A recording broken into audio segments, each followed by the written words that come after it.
2, 1. Mission, engines full power, and liftoff.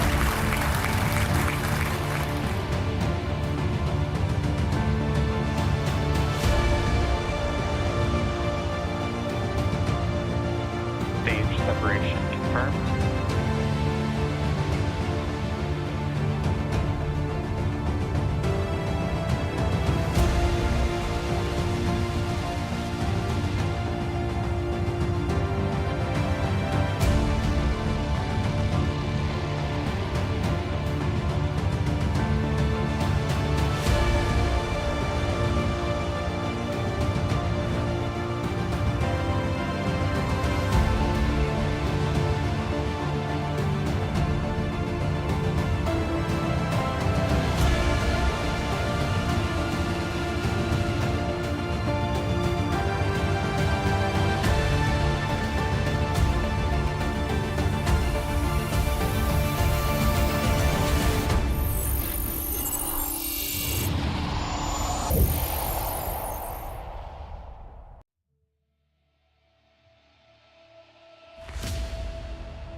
Security is important. It's about the security of our assets in space, but also the utilization of the EU Space Program for safety and security missions.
Hi, I'm Omar Casey, founder and CEO of OQ Technology, the 5G non-terrestrial network satellite operator here in Luxembourg. Today is a historic day.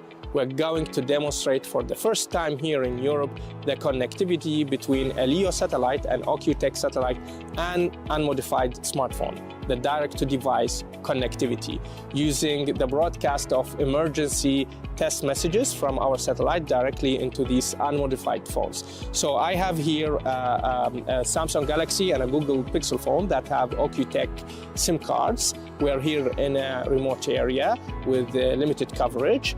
And the idea here is that once the satellite pass starts in about 10 to 15 minutes, and we switch off the flight mode of the phones, we should be able to receive these broadcast test emergency messages from our satellites.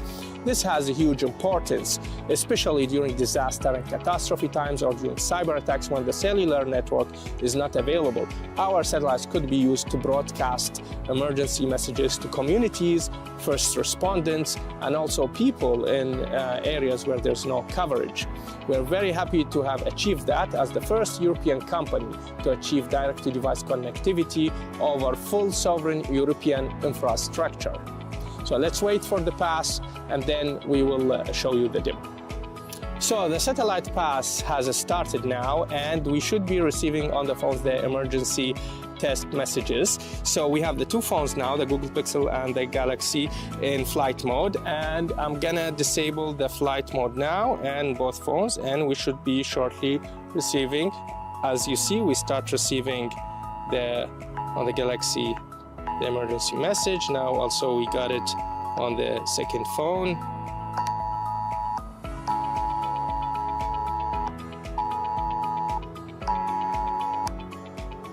OcuTech satellite emergency broadcast test message.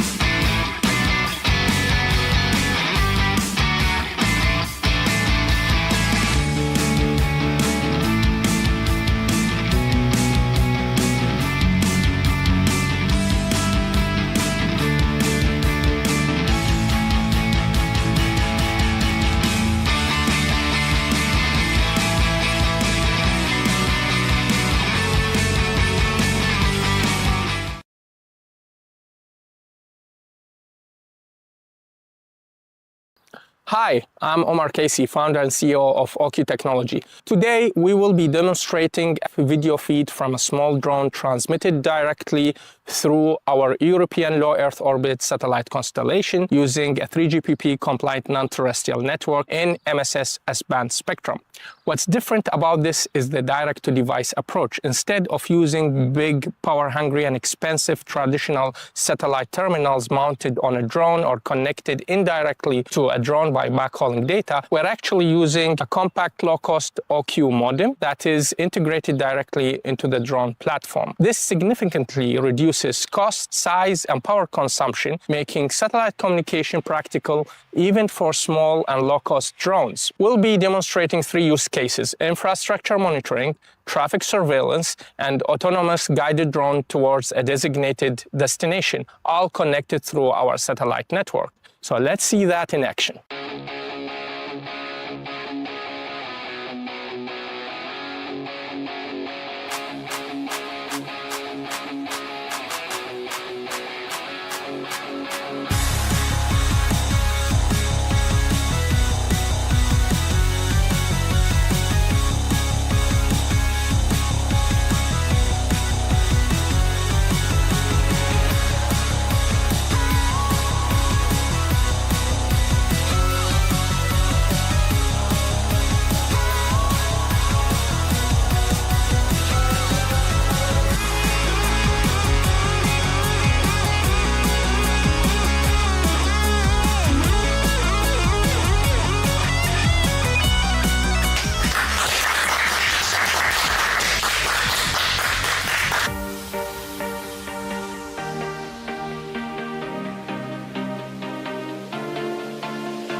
ignition, engines full power, and liftoff.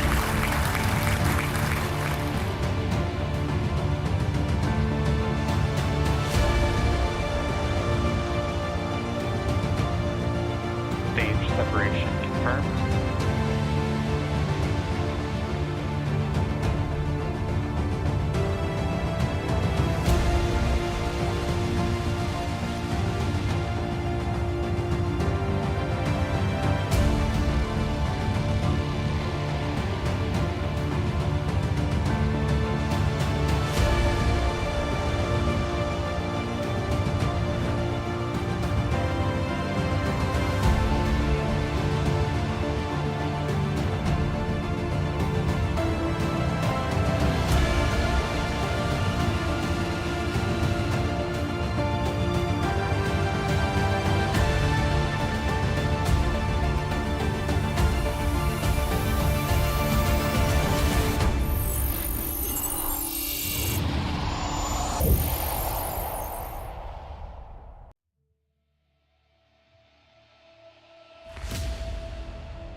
Security is important. It's about the security of our assets in space, but also the utilization of the EU space program for safety and security missions.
Hi, I'm Omar Casey, founder and CEO of OQ Technology, the 5G non-terrestrial network satellite operator here in Luxembourg.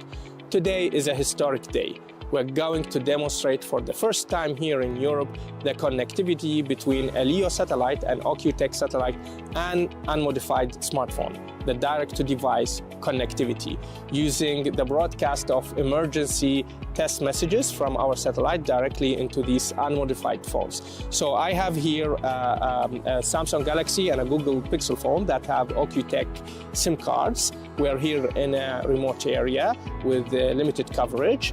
And the idea here is that once the satellite pass starts in about 10 to 15 minutes, and we switch off the flight mode of the phones, we should be able to receive these broadcast test emergency messages from our satellites. This has a huge importance, especially during disaster and catastrophe times or during cyber attacks when the cellular network is not available. Our satellites could be used to broadcast emergency messages to communities, first respondents, and also people in areas where there's no coverage. We're very happy to have achieved that as the first European company to achieve direct-to-device connectivity over full sovereign European infrastructure.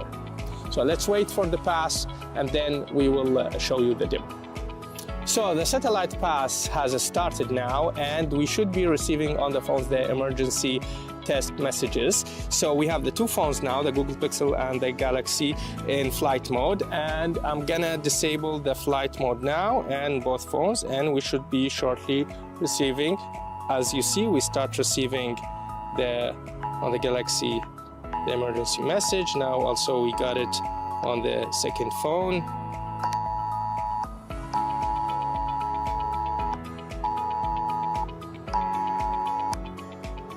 OQ-TEX satellite emergency broadcast test message.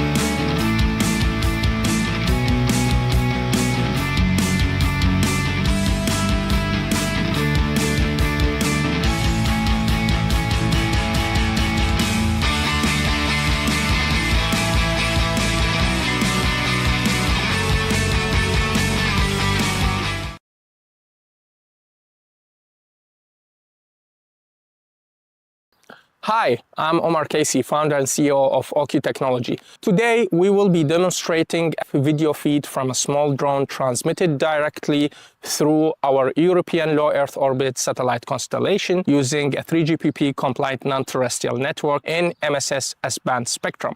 What's different about this is the direct-to-device approach. Instead of using big, power-hungry and expensive traditional satellite terminals mounted on a drone or connected indirectly to a drone by backhauling data, we're actually using a compact, low-cost OQ modem that is integrated directly into the drone platform. This significantly reduces cost, size, and power consumption, making satellite communication practical even for small and low-cost drones. We'll be demonstrating three use cases: infrastructure monitoring, traffic surveillance, and autonomous guided drone towards a designated destination, all connected through our satellite network. So let's see that in action.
important. It's about the security of our assets in space, but also the utilization of the EU Space Program for safety and security missions.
Hi, I'm Omar Casey, founder and CEO of OQ Technology, the 5G non-terrestrial network satellite operator here in Luxembourg.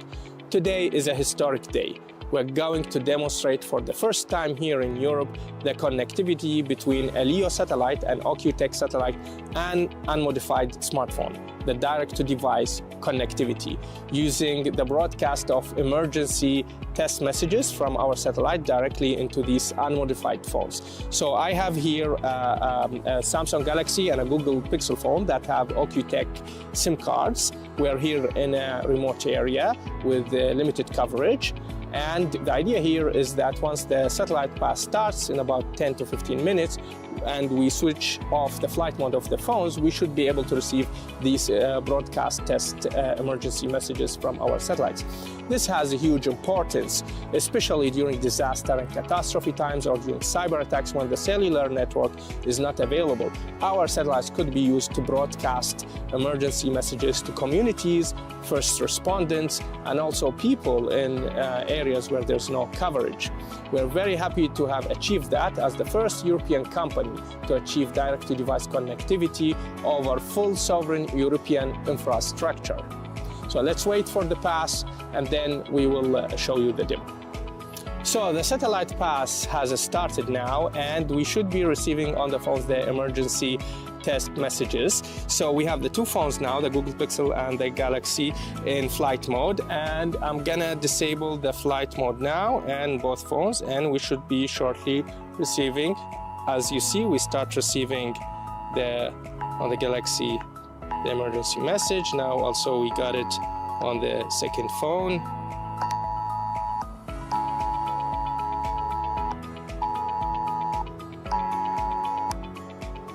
OQ-Tech Satellite Emergency Broadcast Test Message.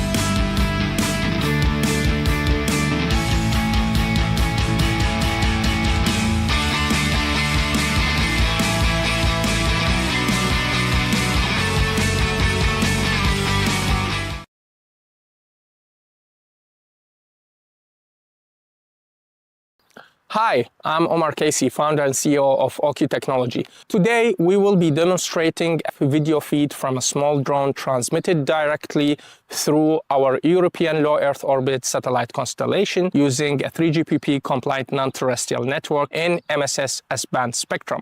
What's different about this is the direct-to-device approach. Instead of using big, power-hungry and expensive traditional satellite terminals mounted on a drone or connected indirectly to a drone by backhauling data, we're actually using a compact, low-cost OQ modem that is integrated directly into the drone platform. This significantly reduces cost, size, and power consumption, making satellite communication practical even for small and low-cost drones. We'll be demonstrating three use cases: infrastructure monitoring, traffic surveillance, and autonomous guided drone towards a designated destination, all connected through our satellite network.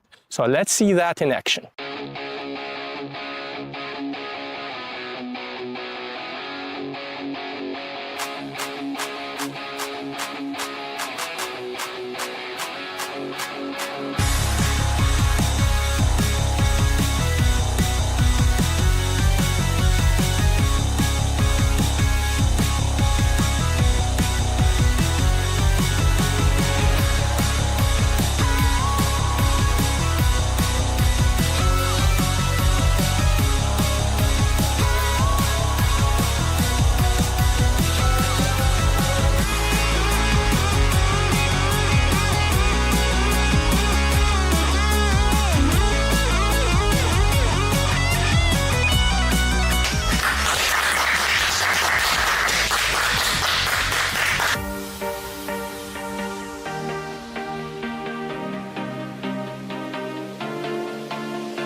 Λοιπόν, καλησπέρα σε όλους και όλες. Να καθόμαστε σιγά σιγά για να ξεκινήσουμε τις εργασίες του Greek Space Tech Forum 2026. Ένα φόρουμ που αρχίζει να γίνεται θεσμός, πιστεύω, και βλέπω και πάρα πολύ κόσμο, που σημαίνει ότι υπάρχει και πάρα πολύ ενδιαφέρον και έχουμε και πάρα πολύ πλούσιο περιεχόμενο και πρόγραμμα για τις επόμενες ώρες σήμερα, αλλά και αύριο, από πιο νωρίς το πρωί, οπότε να μην μακρηγορήσω. Είμαι ο Δημήτρης Μαλάς, είμαι δημοσιογράφος που καλύπτει θέματα τεχνολογίας και επιχειρηματικότητας και έχω αναλάβει το ρόλο του οικοδεσπότη κατά κάποιον τρόπο και του συντονιστή εδώ πέρα της σημερινής και της αυριανής ημέρας και των εργασιών του Greek Space Tech Forum. Πριν ξεκινήσουμε εκ μέρους και της Οργανωτικής Επιτροπής, θέλουμε να ευχαριστήσουμε τους χορηγούς και τους υποστηρικτές. Platinum Sponsor η IAI, ελπίζω να το πω σωστά αυτό.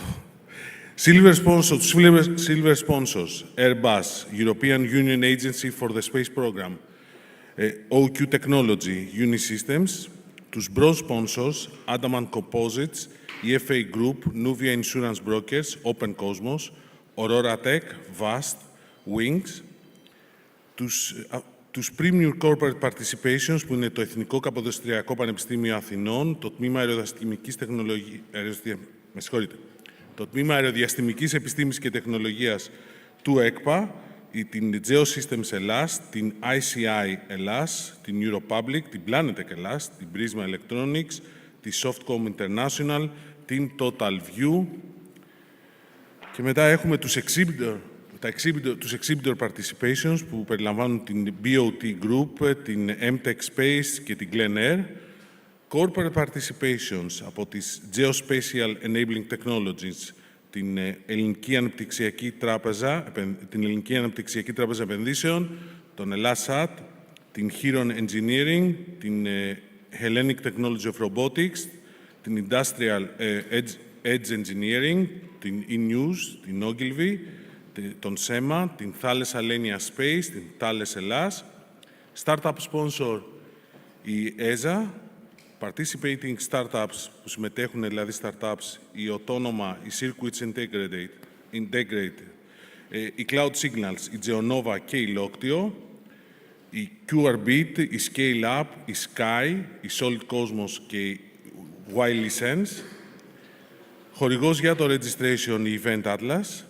Και να πούμε επίσης, και αυτό είναι πάρα πολύ σημαντικό, ότι το φετινό Greek Space Tech Forum τελεί υπό την αιγίδα του Υπουργείου Ψηφιακής Διακυβέρνησης και Τεχνητής Νοημοσύνης, της Γενικής Γραμματείας Έρευνας και Καινοτομίας, του Ελληνικού Κέντρου Διαστήματος, του Ελληνικού Κέντρου Αμυντικής Καινοτομίας, του Συνδέσμου Επιχειρήσεων Πληροφορικής και Επικοινωνιών Ελλάδος, του Γεωτεχνικού Επιμελητηρίου Ελλάδος, του Εθνικού Κέντρου Τεκμηρίωσης και Ηλεκτρονικού Περιεχομένου,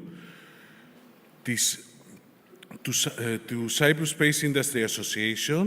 Επίσης, το συνέδριο γίνεται με την ευγενική υποστήριξη του BLAD, του Ιδρύματος Μποδοσάκη, χορηγή επικοινωνίας, το banks.com.gr, το Χρήμα Week, το Star Κεντρικής Ελλάδος, το Πειραιώς 365, το Expos Greece, the Business Events Calendar επίσης,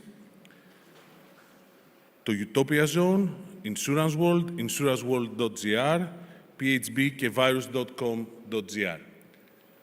Αφού τελειώσαμε λοιπόν και με αυτό, να ξεκινήσουμε λίγο το πρόγραμμα με τους χαιρετισμούς και θα ζητήσω να έρθει πάνω εδώ στη σκηνή και στο πόντιουμ τον κύριο Κωνσταντίνο Ουζούνη, τον Διευθύνοντα Σύμβουλο του Ethos Group, για τον εναρκτήριο χαιρετισμό. Κωνσταντίνε.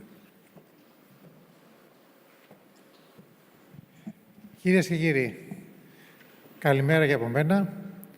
Είναι με τεράστια χαρά που κηρύσω την έναρξη του τρίτου Space Tech Forum. Είναι ένα φόρουμ το οποίο συνδημιουργήσαμε με την Εβιδιτέ και την Κοράλια, γιατί ο κοινός σκοπός είναι ότι οι τεχνολογίες διαστήματος και το industry του διαστήματος θα είναι στο επόμενο χρονικό διάστημα ένας τεράστιος enabler για όλες τις οικονομίες, ειδικά για την ελληνική.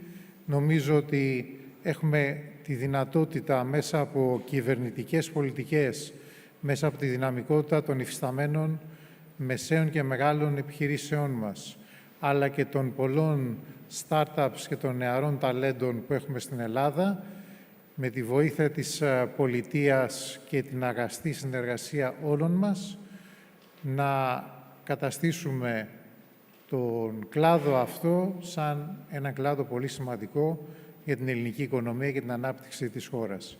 Εμείς λοιπόν, σαν Ethos Group, είμαστε ταγμένοι σε αυτόν τον σκοπό, σε πάρα πολλούς διαφορετικούς κλάδους. Αυτός είναι ένας εξαιρετικός, ιδιαίτερος κλάδος. Χαιρόμαστε πάρα πολύ που το συνέδριο αυτό, από ένα μικρό startup event πριν από 3 χρόνια, σε ένα καλύτερο, μεγαλύτερο event πέρυσι, φέτος έχει αρκετά μεγάλη διεθνοποίηση με την συμμετοχή πολλών partners από Ισραήλ, Ευρώπη και Αμερική. Είμαι σίγουρος ότι στο μέλλον θα εργαστούμε μαζί με τους partners μας εδώ να το διεθνοποιήσουμε ακόμα παραπάνω, γιατί ο τελικός σκοπός είναι να φέρουμε δουλειές στην Ελλάδα και ανάπτυξη. Ευχαριστώ πάρα πολύ τον Θανάση τον Μπότση και τον Χόρχε τον Σάντσες, οι οποίοι μας επιτρέπουν να είμαστε εδώ με την τεράστια γνώση που έχουν στο αντικείμενο. Είμαστε μια πολύ δυνατή ομάδα μαζί. Θέλω να ευχαριστήσω τους συνεργάτες μου, οι οποίοι τελειώνουμε τα πρώτα μας 10-12 events, έχουμε άλλα 15 events στο δεύτερο εξάμηνο. Μια ιδιαίτερα δύσκολη χρονιά, αλλά ανωδική και με πολλές επιτυχίες για το Ethos Group. Θα ήθελα να ευχαριστήσω όλους τους πολιτιακούς παράγοντες, τους κύριους υπουργούς, τους γενικούς γραμματείς και όλους τους ανθρώπους οι οποίοι βρίσκονται δίπλα μας και έχουν αγκαλιάσει αυτό το θεσμό. Να ευχαριστήσω πάρα πολύ τους χορηγούς μας, που μέσα από ένα μείγμα συνεργασίας εμπορικής και content κάνουμε τα πάντα για να τους αναδείξουμε. Κάτι το οποίο θα συνεχιστεί και στα media μας, στο χρήμα και το banks.com.gr και τα υπόλοιπα media της Ethos Group. Αυτά θέλω να πω εγώ, κυρίως για τις ευχαριστίες. Τα θέματα τα πιο βαθιά τα αναφέρουν ο κύριος Πότσης και ο κύριος Σάντσες. Καλώς ήρθατε. Εύχομαι να έχουμε ένα πολύ δυνατό event και είμαι στη διάθεσή σας για οτιδήποτε χρειαστεί οποιοδήποτε από εσάς στη διάρκεια αυτής της διοργάνωσης.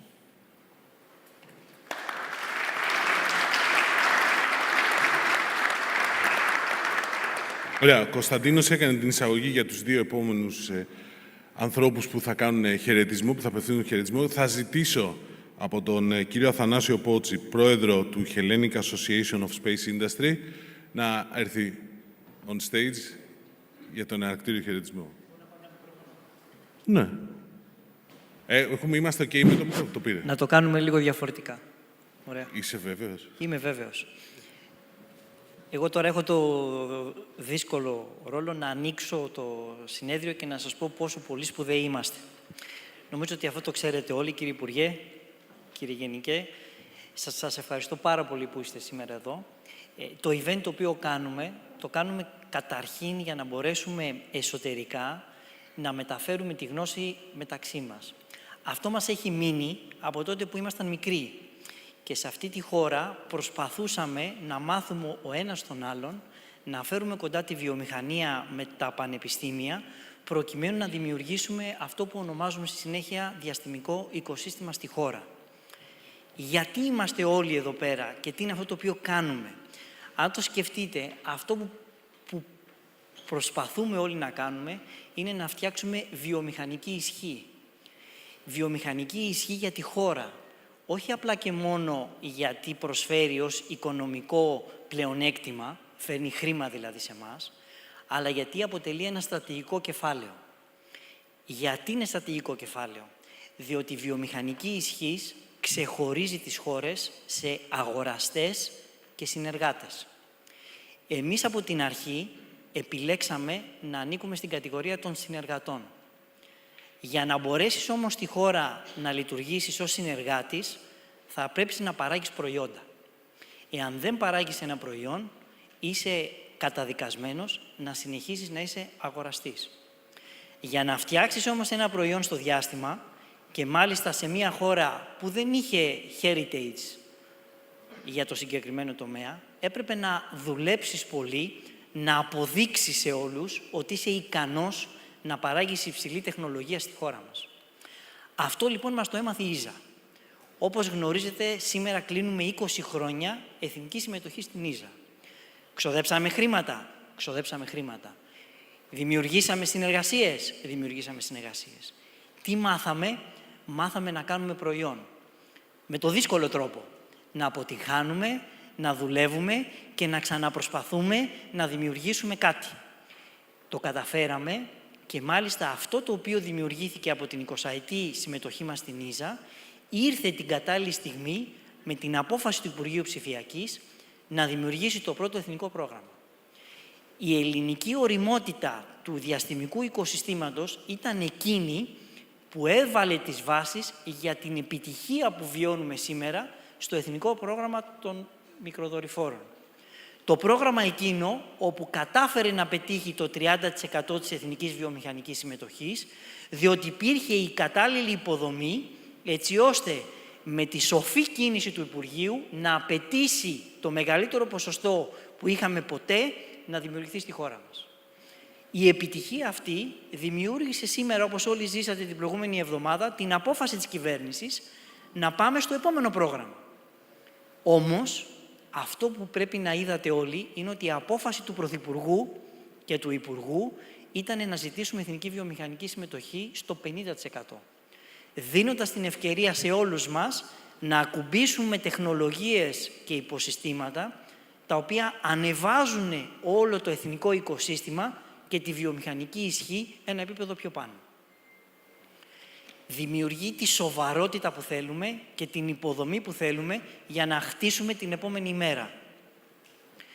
Το πιο σημαντικό απ' όλα είναι ότι όπως θα δείτε σήμερα και αύριο, η διαστημική τεχνολογία διαχέει συστήματα, καινοτομία σε διαφορετικούς τομείς. Γνωρίζετε όλοι ότι αυτή τη στιγμή το κομμάτι του διαστήματος είναι κομμάτι της ασφάλειας της χώρας μας. Το διάστημα είναι άμυνα και η άμυνα είναι διάστημα. Άρα η υποδομή η οποία χτίζουμε για τη διαστημική τεχνολογία βρίσκει άμεσες εφαρμογές στην άμυνα. Αλλά γενικότερα η προσπάθεια η οποία δημιουργούμε εδώ πέρα βοηθάει την ανάπτυξη της βιομηχανικής ισχύως ως έθνος και ως χώρα. Σας ευχαριστούμε πάρα πολύ για την υποστήριξη και την προσπάθεια την οποία κάνετε, η οποία είναι πραγματικά συγκινητική. Και θέλουμε να σας πούμε ότι εμείς από τη δική μας την πλευρά θα κάνουμε οτιδήποτε είναι δυνατόν, έτσι ώστε να πάμε τη χώρα ένα βήμα πιο πέρα. Όχι μόνο τη διαστημική τεχνολογία. Αυτό θα γίνει από μόνο του. Σας ευχαριστώ πολύ.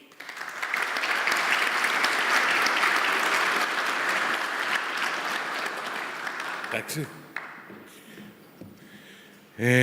Λοιπόν, να συνεχίσουμε. Νομίζω ότι ο Θανάσης έδωσε πολύ σωστά, τοποθέτησε το θέμα, ειδικά στο τέλος, ότι δεν είναι μόνο το διάστημα, είναι πολύ περισσότερα. Και αυτό νομίζω είναι κάτι το οποίο θα δούμε τις επόμενες ώρες, σήμερα και αύριο. Να συνεχίσουμε με τον κύριο Χόρχε Σάντσεθ, ο οποίος είναι ο πρόεδρος του C-Cluster, του πρώτου κλάστερ για το διάστημα, για την αεροδιαστημική βιομηχανία που είναι στην Ελλάδα και διευθυντής επίσης στο ESA Big Greece και στο Coralia. Κύριε Σάντσεθ. Ένα χειροκρότημα, παρακαλώ.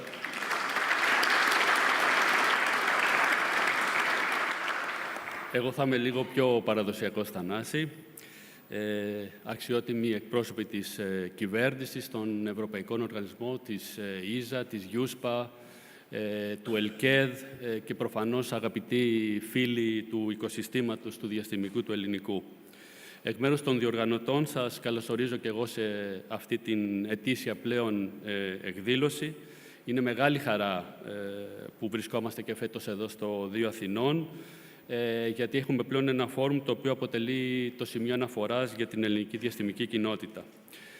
Πέρσι σας είχα πει και στην αρχή και στο τέλος ότι τη χρονιά που διανύσαμε σχεδόν κάθε μήνα θα έχουμε σημαντικά νέα. Γι' αυτό κάθισα και έφτιαξα ένα βιντεάκι με φωτογραφίες που μάζεψα από μόνο αυτή τη χρονιά για να δούμε λίγο και κάποια από τα αποτελέσματα. Το φετινό θέμα του φόρουμ είναι η Ελλάδα σε τροχιά από τις διαστημικές δυνατότητες στον στρατηγικό αντίκτυπο. Αυτό εκφράζει ακριβώς το σημείο στο οποίο βρισκόμαστε σήμερα. Η Ελλάδα δεν συζητά πλέον θεωρητικά για το αν μπορεί να έχει ρόλο στο διάστημα. Η Ελλάδα έχει μπει ήδη σε τροχιά. Το ερώτημα πλέον είναι πώς θα μετατρέψουμε αυτή την τροχιά σε διαρκή στρατηγική επίδραση για την οικονομία, την ασφάλεια, την πολιτική προστασία, το περιβάλλον, την ναυτιλία, τη γεωργία, την τεχνολογική αυτονομία και τελικά για τον πολίτη, για τον οποίο δουλεύουμε όλοι. Πέρυσι μιλούσαμε για μια Ελλάδα που επιταχύνει. Φέτος μιλάμε για μια Ελλάδα που αποδεικνύει. Αποδεικνύει ότι μπορεί να σχεδιάζει, να κατασκευάζει, να εκτοξεύει, να λειτουργεί και να αξιοποιεί διαστημικές τεχνολογίες. Αποδεικνύει ότι το διάστημα δεν είναι πολυτέλεια, ούτε το κάνουμε για το πρεστίζ. Είναι μια κρίσιμη υποδομή που μας δίνει κυριαρχία στα δεδομένα, γενικότερη τεχνολογική αναβάθμιση, μια βαθιά τεχνολογία και νέα βιομηχανία και δίνει και καλύτερες υπηρεσίες προς το κράτος, τις επιχειρήσεις και τους πολίτες. Τα τελευταία χρόνια και ιδιαίτερα τη χρονιά που πέρασε είδαμε απτά αποτελέσματα. Τα βλέπετε και στην οθόνη. Ελληνικές ομάδες, νέες startups, νέες εταιρείες που ήρθαν από το εξωτερικό, πανεπιστήμια, ερευνητικά κέντρα που συμμετέχουν στις αποστολές.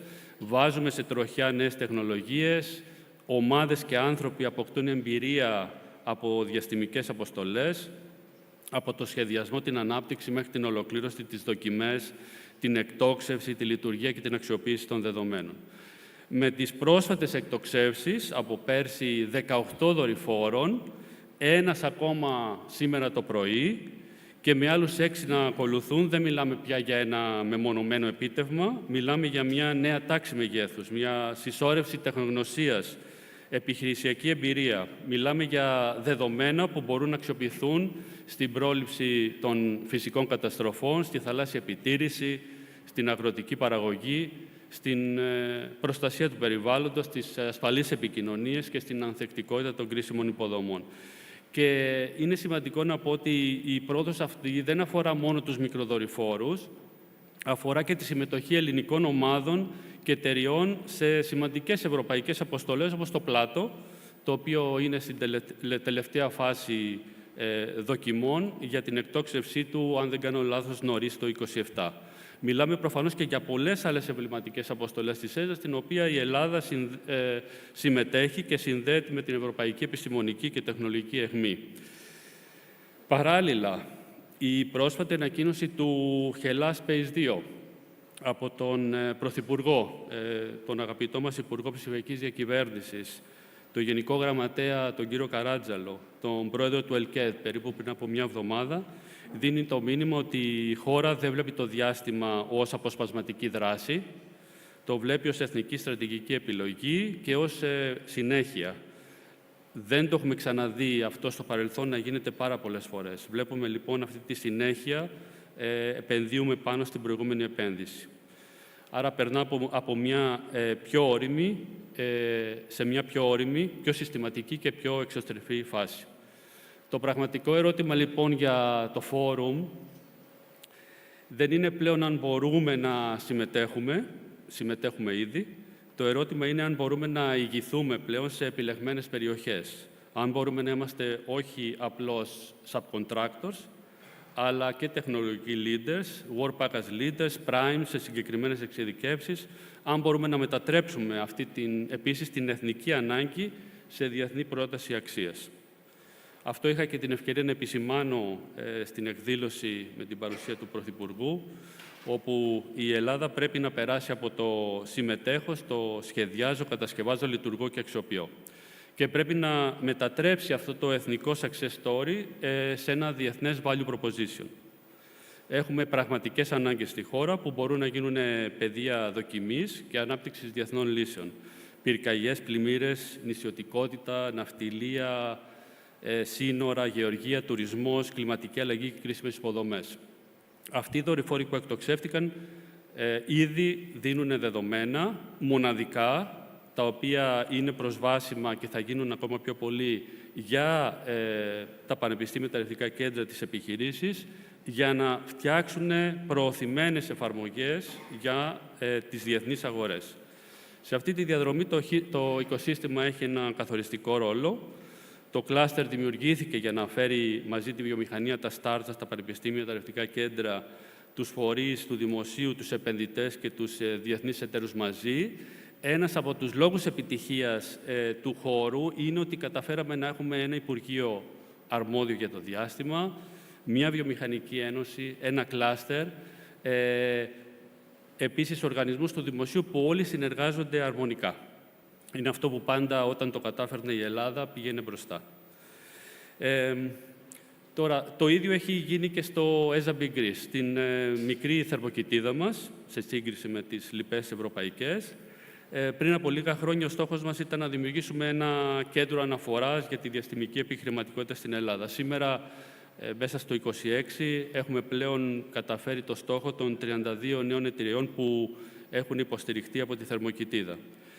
Και δεν μιλάμε τώρα για έναν αριθμό, μιλάμε για startups που είναι στο upstream, στο downstream, μιλάμε για πανεπιστημιακά spin-off, για ομάδες που δημιουργήθηκαν λόγω του ESA Big Greece, εταιρείες δηλαδή, για επαναπρατισμό ταλέντου, για νέα προϊόντα και τα οποία έχουν βελτιώσει την εθνική αλυσίδα αξίας. Το πρόγραμμα τώρα του φετινού φόρουμ, όπως το έχετε ενδεχομένως δει, αντικατοπτρίζει και αυτή τη μετάβαση. Σήμερα και αύριο θα συζητήσουμε για επιχειρησιακές διαστημικές υπηρεσίες, νέες αποστολές, τα 20 χρόνια της Ελλάδας στην ΙΖΑ, το ESA Big Greece στα 5 χρόνια λειτουργίας του, την άμυνα, την στρατηγική αυτονομία, τη γεωπαρατήρηση, την τεχνητή νοημοσύνη, την πολιτική προστασία, την ναυτιλία, τη γεωργία και την εκπαίδευση του πρώτου Έλληνα σε πρόγραμμα αστροναυτών της ΙΖΑ. Επίσης, έχουμε την μεγάλη χαρά, κατά τη διάρκεια του φόρουμ, να δημιουργηθεί η πρώτη οργάνωση για να φέρουμε περισσότερες γυναίκες στο οικοσύστημα και γενικά για το diversification, ώστε να έχουμε και ανταγωνιστικό πλεονέκτημα και από αυτή την πλευρά. Για αυτά θα μας μιλήσει και στη συνέχεια η αγαπητή Χριστίνα Γιαννόπαπα. Για την Ελλάδα, η πρόκληση της επόμενης μέρας είναι για μένα ξεκάθαρη. Να συνεχίσουμε με συνέπεια, να αυξήσουμε τη συμμετοχή μας στα ευρωπαϊκά προγράμματα, να αξιοποιήσουμε στο έπακρο το νέο εθνικό πρόγραμμα Ελλάς Space 2.0, να δώσουμε στις εταιρείες μας περισσότερες ευκαιρίες για επιβεβαίωση σε τροχιά, επιδείξεις και πελάτης αναφοράς. Να συνδέσουμε πιο συστηματικά τα startups και SMEs με διεθνούς πελάτες, επενδυτές και βιομηχανικούς εταίρους. Το θέμα των επενδυτών και της ιδιωτικής επένδυσης είναι ένα κρίσιμο θέμα, το οποίο επίσης θα το αγγίσουμε κατά τη διάρκεια του συνεδρίου. Κυρίες και κύριοι, η Ελλάδα δεν χρειάζεται να γίνει διαστημική υπερδύναμη. Δεν είναι κάτι το οποίο επιθυμούμε για να έχει έναν ουσιαστικό ρόλο στο οικοσύστημα. Αλλά χρειάζεται να είναι πολύ έξυπνη, να εξειδικευτεί, να είναι αξιόπιστος partner και να συνεργαστεί παγκοσμίως. Χρειάζεται να μετατρέψει αυτή την αριστεία και το ταλέντο σε βιομηχανική ικανότητα.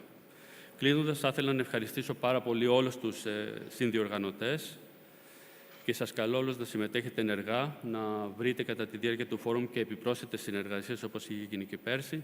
Ας προχωρήσουμε μαζί πιο μακριά, πιο ψηλά, πιο γρήγορα και κυρίως με στρατηγικό αντίκτυπο για την Ελλάδα και την Ευρώπη. Ευχαριστώ πολύ.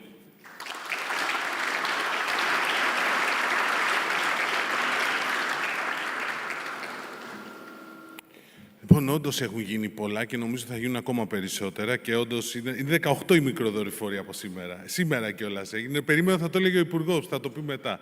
Πριν συνεχίσουμε όμως, νομίζω ότι ήρθε όλα λίγο να δούμε ένα βίντεο για το ότι η Ελλάδα πλέον είναι σε τροχιά.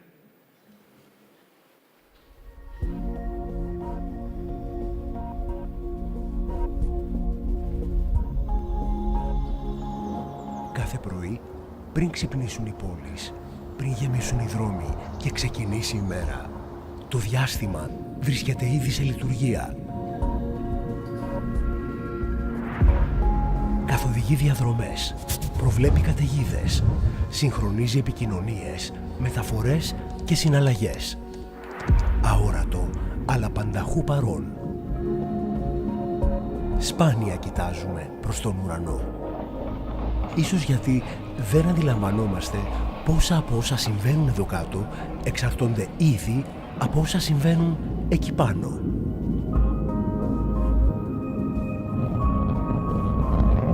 Για δεκαετίες η Ελλάδα παρακολουθούσε αυτή την τροχιά μέσα από ξένα μάτια. Όταν μια πυρκαγιά περνούσε μια οροσειρά ή μια πλημμύρα κάλυπτε μια ολόκληρη πεδιάδα,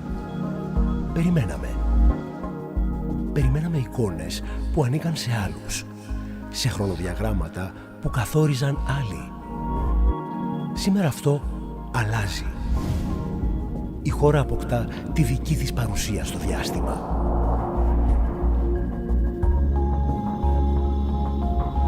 Το Υπουργείο Ψηφιακής Διακυβέρνησης, η Γενική Γραμματεία Τηλεπικοινωνιών και Ταχυδρομείων και το Ελληνικό Κέντρο Διαστήματος, σε συνεργασία με τον Ευρωπαϊκό Οργανισμό Διαστήματος, με χρηματοδότηση από το Ταμείο Ανάκαμψης και Ανθεκτικότητας, αναπτύσσουν την πρώτη εθνική δορυφορική συστοιχία της Ελλάδας.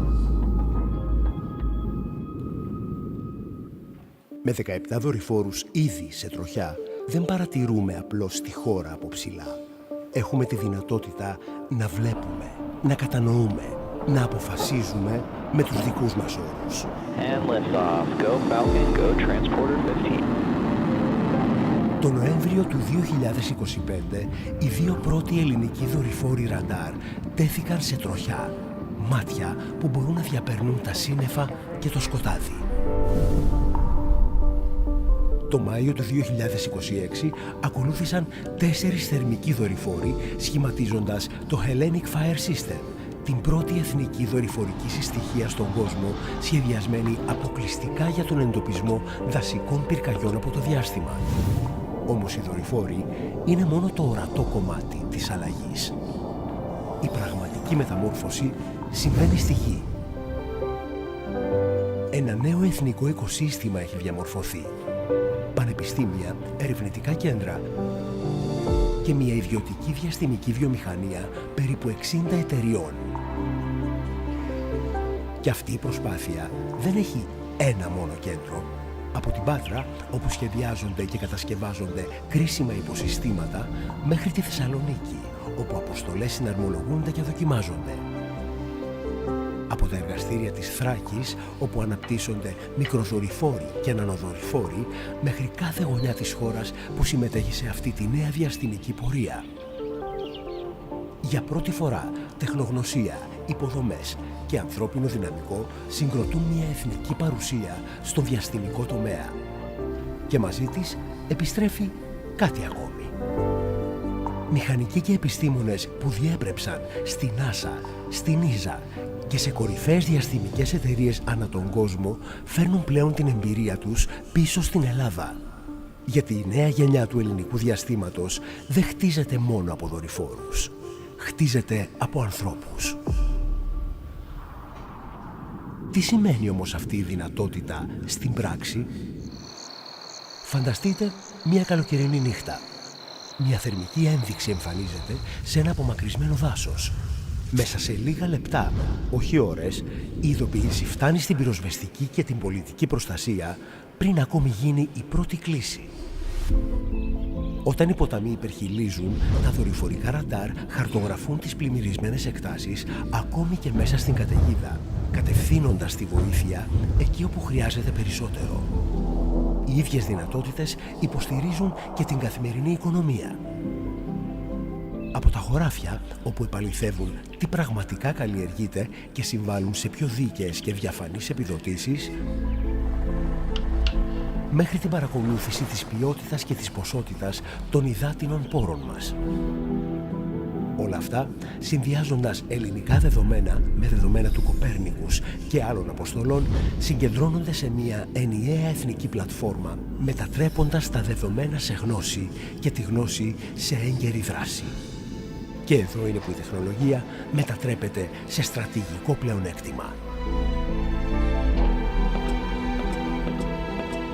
Σημαίνει ταχύτερη ανταπόκριση στις κρίσεις, ασφαλέστερες υποδομές, καλύτερη διαχείριση των φυσικών μας πόρων, Ταυτόχρονα η Ελλάδα δεν συμμετέχει πλέον μόνο ως χρήστης των διαστημικών υπηρεσιών. Συμμετέχει ως δημιουργός, με τεχνογνωσία, προϊόντα και υπηρεσίες που αναπτύσσονται εδώ και αξιοποιούνται πέρα από τα σύνορά της. Γιατί το διακύβευμα δεν είναι μόνο η παρουσία μας στο διάστημα. Είναι η δυνατότητα να κατανοούμε καλύτερα όσα συμβαίνουν εδώ, στη Γη. Να προβλέπουμε νωρίτερα. Να προστατεύουμε αποτελεσματικότερα. Να σχεδιάζουμε με μεγαλύτερη σιγουριά το μέλλον. Και αυτό είναι μόνο η αρχή.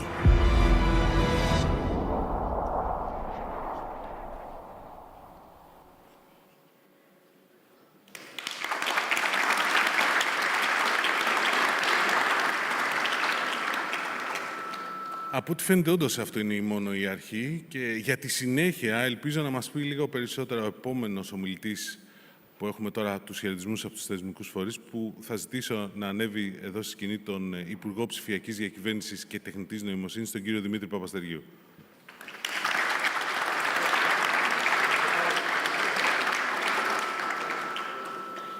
Καλησπέρα.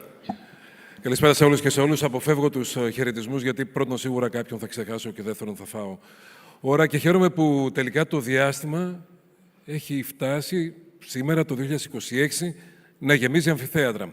Όταν ήμουν έφηβος, λίγο πριν τις Πανελλαδικές, θυμάμαι πως δύο από τα πιο αγαπημένα μου τραγούδια ήταν το Starman και το Space Oddity του David Bowie. Στο Space Oddity, μάλιστα, στην εισαγωγή ακούγεται για ένα lift-off και μετά ο σταθμός εδάφους καλεί τον Major Tom να επικοινωνήσουν. Αυτό το lift-off σήμερα έγινε με τον 18ο μικροδορυφόρο μας, τον πρώτο από τους οπτικούς μας δορυφόρους, και πραγματικά είναι μόνο η αρχή.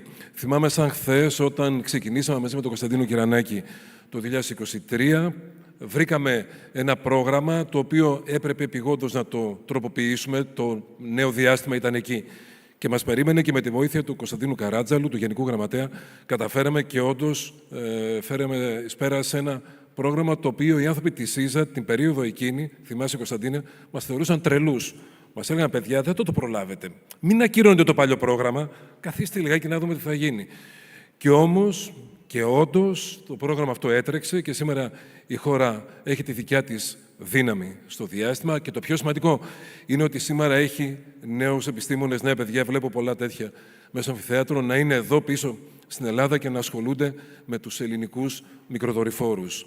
Και αρχίζουμε και δίνουμε λύσεις. Αυτό είναι το τόσο σημαντικό. Δίνουμε λύσεις για πραγματικά προβλήματα. Ως μηχανικός πάντα αυτό αγαπώ και σε αυτό προσδοκώ, το να απαντάμε σε υπαρκτά πραγματικά προβλήματα με πραγματικές λύσεις. Λύσεις για την πολιτική προστασία.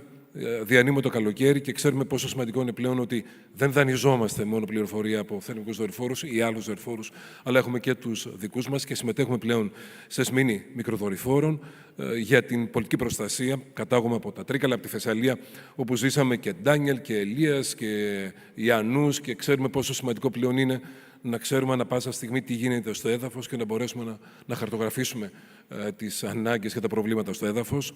Περάσαμε μια χρονιά με πολύ ΟΠΕΚΕΠΕ. Θα πει κανείς τι σχέση έχει. Μα προφανώς και έχει σχέση, γιατί αυτή είναι η απάντηση σε όλα αυτά τα ζητήματα και τις παθογένειες του κράτους όλα αυτά τα χρόνια. Δεν είχαμε συστήματα, ή ακόμα και αν είχαμε συστήματα, αυτά δεν διαλειτουργούσαν. Και πλέον τι έχουμε? Ένα κτηματολόγιο το οποίο έχει σχεδόν τελειώσει η κτηματογράφηση. Δουλειά επίσης όλων των ανθρώπων, του Κωνσταντίνου, του Χρήστου, του Δερματζόπουλου, του Υφυπουργού σήμερα, που τρέξαν πάρα πολύ για να φτάσουμε σήμερα να πάρουμε μια πρώτη ανάσα. Έχουμε και άλλο τρέξιμο. Έχουμε ένα εκατοστάρι ακόμη, γιατί έχουμε αρκετές ακόμα εκκρεμότητες, αλλά το πρώτο μεγάλο βήμα έγινε, και πλέον έχοντας κτηματολόγια, φωτογραφίες από το διάστημα από δικούς μας δορυφόρους, διαλειτουργικότητα με την ΑΔΕ για το ΑΤΑΚ, πλέον έχουμε ένα σύστημα το οποίο θα βοηθήσει και θα δώσει λύση σε ένα πραγματικό πρόβλημα, που ήταν ο πραγματικός αγρότης που ήθελε να μείνει στο χωράφι του και να βλέπει τις επιδοτήσεις να τις παίρνει εκείνος και όχι κάποιος άλλος επιτίδιος. Και συνεχίζουμε. Όντως, πριν από μία εβδομάδα, ο Πρωθυπουργός, χρόνια του πολλά κιόλας, σήμερα παρουσίασε και ανακοίνωσε τη συνέχεια του προγράμματος Ελλάς Space 2, το νέο πρόγραμμά μας για το διάστημα, που έρχεται να καλύψει νέες ανάγκες, να μπορέσουμε να έχουμε μια πολύ καλύτερη εικόνα και άποψη από το διάστημα και στην γεωεπισκόπηση, και με οπτικό και πολυφασματικό δυνατότητες τέτοιες, αλλά και sensing, να ξέρουμε πλέον τι εκπέμπεται και από πού εκπέμπεται και φυσικά να ακολουθήσουμε και όλες τις νέες προσταγές στο διάστημα, τι γίνεται με επικοινωνίες, τι γίνεται με επικοινωνίες εδάφους, οπτικές επικοινωνίες, τι θα γίνει την επόμενη μέρα στην μετακβαντική εποχή των υπολογιστών και πώς θα μπορέσουμε να έχουμε τη δυνατότητα να ανταλλάσσουμε κρυπτογραφημένα κλειδιά. Όλα αυτά λοιπόν με μια Ελλάδα η οποία σήμερα, όπως υπόθηκε νωρίτερα και από το Θανάση και από το Χόρχε, δεν παρακολουθούν απλά τις εξελίξεις, αλλά συμμετέχουν σε αυτές. Και χαίρομαι γιατί και όλοι οι συνεργάτες μας, οι εταιρείες οι οποίες πήραν κομμάτι του διαγωνισμού, αλλά και οι υπόλοιπες που συμμετέχουν με διάφορους τρόπους στο πρόγραμμά μας είναι εδώ και στείλουν πλέον υποδομές. Και μεγαλώνουν τις υποδομές τους. Ήδη έχουν γίνει πρώτες ανακοινώσεις για μεγαλύτερες ακόμα εγκαταστάσεις και άρα περισσότερα νέα παιδιά τα οποία επιλέγουν να μείνουν στην Ελλάδα ή να γυρίσουν στην Ελλάδα και να ασχοληθούν με το διάστημα. Να συγχαρώ όλους όσοι συμμετέχουν. Δεν το έχω κρύψει και το ξαναλέω ότι αν ήμουν σήμερα 18 και έπρεπε σε μερικές μέρες να κάνω το μηχανογραφικό μου και δήλωνα πάλι τη σχολή μου, τους ηλεκτρολόγους του Πολυτεχνείου, θα ήθελα πάρα πολύ να ασχοληθώ με το διάστημα. Αφού πλέον λίγο μεγάλωσα, τουλάχιστον το κάνετε όλοι εσείς και σας ευχαριστώ πάρα πολύ για όσα προσφέρετε στη χώρα. Να είστε καλά. Συγχαρητήρια.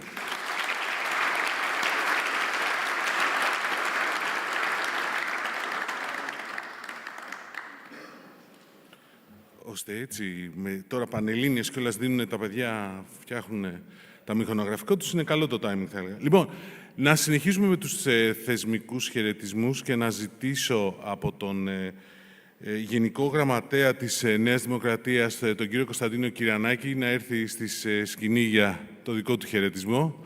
Αν και βέβαια έχετε περάσει και από διάφορες θέσεις.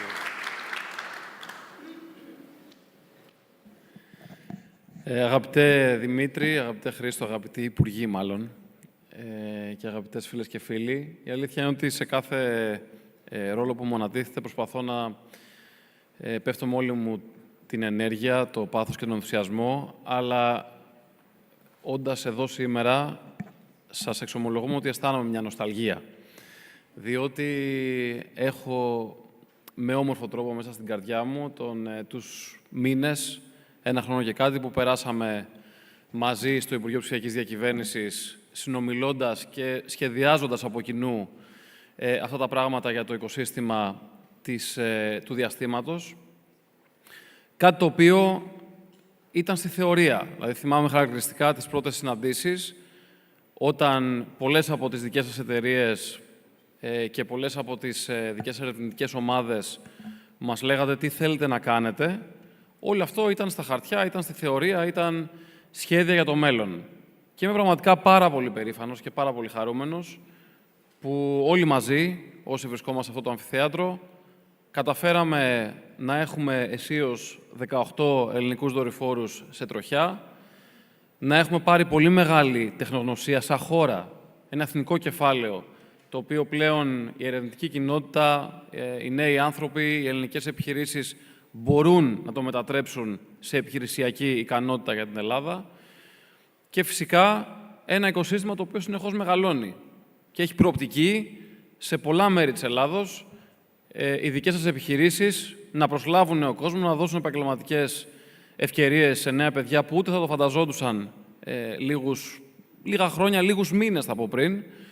Και όλο αυτό είναι κάτι πάρα πολύ αισιόδοξο για τη χώρα μας, για την πατρίδα μας. Είναι κάτι το οποίο, αν δεν το ζήσεις από μέσα, αν δεν καταλάβεις ποια είναι η αξία και η προοπτική του δικού σας οικοσυστήματος, δύσκολα το κατανοείς.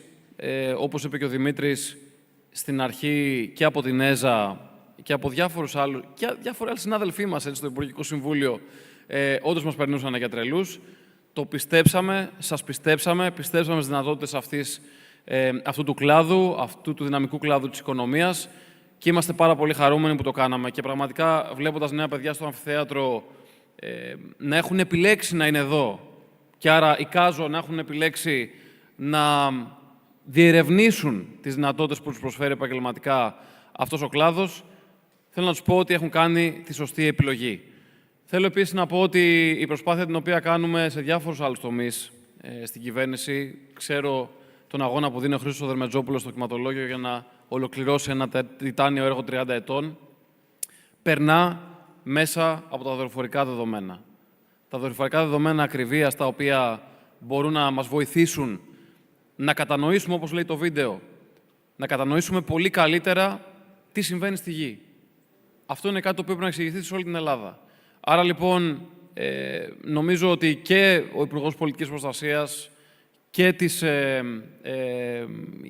και της Άμυνας και μια σειρά από άλλες εφαρμογές, κάποιες λέγονται, κάποιες δεν λέγονται, όλοι πλέον κατανοούμε πόσο σημαντικό κεφάλαιο έχει αποκτήσει η Ελλάδα λόγω της κοινής μας προσπάθειας. Υπάρχουν εφαρμογές οι οποίες ακόμη δεν τις έχει δει ευρέως ο κόσμος. Μιλούσαμε προχθές, αγαπητή Μπέτη, για το Firewatch, το οποίο δίνει τη δυνατότητα να σπάσουν επιτέλους κάποιοι μύθοι στη χώρα περί ανεμογεννητριών και πυρκαγιών οι οποίες μπαίνουν. Η Ελλάδα έχει στα χέρια της ένα εργαλείο, και είμαι πραγματικά πολύ περήφανος γι' αυτό, για να μπορεί να βλέπει σε πραγματικό χρόνο και να βλέπει απολογιστικά πώς πήγε η αποκατάσταση μιας καμένης έκτασης, πόσο γρήγορα ή αργά μπόρεσε να αποκατασταθεί το περιβάλλον, τι έγινε εκεί σε επίπεδο δόμησης, τι έγινε εκεί σε επίπεδο κτηματογράφησης, τι έγινε σε επίπεδο ανεμογεννητριών. Αυτό με ανοιχτά δεδομένα. Είναι πλούτος για τη χώρα. Είναι πλούτος να μπορείς να έχεις γνώση, να αποκτάς πανοραμική, σφαιρική ή όπως θέλετε πείτε το, εικόνα για το τι συμβαίνει στη γη, και είναι κάτι το οποίο λίγους μήνες πριν δεν το διαθέταμε ως κράτος. Θέλω κλείνοντας να πω ότι στα 1000 κύματα αυτής της ιστορίας προφανώς υπήρχαν και διαφορετικές απόψεις μέσα στο οικοσύστημα. Θεωρώ ότι καταφέραμε όλες αυτές οι απόψεις μαζί να μπορέσουν να συντεθούν, να κατατεθούν σε μια ενιαία εθνική πρόταση προς την ΕΖΑ και προς το Ταμείο Ανάκαμψης και σε ασφυκτικά χρονοδιαγράμματα τα οποία καμία ευρωπαϊκή χώρα, κανένα κράτος μέλος δεν πέτυχε. Είναι μια τεράστια επιτυχία δική σας, αλλά και του φίλου μου, του Υπουργού, του Δημήτρη Παπαστεργίου, στον οποίο αξίζουν πολλά συγχαρητήρια. Ευχαριστώ πολύ.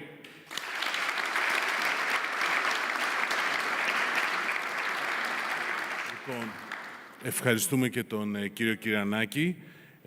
Πάμε τώρα, για να κλείσουμε με τους θεσμικούς χαιρετισμούς, να δούμε ένα βίντεο χαιρετισμό από την κυρία Σιμονέτα Τσέλη, η οποία είναι η Director των Earth Observation Programs στην ΕΖΑ.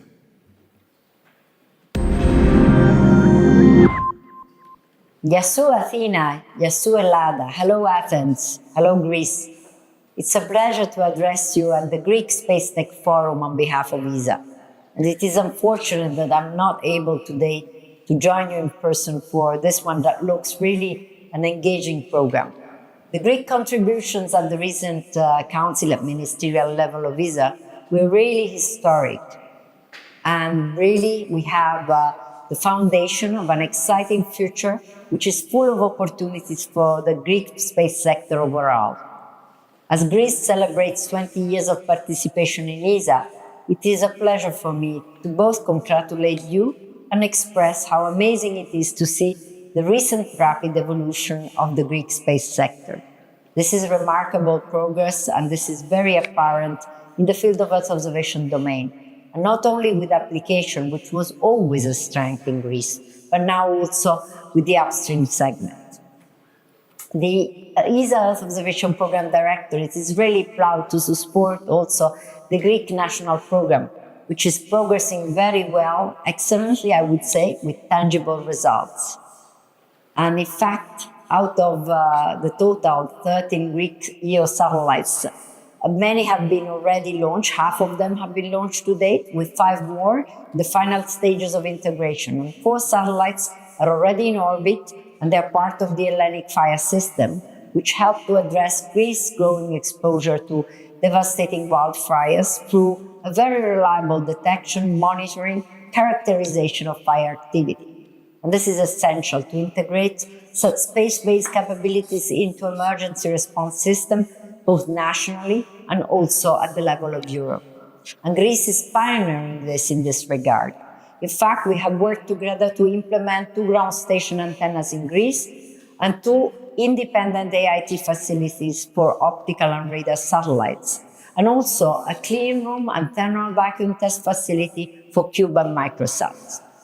At a personal level, I was very happy and proud to support at the recent ESA Council the final stages of approval of the extension of the amendment of the existing agreement with the Greek National Satellite Program. And this amendment was really important, and it will give vast increased opportunities with increased budget, more than 350 million euros, and it will significantly expand the scope of the activities also in the domain of Earth observation, but also involving activities in the domain of operations and telecom. Our achievements together show how European cooperation can turn innovation into operational capability. Collaboration can deliver great space solutions that serve national needs while advancing shared goals.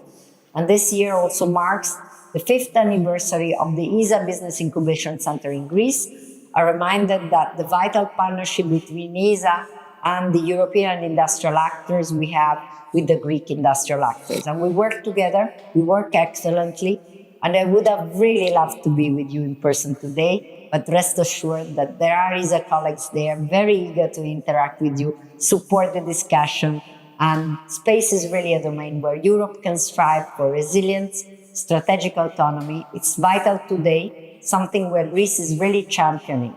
And in the context of this forum, I really encourage you to take advantage of something else that Just Space offers, the opportunity for collaboration, for cooperation, for teamwork. And I wish to all the participants rich and rewarding discussions. Thank you.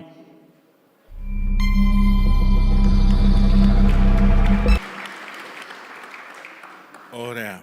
Και μετά από αυτό το μήνυμα ήρθε η ώρα για να κατέβουμε κάτω, για να κάνουμε τα επίσημα εγγένεια της έκθεσης που γίνεται μαζί στο πλαίσιο του Greek Space Tech Forum 2026. Οπότε θα σας παρακαλέσω να κατεβούμε κάτω όλοι μαζί για τα επίσημα εγγένεια. Ευχαριστώ.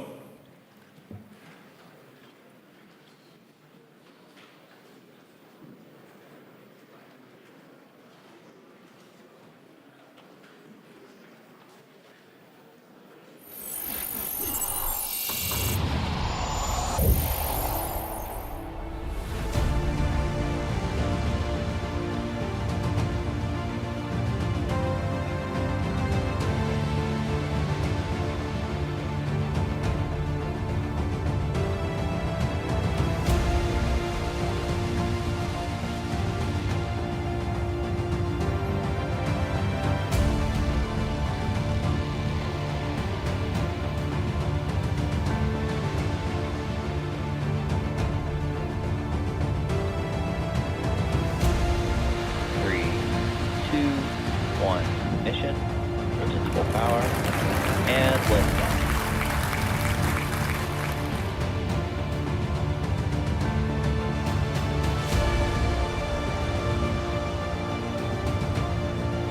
Stage separation confirmed.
Security is important. It's about the security of our assets in space, but also the utilization of the EU space program for safety and security missions.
Hi, I'm Omar Casey, founder and CEO of OQ Technology, the 5G non-terrestrial network satellite operator here in Luxembourg. Today is a historic day. We're going to demonstrate for the first time here in Europe the connectivity between a LEO satellite, an OQ-Tech satellite, and unmodified smartphone, the direct-to-device connectivity, using the broadcast of emergency test messages from our satellite directly into these unmodified phones. So I have here a Samsung Galaxy and a Google Pixel phone that have OQ-Tech SIM cards. We're here in a remote area with limited coverage. And the idea here is that once the satellite pass starts in about 10 to 15 minutes, and we switch off the flight mode of the phones, we should be able to receive these broadcast test emergency messages from our satellites. This has a huge importance, especially during disaster and catastrophe times or during cyber attacks when the cellular network is not available. Our satellites could be used to broadcast emergency messages to communities, first responders, and also people in areas where there's no coverage. We're very happy to have achieved that as the first European company to achieve direct-to-device connectivity over full sovereign European infrastructure. So let's wait for the pass and then we will show you the demo. So the satellite pass has started now and we should be receiving on the phones the emergency test messages. So we have the two phones now, the Google Pixel and the Galaxy, in flight mode, and I'm gonna disable the flight mode now and both phones, and we should be shortly receiving. As you see, we start receiving on the Galaxy the emergency message. Now also we got it on the second phone.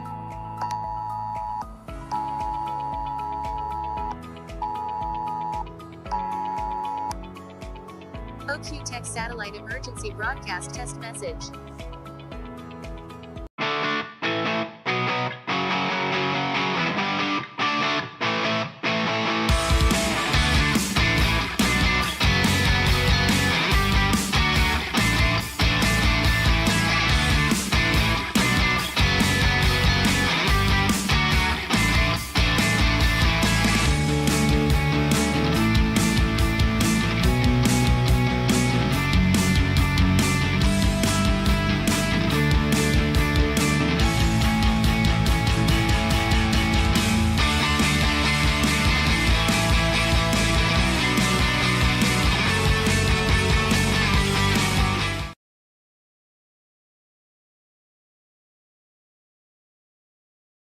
Hi, I'm Omar Casey, founder and CEO of OQ Technology. Today, we will be demonstrating a video feed from a small drone transmitted directly through our European low Earth orbit satellite constellation using a 3GPP compliant non-terrestrial network in MSS S-band spectrum.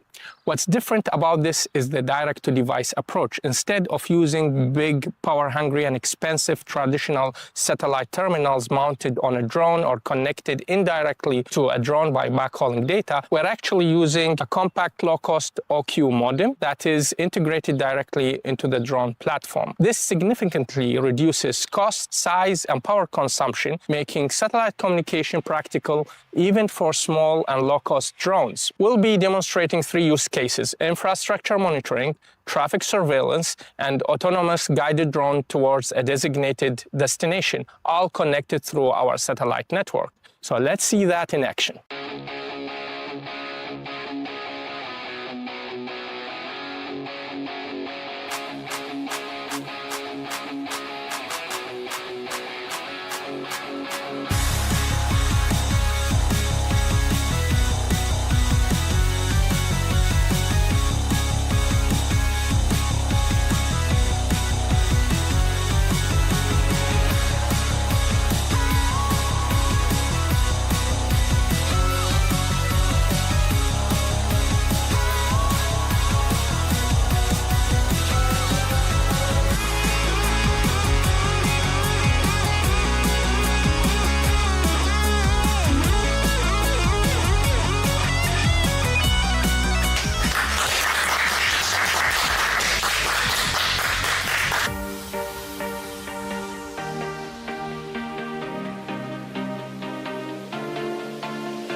mission, which is full power, and liftoff.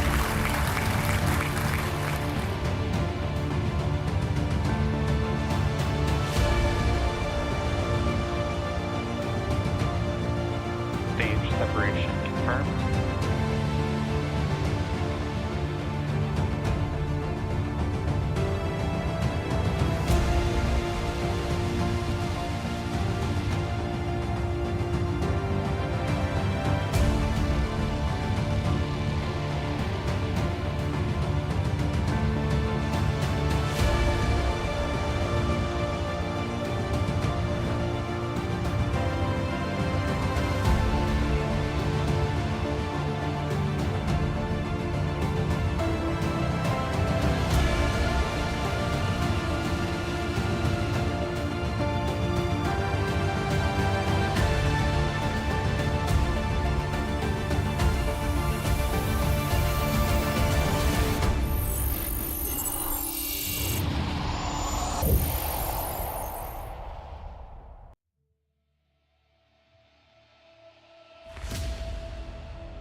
Security is important. It's about the security of our assets in space, but also the utilization of the EU space program for safety and security missions.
Hi, I'm Omar Casey, founder and CEO of OQ Technology, the 5G non-terrestrial network satellite operator here in Luxembourg. Today is a historic day. we're going to demonstrate for the first time here in Europe the connectivity between a LEO satellite, an OcuTech satellite, and unmodified smartphone, the direct-to-device connectivity, using the broadcast of emergency test messages from our satellite directly into these unmodified phones. So I have here a Samsung Galaxy and a Google Pixel phone that have OcuTech SIM cards. We're here in a remote area with limited coverage. And the idea here is that once the satellite pass starts in about 10 to 15 minutes, and we switch off the flight mode of the phones, we should be able to receive these broadcast test emergency messages from our satellites. This has a huge importance, especially during disaster and catastrophe times or during cyber attacks when the cellular network is not available. Our satellites could be used to broadcast emergency messages to communities, first responders, and also people in areas where there's no coverage. We're very happy to have achieved that as the first European company to achieve direct-to-device connectivity over full sovereign European infrastructure. So let's wait for the pass and then we will show you the demo. So the satellite pass has started now and we should be receiving on the phones the emergency test messages. So we have the two phones now, the Google Pixel and the Galaxy, in flight mode, and I'm gonna disable the flight mode now and both phones, and we should be shortly receiving. As you see, we start receiving on the Galaxy the emergency message. Now also we got it on the second phone.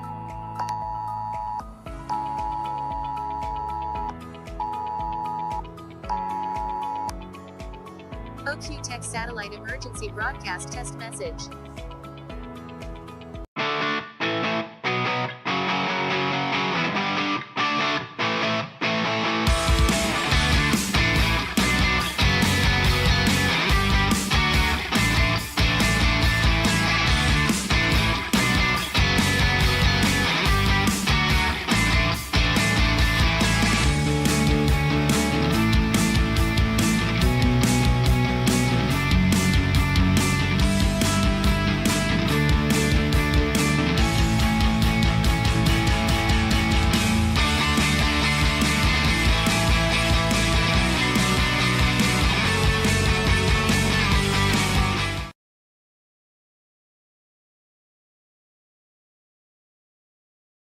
Hi, I'm Omar Casey, founder and CEO of Ocu Technology. Today, we will be demonstrating a video feed from a small drone transmitted directly through our European low Earth orbit satellite constellation using a 3GPP compliant non-terrestrial network in MSS S-band spectrum.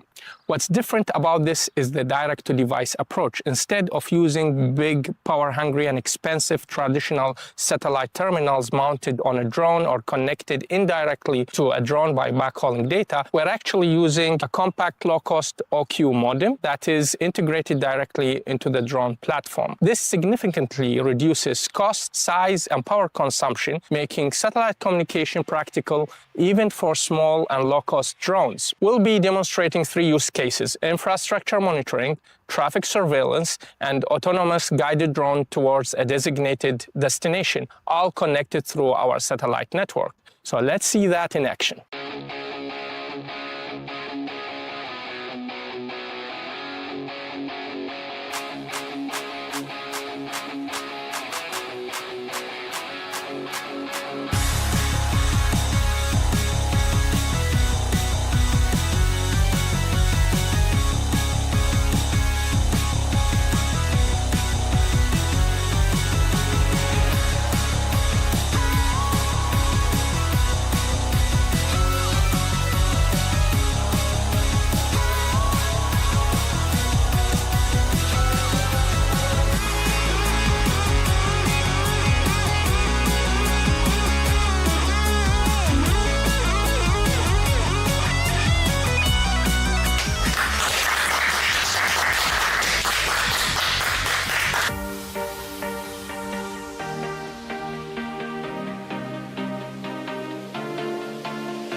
important. It's about the security of our assets in space, but also the utilization of the EU Space Program for safety and security missions.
Hi, I'm Omar Casey, founder and CEO of OQ Technology, the 5G non-terrestrial network satellite operator here in Luxembourg.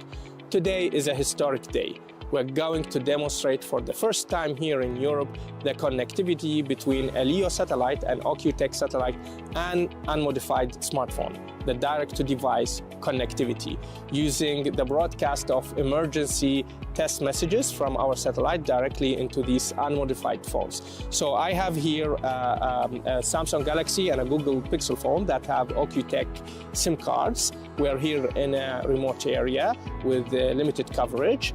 And the idea here is that once the satellite pass starts in about 10 to 15 minutes and we switch off the flight mode of the phones, we should be able to receive these broadcast test emergency messages from our satellites. This has a huge importance, especially during disaster and catastrophe times or during cyber attacks when the cellular network is not available. Our satellites could be used to broadcast emergency messages to communities, first responders, and also people in areas where there's no coverage. We're very happy to have achieved that as the first European company to achieve direct-to-device connectivity over full sovereign European infrastructure. So let's wait for the pass and then we will show you the demo. So the satellite pass has started now and we should be receiving on the phones the emergency test messages. So we have the two phones now, the Google Pixel and the Galaxy, in flight mode, and I'm gonna disable the flight mode now and both phones, and we should be shortly receiving. As you see, we start receiving on the Galaxy the emergency message. Now also we got it on the second phone.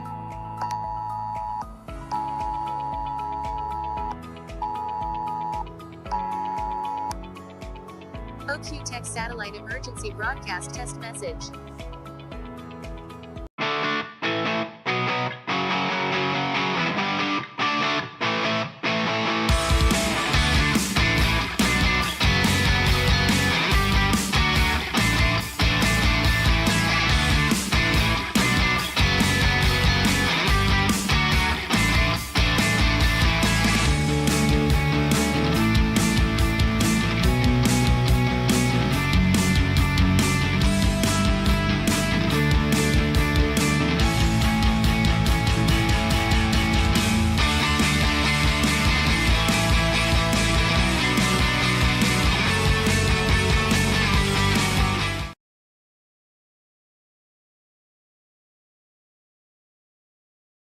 Hi, I'm Omar Casey, founder and CEO of OQ Technology. Today, we will be demonstrating a video feed from a small drone transmitted directly through our European low Earth orbit satellite constellation using a 3GPP compliant non-terrestrial network in MSS S-band spectrum.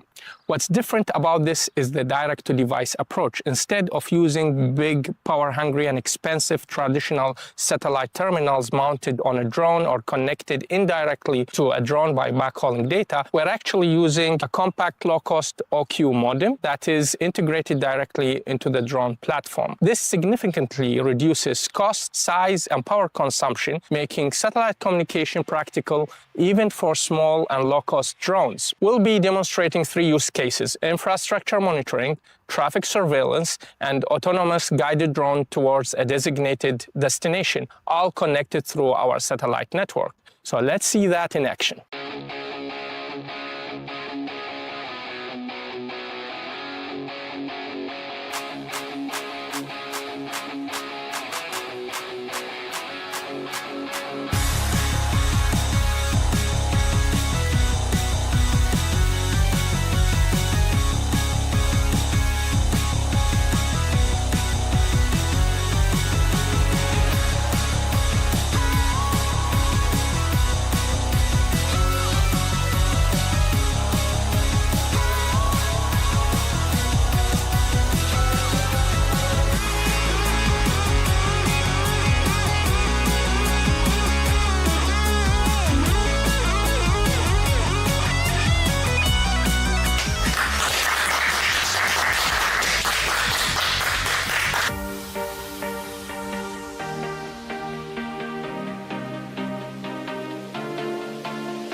Θα το κάνουμε έξω ή θα καθίσετε κάτω. Λοιπόν, πρώτη ενότητα θα μιλήσουμε για Ελλάδα στην τροχιά, για τις δυνατότητες και τις υπηρεσίες που μπορούν να παρασχεθούν μέσω του διαστήματος, ας το δούμε έτσι, μέσω των διαστημικών υποδομών. Έχουμε ένα πολύ ενδιαφέρον keynote speech, so I will switch to English, because our first keynote speaker, comes from ESA. He's the head of Earth Observation Projects Department. I think I said it right. Now I have to pronounce the name right. And he's Dominique Gigueau. He said that I did it perfectly. So, Dominique, the stage is yours. Ένα χειροκρότημα, παρακαλώ.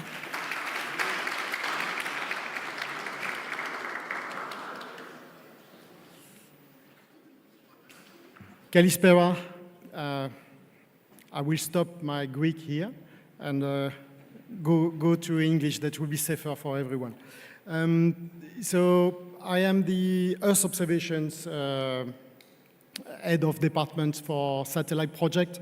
I'm an old space guy for the last 30 years, and I'm implementing projects on program from the last 20 years. I have currently 28 projects. And the Greek national program is one of the 28, but probably the one which is the most rapid in terms of implementation and the most furious in terms of commitment and willingness to reach the milestones. In this speech, I will come back to the genesis of the program, how we embark into it, what we have achieved as a partner to the Greek government in implementing their ambitions, and also talk just a little bit about the future. So first, why are we in this project? It's because the European Space Agency has mandate to not only build complex program in cooperation between states, but also to help every state in ESA to develop their industry and their space ecosystem. So that's for this second objective that we are in. And ESA exists since 50 years. And in 50 years, we have done many of these national assistance programs to help develop. And we have done good things, and we have done less good things. So we have learned. And from this experience, there are 4 key elements of success of any national project, like the Greek project. So the first one is that it needs to be ambitious enough. So you need to reach a critical mass of activity to really move the entire ecosystem in one way. If you are making just few R&Ds here and there, that does not work. Second, you need to build something consistent between the upstream and the downstream. You cannot have a sustainable ecosystem if you are not creating the needs at user level. So it's not just a problem of building products on the upstream, it's also pulling the market by having uptake of national users, asking for this data, able to use this data, and that will ask for the continuity of the data when the first generation will be over. So you are creating the pipeline of needs at the same time that you are creating the capacity. So downstream and upstream together, that's the second recipe of success.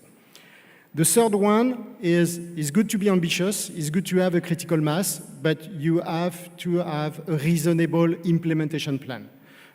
We have seen several national projects that just collapse or goes into very tedious development paths because they were too ambitious.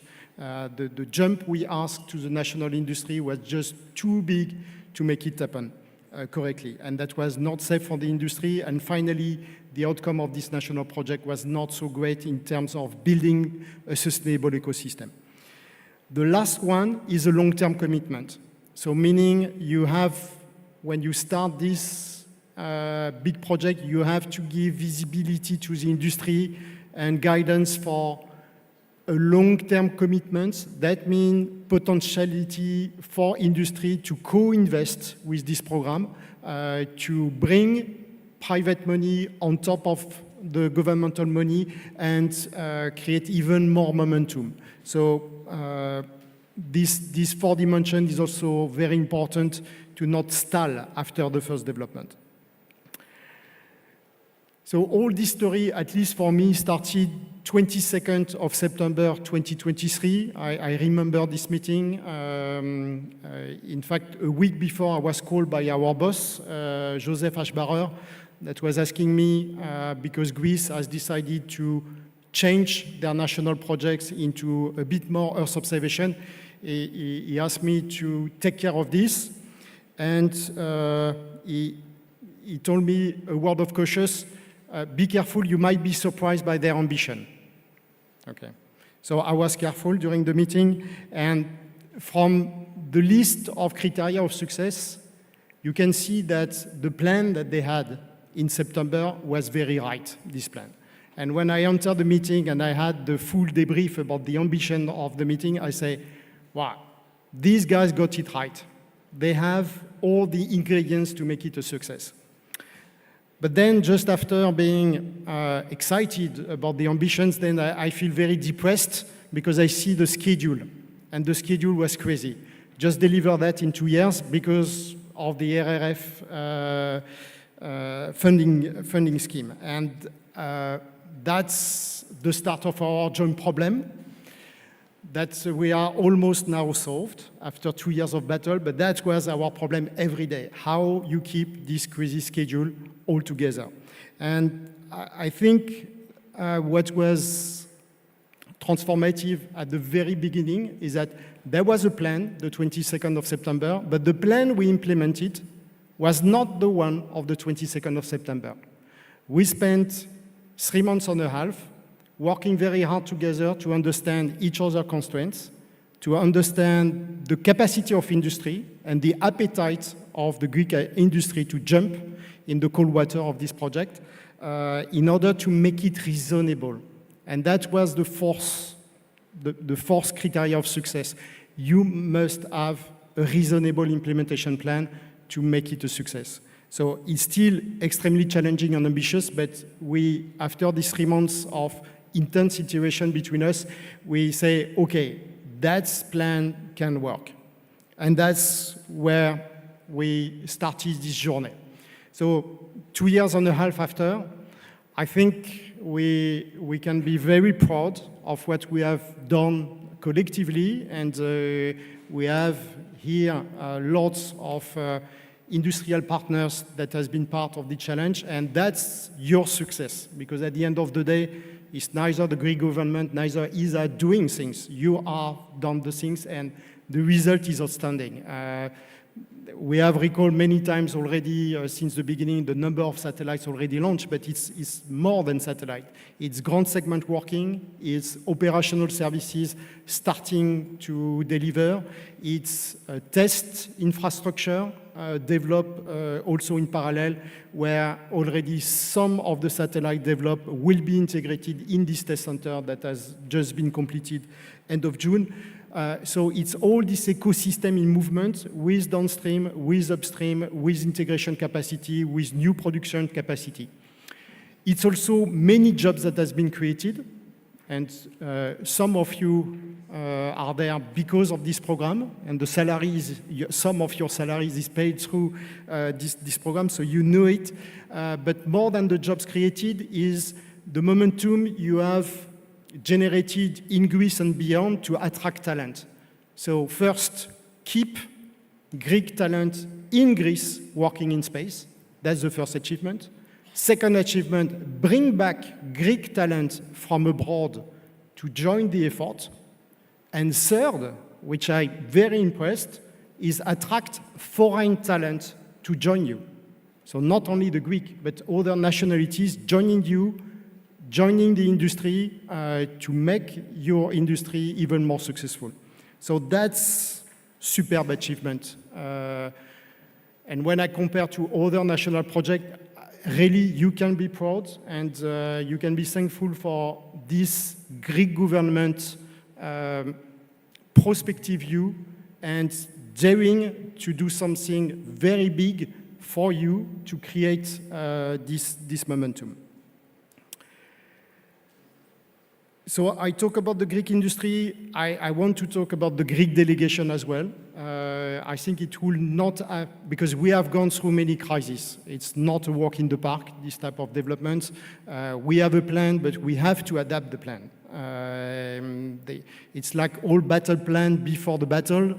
It does not resist one day of battle. You have to adapt it mainly, and you cannot adapt it if you do not have a trustful relationship between ESA as contractual agency and implementing agency and the Greek delegation. So a big thanks to our partner from the Greek delegation that I can see there for your trust and for listening carefully and finding solutions together.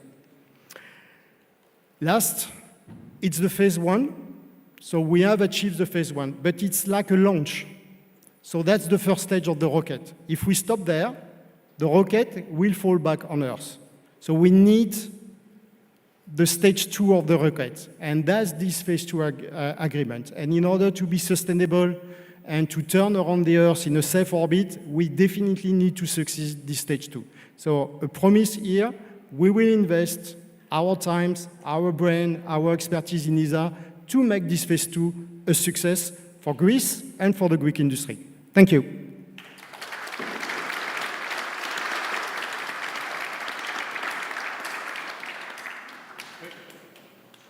Thanks very much. Λοιπόν, συζητάμε για τους ελληνικούς μικροδορυφόρους και επειδή από σήμερα έχουμε 18, δηλαδή σήμερα εκτοξεύτηκε και ο 18ος, νομίζω ότι είχε ένα ενδιαφέρον να δούμε ένα βίντεο για τους ελληνικούς μικροδορυφόρους που είναι σε λειτουργία. Να παίξει το βίντεο, σας παρακαλώ.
Λοιπόν, το χειροκρότημα πρέπει να είναι για τους ανθρώπους που θα συμμετέχουν στο επόμενο πάνελ, οι οποίοι είναι ουσιαστικά αυτοί που τρέχουν τους μικροδορυφόρους, δηλαδή βοηθήσανε ώστε να εκτοξευτούν οι μικροδορυφόροι.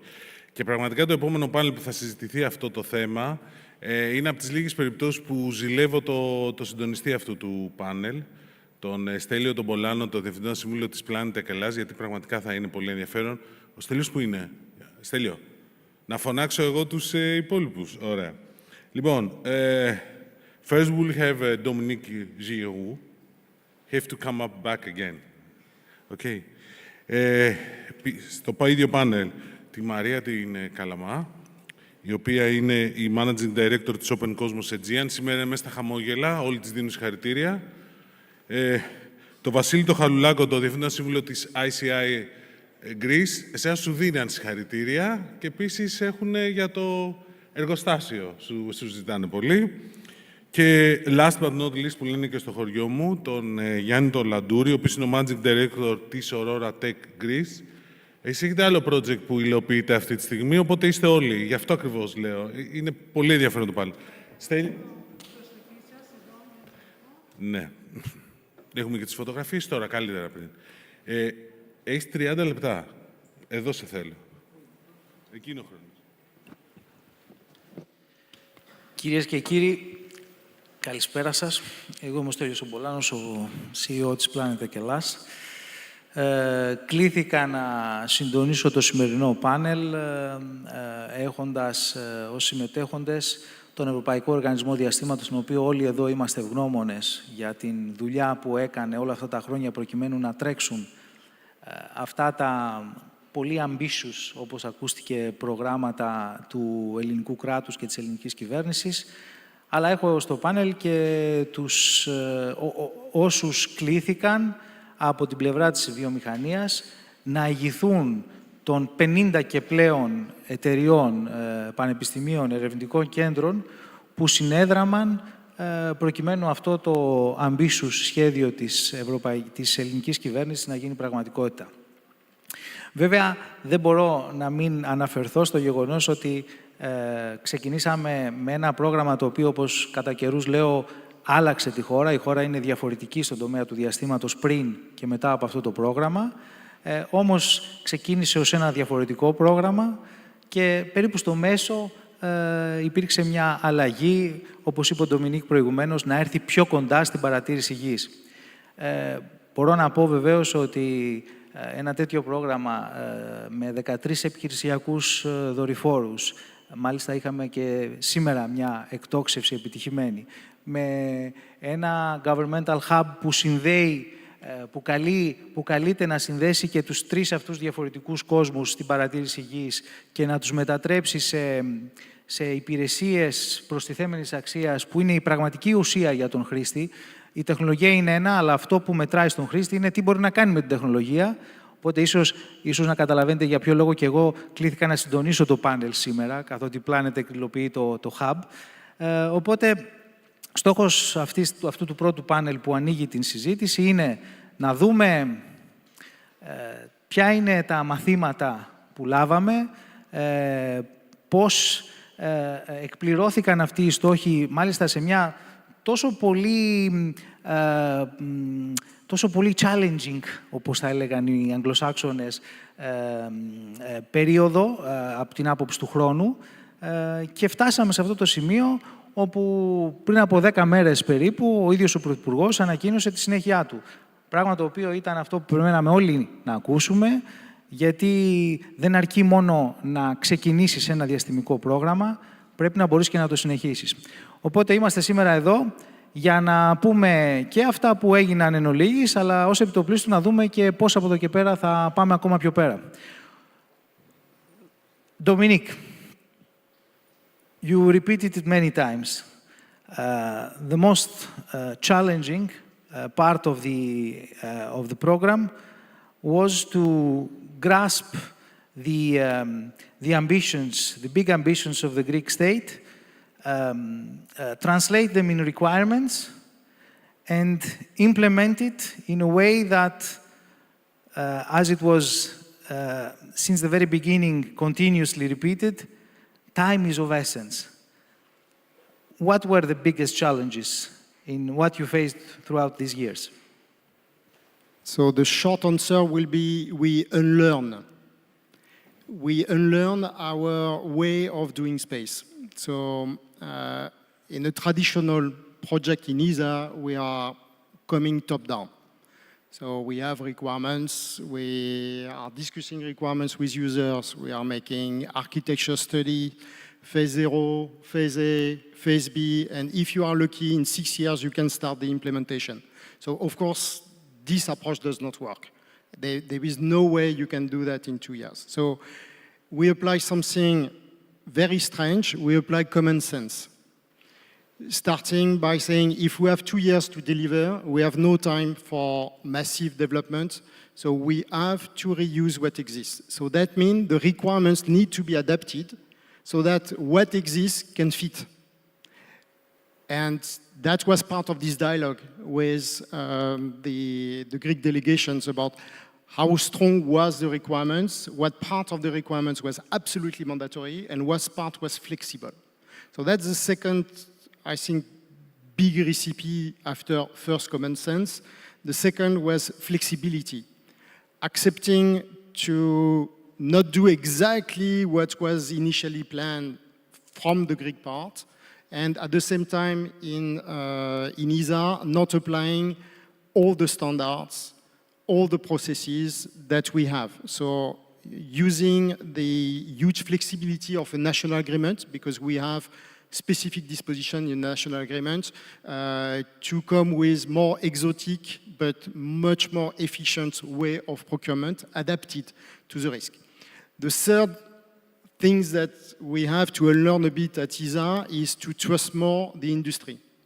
So not relying on our process and way of doing things, but accepting that on many aspects, we follow industry standard, industry way of doing things, rather than imposing a new way. But it's not enough, because you can say, okay, we just do contract, we give the keys, and then we come back in 2 years. If we have done that, it will have been a disaster. So the last topics, which is very important, is to discuss very closely with industry in a transparent manner about the status of the project, identified the risk together, and especially the risk that they have not identified, but that we know from our expertise in ESA.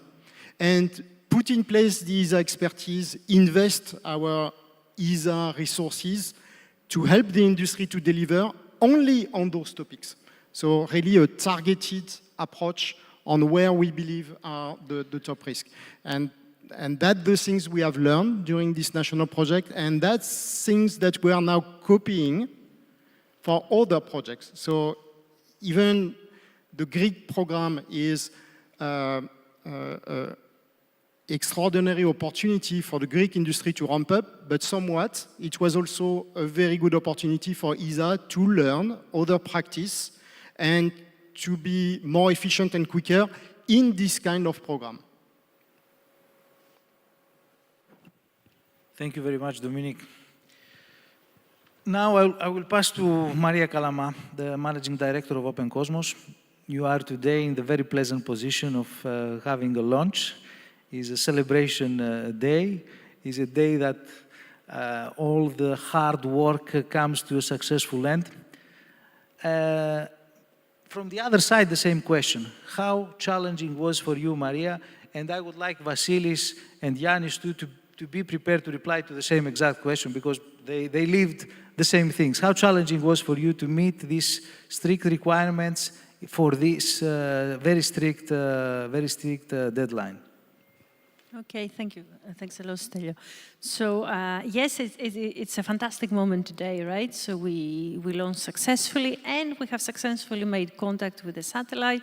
So all good. Everything works nominally. So really good launch. Also, the satellite that we're launching today, we should say, is actually the most advanced satellite that Open Cosmos as a group has launched, right? So we are very proud here in Greece because, you know, we haven't launched, you know, a copy of what we were making in another country. We have built a satellite with submetric resolution, with advanced AI capabilities, with inter-satellite links, and it is the most advanced satellite that the group has actually made, right? So with a new payload from Europe, with a new PDGS from good partners like yourselves. So we are very proud of what we have achieved. Now, in terms of the challenges, I think the challenge that we all have in Europe at the moment is launch procurement. So as a company, we don't only do Earth observation, we also do telecommunications, and in fact, we should be one of the biggest procurers of launchers at the minute in Europe, right? Because, you know, we build satellites in the tens, if not hundreds. The PR department cannot let me say the number. And so therefore, I can certainly tell you that we have a big shortage of launchers at the minute in Europe. So this is what I would call my number one challenge.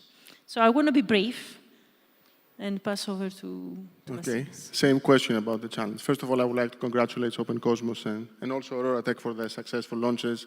It is very important that the program is successful, because that will guarantee the continuation of the programs, right? So doing a good work in the first round secures the trust of the stakeholders and the customers to move on. So it's really great news that we have successful launches and everybody is putting their best effort to this end. As far as challenges are concerned, I would say from a technical perspective, we were already in a good place from our side. I think by the time that we launched the satellites, we had already launched 40 or something satellites. So there was relative, I would say, confidence in building the satellite and launching it and connecting to the satellite. But I think there were challenges but very positive challenges. And we learned a lot by working with ESA, let's say combining, I will use those cliche terms, the new space with the old space approach. Very experienced engineers, and you know, you held our hand, we held your hand, and it was a very useful learning experience that grew us and developed us. There were more tactical challenges regarding the licensing of the satellites and, you know, the Greek licensing, like regulatory, let's call it, which is not to underestimate or discount. But I would say the single most difficult challenge was the multitasking, and I'll explain what I mean. Doing two things at a time, which is making sure that we deliver the program and also making sure that we invest in Greece to set up for future success. So keeping, of course, focusing on the program, the delivery, all the check boxes that were many check boxes, right?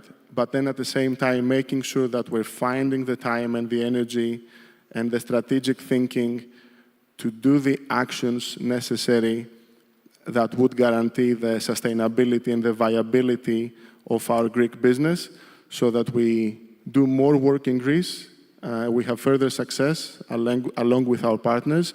So I think doing things at a time, two things at a time, it's usually something that women is mostly competent in rather than men, so I'll have to commend the women of ISI for that, because I think having women in the strategic team helped a lot in keeping us focused on two things at a time.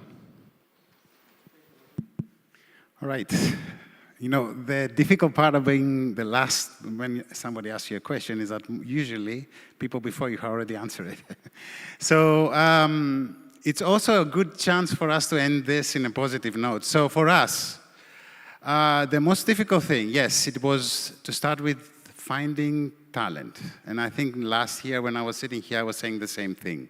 Like we need to find ways to attract this talent back here. And we're all three of us working on doing that right now. So we are contributing in bringing back the talent. The other issue was mostly project-related, the timelines. For us, specifically for Aurora Tech being on our size and growing now, delivering 4 satellites in a specific time frame was a task we did first time. We're very proud of it. We did it on time, within budget, and it works. We already starting receiving data from the satellites that we are being distributing with the Greek government right now. But as I said, I want to end this on a positive note. So I just want to point out that it's not all doom and gloom. It's not only difficult part. It's been also the support we got. I'm going to start with ESA because personally I owe a big thank you. I got a lot of support. The company got a lot of guidance when we needed it. You were there. You helped us. You guided us past our problems.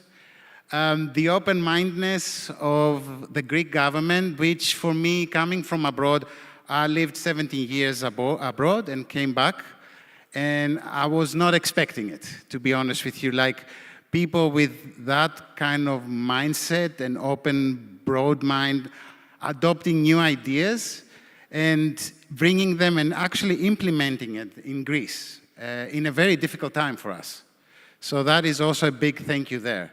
And of course, to my team and all the teams in OroraTech that, they did put a lot of effort in doing this, and they did it with their heart. They really love what they do, and they did it out of their, really, it's what we call in Greek meraki. So I'd like to end this with that note and say that, yes, it's been a very good challenge, and we are expecting more. Thank you. Thank you, Yanni. I take also the opportunity to repeat what we at the association have been continuously advocating, that the role of ESA in this, I repeat the word, in this challenging way through was fundamental. And we have continuously advocating for this, that ESA is the appropriate enabler of all the dots in order to be connected in the proper way and make this a nice a masterpiece, I would say. So, getting back to Dominique, we heard the last days the announcement of the continuation with a second in line big investment from the Greek government. Now, you elaborate, you mentioned before in your keynote speech what are the lessons learned, some, but I would like to give you the opportunity to elaborate a little bit more on this. What are the lessons learned from this previous period and how this will impact, hopefully positively, the continuation from now on? So there are many, if I focus to the most important, it's let's take time, and that's what the phase we're entering with the Greek delegation, to make sure that the question we ask industry is a reasonable question. So that's what we have done on the first one, and we need to repeat it for this one. You can run as fast as you can. If you are on the wrong road from the beginning, you will not arrive very far. So that's the first thing. So even if there is lots of pressure to start the ITT, to re-enter this new dance, bear with us. We will have to discuss very seriously with what we have learned on the industry capacity that has grown a lot in 2 years with regard to the ambitions of this new stage, because that's really a different class of program. The objectives are much more ambitious than the phase one. Let's define the right implementation plan. And I'm sure that we will succeed as we have succeeded the first one. So let's not rush stupidly and blindly. Let's discuss the best way to implement it, and that will be already a good start. Second, lessons learned. Let's put in place from the very beginning the right governance approach to decide fast.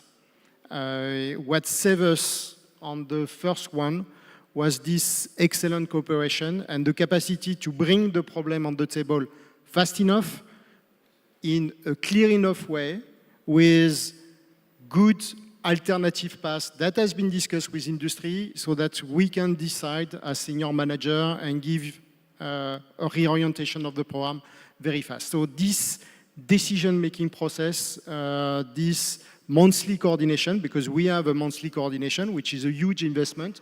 In general, as I have 28 projects, In general, I see the project every quarter. This one is every month because of the speed. And we have to continue this way if we want to succeed. So that's my second lessons learned. The third one is to apply with industry the same approach of flexibility and hands-off on what you are able to do yourself, but at the same time have very mature discussions about your own strengths and weaknesses. So where you are very strong, we will not chase you. Where you have weaknesses that you have identified, we will support you. And that's this quality of this discussion when we will come from the nice proposal phase where everything is possible to the negotiation phase, which is, okay, now let's have something that we really believe we can do it together. This negotiation phase will be crucial, and the quality of the discussion at the negotiation phase to set the right things in motion, the quality of our risk analysis to tackle it will be a key success for the future. So that will be my three key takeaway and recipe for success, and of course the alignment of the stakeholder of industry, the stakeholder of the government, and ESA on the overall objective with a good understanding of the priorities is paramount to keep this project under control. So I'm very happy and very exciting about this second stage of the rocket to put Greece into orbit. Thank you again, Dominic. So, with this, the first stage of the rocket mobilized foreign investment. We have Open Cosmos, ICEYE, Aurora Tech, who invested in Greece, started activities in Greece. Of course, these activities were added to the existing ecosystem of that many of these are participating also today. Now, I want to ask the primes of the space segment. With the continuation of the program, the first stage of the rocket was the mobilization of the investment and the starting point. With the continuation, so the second stage, is a clear commitment of the Greek state for the so-called anchor tenant. So the Greek state is committing to support the industry in a way that they can increase, we can increase, you can increase our competitiveness outside the Greek borders, outside the Greek market. Now, the same question for you all. What is your level of commitments towards Greece? You all have already establishment. I heard ICEYE recently announcing some very important news. Please elaborate on this one. Okay. Starting, of course, I said ICEYE, but always start from the ladies. Me, okay. Okay, so in terms of our investment, so it's clear we have set up facilities here, and we have, I mean, the majority, the vast majority of the program has been carried here for 2 of the satellites. In fact, we're probably allowed to say that we are going to use Greek facilities from the very first PCB until the satellite is tested, does all the environmental testing here in Greece, until it really leaves for the launch pad. And I think for us, 2.5 years down the line, this is quite an important achievement, right? Many other countries take years and years to get there. So I think this is a very important achievement. And once again, I want to say it again, these are advanced satellites, 100 kilogram range, multi-sensor, very high and high resolution. And I think what also shows our commitment to Greece is that we have also been successful, again, we cannot announce yet, but we have also been successful in export programs. So we don't only build satellites for Greece, we build satellites for global customers. And also our engineers here in Greece and the people in Pallini and our supply chain in Greece also works for the Connected Cosmos constellation, right? I don't want to say who they are because I want to give them the opportunity, to tell their story themselves. But we have at least 3 or 4 suppliers that are embedded in our global supply chain. So these are all very clear elements of investment, right, beyond the geo return to the country. Now, we are also in a position, again, thankfully, to be able to invest further.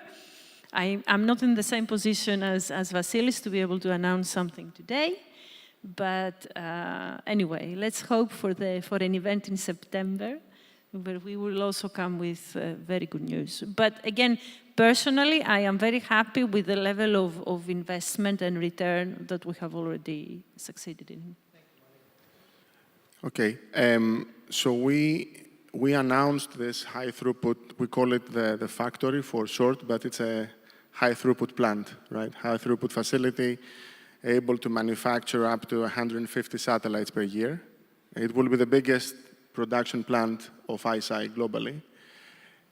And for us, we announced it on the 22nd of June when we hosted a reception, but we had started working on it a long time before that, even before knowing about the new program, right? And I think it doesn't come without risks, but you need to be bold, you need to take risks, you need to be bold in order to succeed and help your customers succeed with you. What I mean with that, and those are things that we've been repeating, but they are true. And cliches become cliches because they're true, right? So Greece, although a small country, has always been investing into its security and defense needs, right? So if you do a good job, there will be a market for you, right? It's a dual-use system. There are multiple buying centers, right? So the Ministry of Digital with ESA and the Ministry of Defense. So you do a good job, there will be a market. Now there are great partners in the Ministry of Digital Governance, the Hellenic Space Center, very competent people. And along with ESA, they are a partner that we like to work with.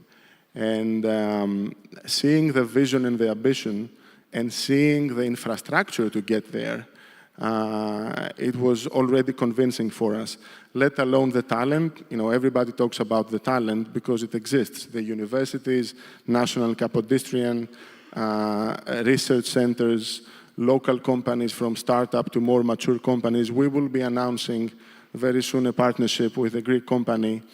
I'm not going to name them today, but it's coming very soon.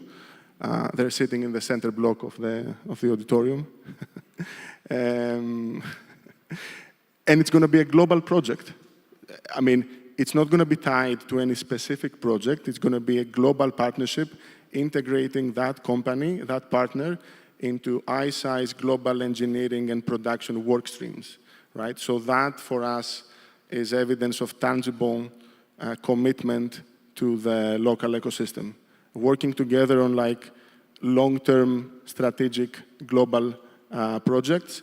And I think the last thing is the regional impact, right? So Greece sits in the center of the world, really, but I think in our context, it is, for us, a springboard to do business in the vicinity, in the southern Mediterranean, the Balkans, right? Those are regions that, of course, we're not going to be establishing an office in every country that we want to do business. So Greece is the natural hub for the region. So the ingredients are here. And we didn't really sit to overanalyze everything. We thought the ingredients are here. Now the ball is on our court to do a good job and capture the opportunity. Thank you. Pretty much the same as my previous speakers. The one thing we identified here is that the quality of not only the talent, the quality of the work being done here is of very high standards for us.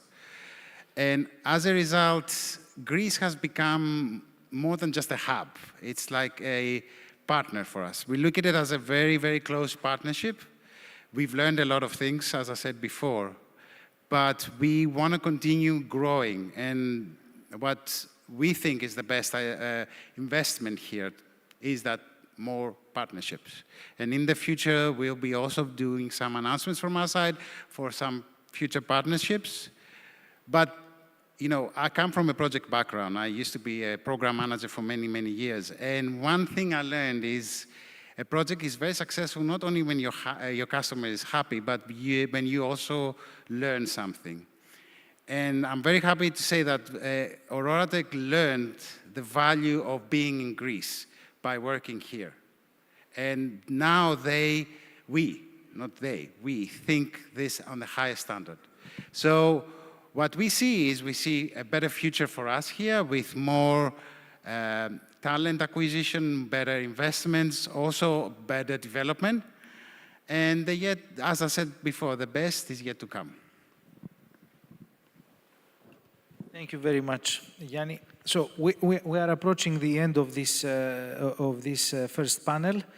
It seems that we have completed altogether this first stage. So the first stage rocket has landed. Now we are concentrating on the second stage and the job that the second stage has to do. Personally, I'm very optimistic about the continuation. This is starting now. And let's all do our best in order for the country to have the capacity that is needed, but also for the ecosystem to flourish even further. Thank you very much to all for the participation. Anyone having a comment?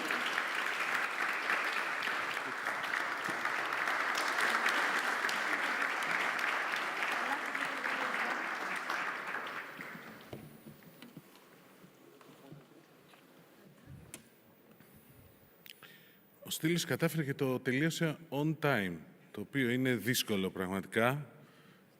Και ο φίλος του... He was on time, that was saying, which was really difficult. Okay, in 30 minutes, and say all that. And... Και επίσης είχαμε και ειδήσεις. Τα λέτε μπροστά στη δημοσιογράφους, το ξέρετε. Δηλαδή, Λοιπόν, να συνεχίσουμε. Πάμε τώρα στη δεύτερη ενότητα. Greece in Orbit, Emerging Spaces, Services and Capabilities. Συνεχίζουμε λίγο δηλαδή στο τι έρχεται τώρα να δούμε. Θα ξεκινήσουμε με... Έχουμε 2-3 keynote speeches, οπότε η πρώτη keynote ομιλία έρχεται από τον κύριο Δημήτρη Μπλιζιώτη, ο οποίος είναι Scientific Officer, επιστημονικός συνεργάτης στο Hellenic Space Center, στο Ελληνικό Κέντρο Διαστήματος. Είναι εδώ ο κύριος Μπλιζιώτη. Ωραία. Τι με... Θα τα πούνε όλα. Τα πάνε. Όχι, άρα έχεις και εσύ να πεις. Ωραία, λοιπόν. Πώς θέλεις. Όχι, είμαι καλά. Καλησπέρα και από μένα. Και την προηγούμενη φορά πέρσι πάλι είχαμε τον μεγάλο τίτλο. Δεν πειράζει. Δουλεύω στο ΕΛΚΕΔ. Διαχειρίζομαι το Εθνικό Πρόγραμμα Μικροδορυφόρων, το κομμάτι της παρατήρησης γης. Και είμαστε εδώ να δώσω μια δεύτερη συνέχεια στο πρόγραμμα σε σχέση με το τι σας είχα πει πέρσι. Έχουμε νέα, έχουμε εξελίξεις και τα οποία, όπως όλοι βλέπουμε, είμαστε σε πολύ θετικό και καλό δρόμο. Θα πω το κομμάτι της παρατήρησης γης και ο συνάδελφος μετά θα μιλήσει για τα υπόλοιπα έργα. Υπενθυμίζω ότι το Εθνικό Πρόγραμμα Δορυφόρων, τουλάχιστον η φάση 1 που υλοποιούμε τώρα, απαρτίζεται από 5 μεγάλα έργα, τα οποία προφανώς το κάθε ένα έχει αντίστοιχα υποέργα. Σήμερα εγώ θα μιλήσω για το κομμάτι των 130 εκατομμυρίων που αφορά την παρατήρηση γης. Έχουμε 7, όπως είδατε, αυτή τη στιγμή είναι μια πολύ χαρούμενη ημέρα για μας. Σήμερα, μάλιστα, εκτοξεύτηκε ο πρώτος οπτικός δορυφόρους. Έχουμε η σύνοψη, όπως βλέπετε στη συγκεκριμένη διαφάνεια. Μιλάμε για 13 επιχειρησιακούς μικροδορυφόρους, 7 οπτικούς, 4 θερμικούς και 2 SAR. Οι θερμικοί και οι SAR έχουν ήδη ολοκληρώσει τις εκτοξεύσεις τους. Είμαστε τώρα σε φάση πλήρης επιχειρησιακούς λειτουργίας. Τα δεδομένα εκμεταλλεύονται από τους δημόσιους φορείς, όπως επίσης και από τις εταιρείες. Ο πρώτος οπτικός δορυφόρος, ο πολύ υψηλής ανάλυσης που λέμε, ο Very High Resolution, πέταξε σήμερα, οπότε έχουμε πολύ χαρμόσυνα νέα και παράλληλα αναμένουμε την εκδόξευση των υπόλοιπων 6, οι οποίοι θα ολοκληρωθούν μέσα στο φθινόπωρο του 2026. Το προηγούμενο πάνελ έθεσε τις βάσεις, είδατε τις εταιρείες που έχουν υλοποιήσει και υλοποιούν ακόμα το επιχειρησιακό πρόγραμμα μικροδορυφόρων, αλλά αυτό που πρέπει να σταθούμε είναι ότι δεν μιλάμε μόνο για δορυφόρους, τα προγράμματα είχαν επενδύσεις από τις εταιρείες, είχαν επίσης και ανάπτυξη εθνικών υποδομών, όπως είναι για παράδειγμα ground segment, εθνικές υποδομές για συναρμολόγηση και έλεγχο των δορυφόρων. Ξεκινάμε με τους θερμικούς δορυφόρους, οι οποίοι τον Μάιο εκτοξεύθηκαν. Μπορείτε να δείτε εδώ κάποια σημειότυπα και από τις πρώτες εικόνες που έχουμε λάβει από τους θερμικούς δορυφόρους. Ο στόχος ήταν να αξιοποιηθούν και προφανέστατα σε φαινόμενα όπως είναι οι πυρκαγιές, οι δασικές πυρκαγιές, αλλά καταλαβαίνουμε ότι υπάρχει μια πληθώρα εφαρμογών που μπορούν να αποφεληθούν και να χρησιμοποιήσουν τέτοιου δεδομένα, όπως για παράδειγμα αστική νησίδα, ποιότητα υδάτων, θερμοκρασία εδάφους και αντίστοιχα και θερμοκρασία των υδάτων.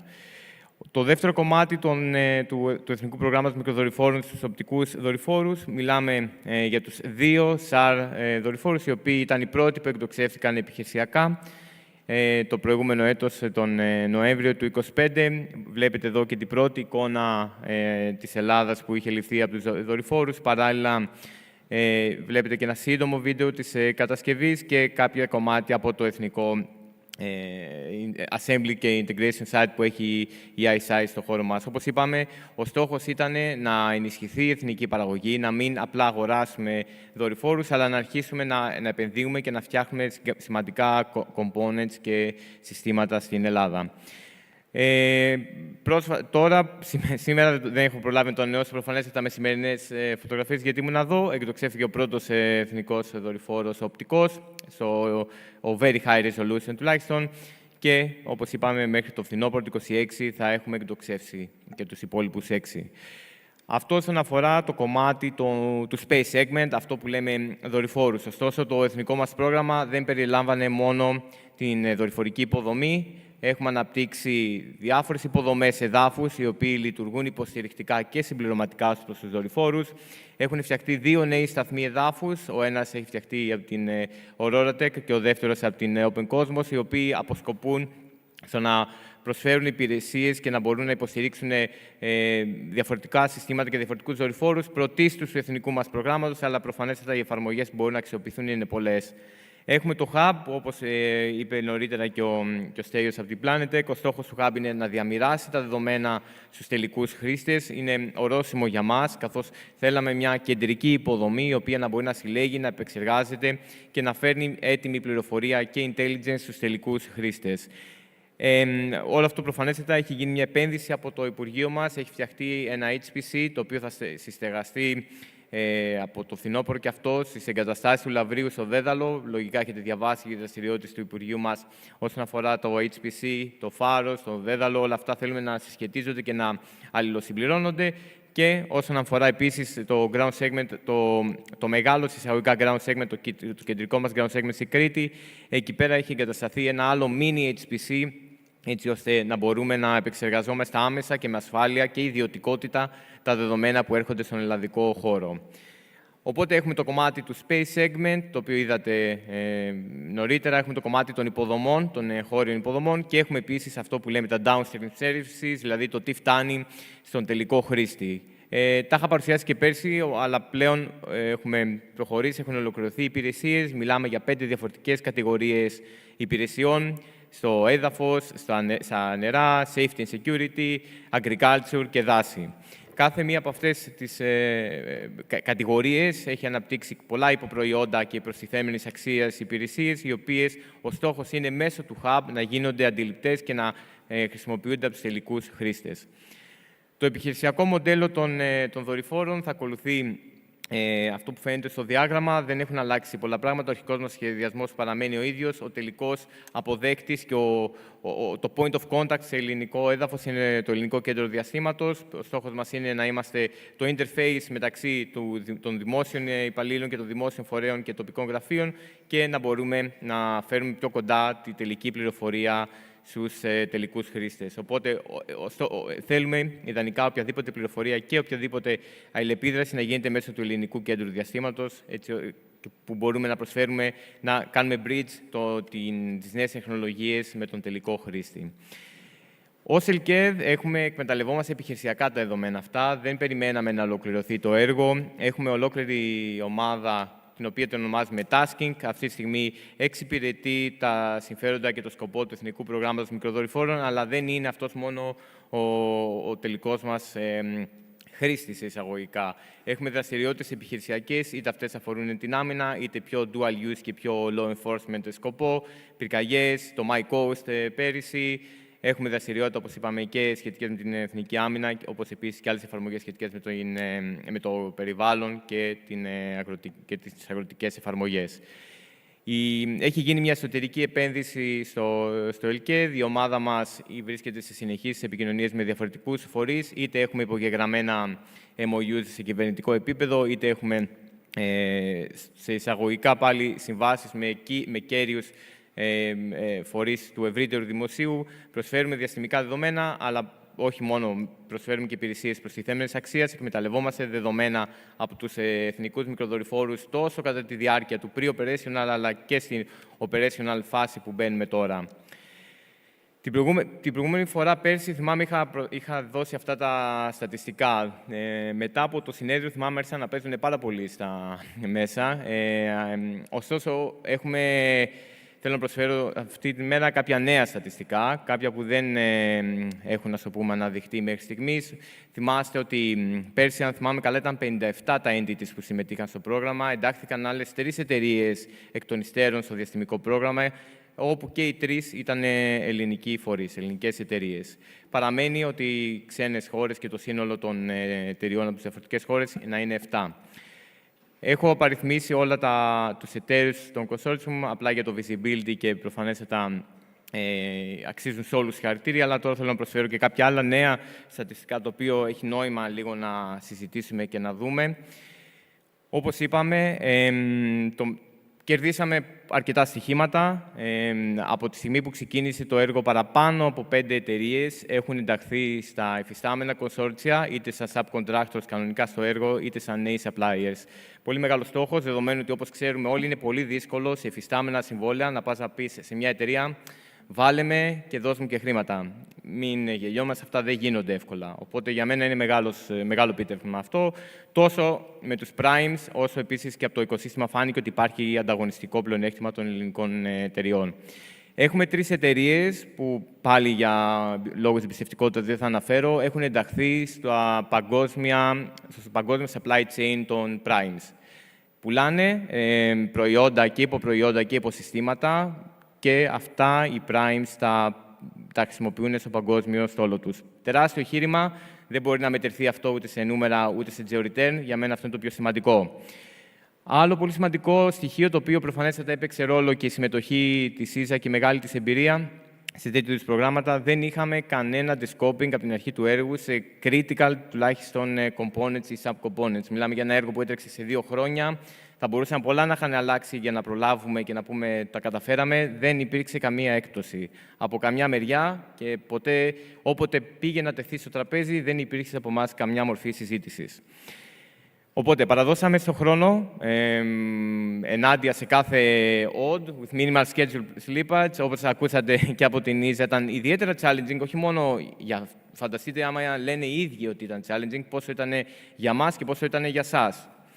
Και το σημαντικότερο όλων, το ότι αρχίσαμε και πετύχαμε σε αυτό το έργο, δεν δημιούργησε το κατάλληλο momentum και τις ευκαιρίες για το νέο διαστημικό πρόγραμμα, το οποίο, όπως είδατε, παρουσιάστηκε πριν 10 μέρες στην παρουσία του Πρωθυπουργού. Μιλάμε για αύξηση του προϋπολογισμού.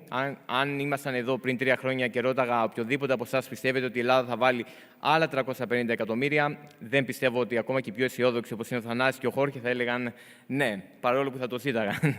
Αλλά όπως και να έχει, παρατηρούμε την τελευταία 8 ετία στο διάστημα η Ελλάδα έχει επενδύσει χρήματα τα οποία ξεπερνούν το 1 δισεκατομμύριο και αν βάλουμε ιδιαίτερα συμβόλαια όπως είναι στην άμυνα. Κλείνοντας, να ευχαριστήσουμε, είναι πολύ σημαντικό τις ομάδες που δουλεύουν σε αυτό, τόσο εθνικά αλλά και ως προς την Ίζα. Έχω βάλει εδώ τους κύριους ανθρώπους τεχνικοί που βοήθησαν και συνεχίζουν να βοηθούν τεχνικά. Προφανέστατα υπάρχει μια τεράστια ομάδα που βοηθάει στο κομμάτι του support, όπως επίσης και από τη Γενική Γραμματεία Τηλεπικοινωνιών και Ταχυδρομείων. Αναφέρθηκε πριν και ο Βασίλης από την ISI για το κομμάτι του licensing και της αδειοδότησης. Είναι κάτι που το ξεχνάμε και πολλές φορές το περνάμε εύκολα, αλλά έχει πάρα πολύ effort. Και από τη μεριά της ΙΖΑ προφανώς. Και θα ήθελα να ευχαριστήσω ιδιαίτερα τους συναδέλφους από την ΙΖΑ που έχουν βοηθήσει σε όλο αυτό το εγχείρημα. Ευχαριστώ πολύ και καλή συνέχεια.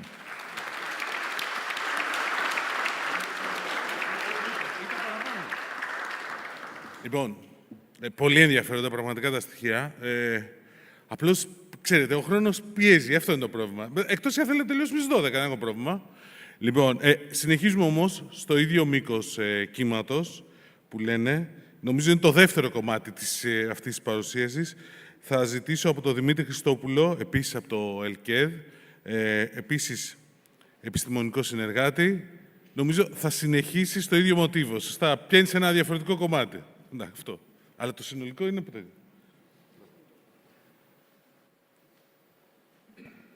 Ευχαριστώ πάρα πολύ. Καλησπέρα. Ονομάζομαι Δημήτρης Χριστόπουλος, είμαι και εγώ από το Ελληνικό Κέντρο Διαστήματος. Θα περάσω σε ένα δεύτερο κομμάτι της παρουσίασης τόσο του Εθνικού Προγράμματος όσο και της δραστηριότητας που είχαμε μέχρι σήμερα, που αφορά κυρίως τις αναδυόμενες υπηρεσίες και εφαρμογές στις ασφαλείς επικοινωνίες, στις ασφαλείς δορυφορικές επικοινωνίες. Θα μιλήσω γενικά για τη γραμμή εξέλιξης των αναγκών των χρηστών σε ασφαλή συνδεσιμότητα και από εκεί πώς μπορούμε να δημιουργήσουμε, να κάνουμε αυτό το capacity building, δηλαδή να δημιουργήσουμε βιομηχανική ικανότητα και παραγωγική ικανότητα στη χώρα μας για να παράγουμε τεχνολογία.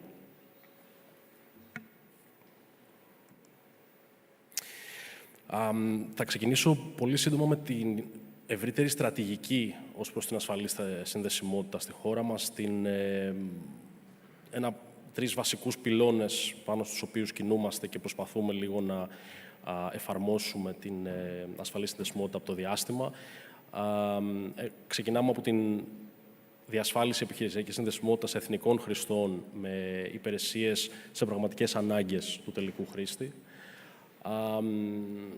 Την ενεργή συμμετοχή στα ευρωπαϊκά προγράμματα, σε μεγάλα ευρωπαϊκά προγράμματα ασφαλούς συνδεσιμότητας, όπως είναι το IRIS², το GovSatcom και το Galileo PRS. Και φυσικά την ενίσχυση της ελληνικής θέσης στο διάστημα μέσω της αξιοποίησης εθνικών περιουσιακών στοιχείων και της ανάπτυξης της εθνικής βιομηχανικής ικανότητας.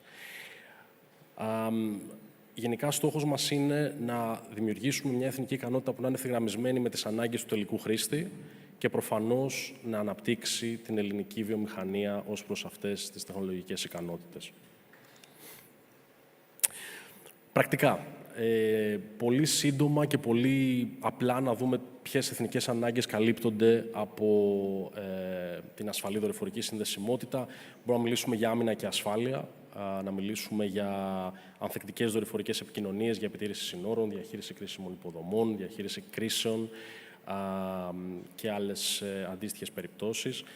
Την πολιτική προστασία, τη συνδεσιμότητα κατά τη διάρκεια καταστροφών ανθρωπιστικών κρίσεων, τη σύνδεση νησιών για απομακρυσμένων περιοχών και φυσικά την ανάγκη της μετατροπής μιας πραγματικής δορυφορικής αποστολής σε υπηρεσία μέσω ενός κυβερνητικού κόμβου.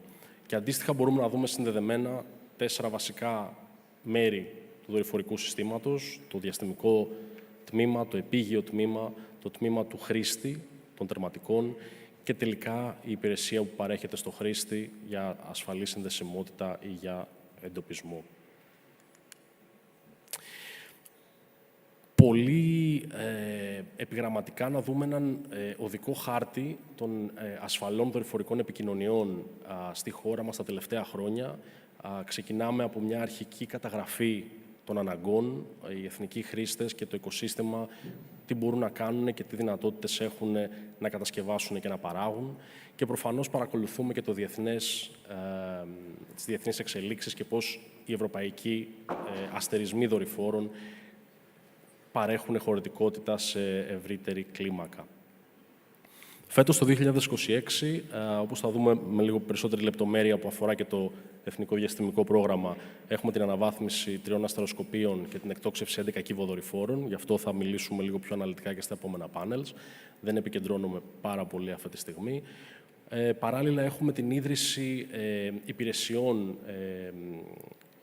competent authorities, οι αρμόδιες αρχές για το διαμοιρασμό ασφαλής συνδεσιμότητας και υπηρεσιών ασφαλούς συνδεσιμότητας και γεωεντοπισμού και πολύ σημαντικό, την αρχή των υπηρεσιών του Ευρωπαϊκού Προγράμματος Ασφαλών Δορυφορικών Υπηρεσιών, του προγράμματος GovSatcom, και γι' αυτό θα δούμε μερικές λεπτομέρειες παραπέρα.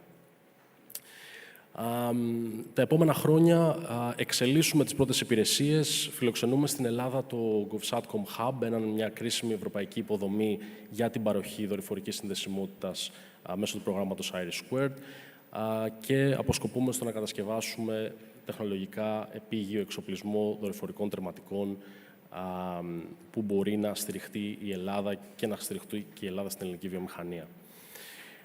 Απότερος σκοπός, πλήρης επιχειρησιακή λειτουργία δορυφορικών συστημάτων κυβερνητικής και στρατιωτικής συνδεσιμότητας, ασφαλούς συνδεσιμότητας, η προστασία του φάσματος και των παρεμβολών στο φάσμα για να μπορούν αυτά τα συστήματα να λειτουργούν σωστά και φυσικά η διατήρηση των οπτικών επικοινωνιών και η εξέλιξή τους σε μια επιχειρησιακή υπηρεσία η οποία μπορεί να είναι βιώσιμη και να παρέχει έτσι μια βιώσιμη λύση και υπηρεσία. Πολύ σύντομα, όπως θα δούμε και στα υπόλοιπα πάνελ, στα CubeSats, οι ελληνικοί κυβοδορυφόροι είναι αυτή τη στιγμή σε τροχιά, 11 κυβοδορυφόροι είναι σε τροχιά για διάφορες εφαρμογές, παρατήρησης γης, ασφαλούς συνδεσιμότητας, επιτήρησης φάσματος και on-board processing. Αποτέλεσαν μια πρακτική διαδρομή για να πιστοποιηθούν ομάδες, ελληνικές ομάδες, για να μπορούν να κατασκευάσουν διαστημική τεχνολογία, να την εκτοξεύσουν και να τη χρησιμοποιήσουν για τα επόμενα προγράμματα. Τα αστεροσκοπία. Τα αστεροσκοπία μας και αυτά μπαίνουν στη διαδικασία αναβάθμισης για να μπορέσουν να επικοινωνούν με όλες τις δορυφορικές τροχές, LEO, MEO και GEO. Είναι στο Χελμό, το Σκίνακα και το Χολεμόντα και είναι εθνικές υποδομές οι οποίες σκοπό έχουν να υποστηρίξουν τόσο πειραματικές εξελίξεις στις δορυφορικές επικοινωνίες, όσο και αποσκοπούμε στο να δημιουργήσουμε μια υποδομή και έναν ευρωπαϊκό κόμβο οπτικών επικοινωνιών που μπορεί επιχειρησιακά να χρησιμοποιηθεί από την Ευρώπη. Αν μπορούμε να πούμε πώς θα βλέπαμε την επόμενη μέρα στις ασφαλείς οπτικές επικοινωνίες, θα μιλάγαμε για μια δυνατότητα εθνικού συντονισμού όλων των υποδομών, τόσο των επίγειων όσο και των διαστημικών. Να μπορούν τα αστεροσκοπία που έχουμε αναβαθμίσει να μιλήσουν έστω και σε πειραματικό επίπεδο και μετά σε εξέλιξη σε πιο επιχειρησιακό με τους κυβοδορυφόρους που έχουν εκτοξευτεί και διαθέτουν τέτοιου είδους ωφέλιμα φορτία. Απότερος σκοπός και αυτός η κάλυψη αναγκών ασφαλούς συνδεσιμότητας. Θα μιλήσουμε και λίγο για τις ασφαλείς επικοινωνίες σε RF επίπεδο, όχι σε οπτικό, αλλά στο φάσμα των ραδιοεπικοινωνιών και στη συμμετοχή της Ελλάδας στο ευρωπαϊκό πρόγραμμα GovSatcom. Σε πρώτη φάση, το GovSatcom Sharing and Pooling είναι το ευρωπαϊκό πρόγραμμα διαμοιρασμού ευρωπαϊκών πόρων στα κράτη-μέλη, όπου η Ελλάδα παίζει ένα σημαντικό ρόλο σήμερα με την υποστήριξη και με την καλή συνεργασία με τον Ελλάς-Σατ και τους δορυφόρους Ελλάς-Σατ 3 και Ελλάς-Σατ 4. Οπότε η Ελλάδα στο πρόγραμμα GovSatcom είναι πρακτικά πάροχος δορυφορικών υπηρεσιών. Ταυτόχρονα, το Υπουργείο Ψηφιακής Διακυβέρνησης συμμετέχει ως αρμόδια αρχή για τον διαμοιρασμό των υπηρεσιών του GovSatcom στους τελικούς χρήστες και φυσικά σε συνεργασία με τον τελικό χρήστη, την πυροσβεστική, την αστυνομία, το λιμενικό και άλλους εθνικούς χρήστες στον καθορισμό των αναγκών. Οπότε και ως δορυφορικός πάροχος και ως χρήστης των τελικών υπηρεσιών η Ελλάδα συμμετέχει στο πρόγραμμα, στις αρχικές υπηρεσίες αυτού του προγράμματος και αποσκοπεί στις περαιτέρω εξελίξεις και στην τελική επιχειρησιακή του ικανότητα. Πολύ σύντομα ένα demo που έγινε πολύ πρόσφατα στην Κύπρο, στο EU Space Days, είδαμε την επιχειρησιακή σύνδεση δορυφόρων Ελλάς-Σατ, ήταν ο Ελλάς-Σατ 3 δορυφόρος, ο οποίος συνδέθηκε με το Εθνικό Συντονιστικό Κέντρο Διαχείρισης Κρίσεων μέσω δορυφόρου στην Κύπρο και ήταν ένα παράδειγμα του πώς μπορούμε να φέρουμε τις δορυφορικές υπηρεσίες στο χρήστη, στον εθνικό χρήστη και να μπορούμε εν τέλει να παρέχουμε επιτυχώς την υπηρεσία του προγράμματος. Τέλος, κλείνω λίγο πάλι με τον οδικό άξονα, όπως τον είδαμε πριν.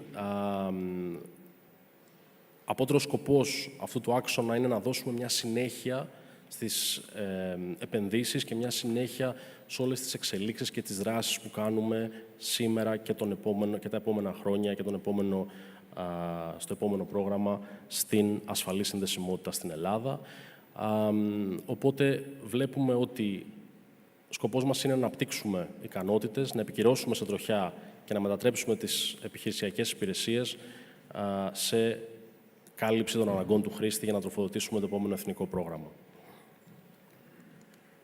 Ευχαριστούμε πάρα πολύ και η ερώτηση η οποία τίθεται και είναι στη διάθεση να συζητηθεί είναι πώς μπορούμε να μετατρέψουμε την ελληνική τεχνολογία σε επιχειρησιακές υπηρεσίες. Ευχαριστούμε πολύ.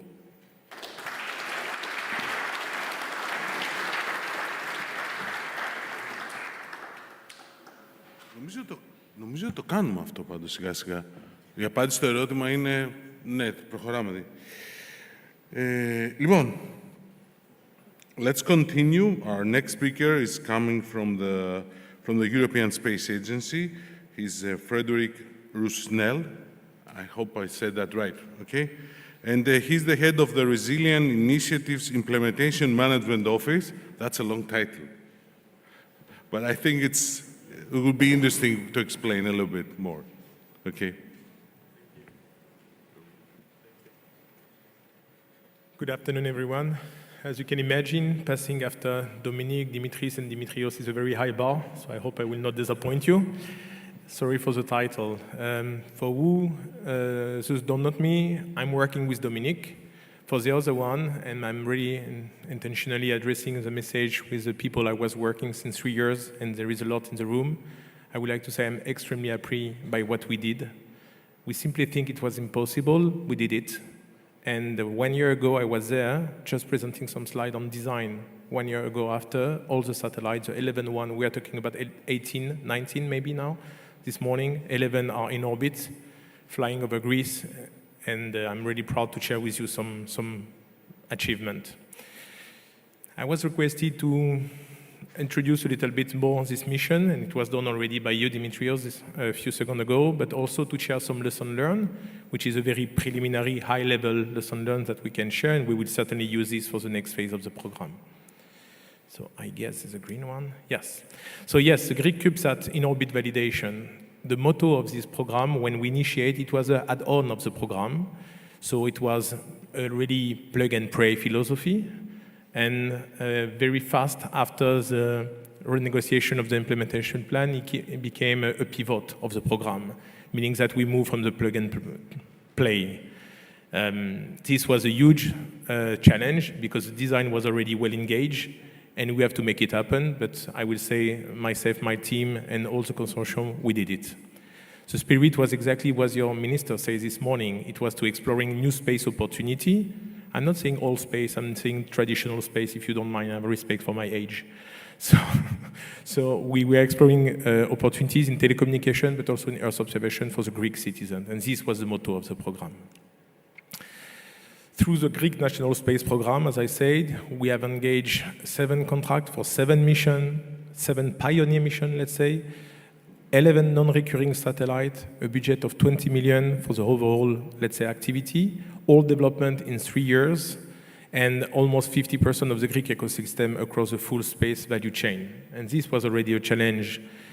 To be honest with you, and we say this morning, when I published the ITT for the Greek program, I say, okay, CubeSat in Greece, known for the downstream and the midstream sector, maybe I will have one proposal. We receive a huge number of proposals, and we have the difficulty to make a choice, but we did it with the support of the delegation. Here you have the mission.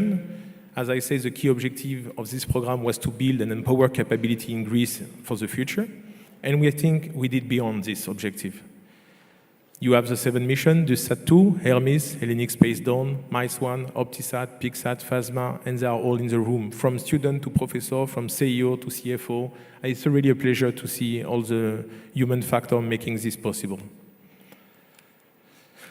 The 7 wonders, if you authorize me to say, not on the antique world, but the new space world, this is what you have on this slide. You have a picture of each mission when they will still be at this time on ground, in the different laboratory, in Berlin, in Greece, in ESTEC, because we had also the pleasure to have some test campaign with all you guys. So this is really what we name in my team the 7 wonders. Really important is now it's the transition to fact we are in orbit, and we move from the 7 wonders to the Magnificent 7. You see that I make some parallel with some good movies. So Greece and its Magnificent 7 are in orbit, and we definitively successfully transform and deploy a portfolio of CubeSat mission, addressing, as we said this morning, communication, Earth observation, maritime services, space domain awareness. But we also pave the way for the secure high-speed space-to-ground communication and RF inter-satellite link, as it was described by Dimitrios. We also work on capabilities to support agriculture, forestry, cartography, environmental test, monitoring. We work also on the space-based 5G IoT communication. We work also on laser communication. We work also on spectrum awareness, space situational awareness services. So you see the spectrum of all the purpose of the different mission is amazing. Just this with 11 CubeSat. Just take time to think what we are doing. A CubeSat is the size of the box for your shoes. Huh? All missions perform in orbit validation at least one key Greek technology, and this was really a challenge. We put it in place with the delegation. We wanted to have a small piece of Greek everywhere on Earth, but also in orbit, and we have it. We have processor from Greece. We have payload dual data handling from Greece, communication system, ASIC, software-defined radio.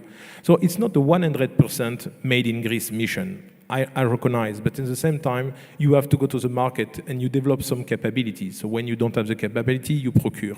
But by procuring this capability, you learn, and now the Greek ecosystem has the capacity to enter in the game stronger. Very important, all this mission allow or will allow to transfer a national investment, and this was well presented by my Greek colleagues, into operational services, directly supporting security, resilience, environmental protection, and economic growth. Because definitively, even if you have the support from the state, you need to develop your economy. You need to have concrete economic cases. After this very fast introduction of the different missions, lesson learned. I split this in different topics, and I will focus only on few of them. But please keep in mind that this is still under evolution, and we will consolidate this for the end of the program. Design lesson. It's easy maybe, but you have to ensure critical interfaces are frozen early on, specifically for the one under the responsibility of suppliers. Do not leave room to discover something later in the program, in the project. For mission requiring fine pointing and having optical element, and we have a lot, as you know, we have this communication with optical ground station, you have to design the spacecraft for optical alignment activities from the start. We just think that we have to integrate the payload. It's not only the case to integrate the payload. By the way, the optical terminal developed for the Greek program are flying for the first time. So we really put a high bar on the level of technology on the mission. Also, you have to ensure that you have exterior programming access implemented for all programming interfaces you may need. Ability to flash. It's easy to say, but to flash the software and the firmware onto components from the exterior of the spacecraft is fundamental. It's not because the satellite is small that you can do whatever you want. You need to be sure that you keep the integrity of the satellite after the testing. And if you need on the pad to patch a software, you should have somewhere a USB entrance for this. Regarding the procurement, I like these pictures because coming from the traditional space world and speaking now a lot with the new Space One, we always say, okay, items are sold as off the shelf. It's easy mission. You buy something on the shelf, but the shelf is very often empty. So you have to identify a long lead item early and procure them as early as possible and to stock them. And I can tell you it's not so easy. Another point also is buying flight spare, at least for long lead item, can greatly mitigate the impact on the commonality issue. And this was a long discussion with my Greek colleagues, and thanks to their support, we have implemented this logic. Because if you break something at 2 weeks before delivery to SpaceX, it's too late. You miss the launcher. So you need to have this spare part. You need to have this logic in terms of procurement. Finally, and I think it's really an important lesson learned that I shared a few minutes ago during the inauguration of the exhibition with some of you, PFM become project bottlenecks, especially when you have a single platform mission. So to use your EQM, so engineering qualification model, or an EM, or at least to have a flat sat to mitigate the schedule of the risk is key, in particular in this new Fast and Furious program. Regarding the assembly integration and testing lesson, this is for all the students in the room. Test everything. Test early and constantly retest. Lesson number 2, test as you fly and fly as you test. This is a secret ingredient of the sauce to have a successful mission.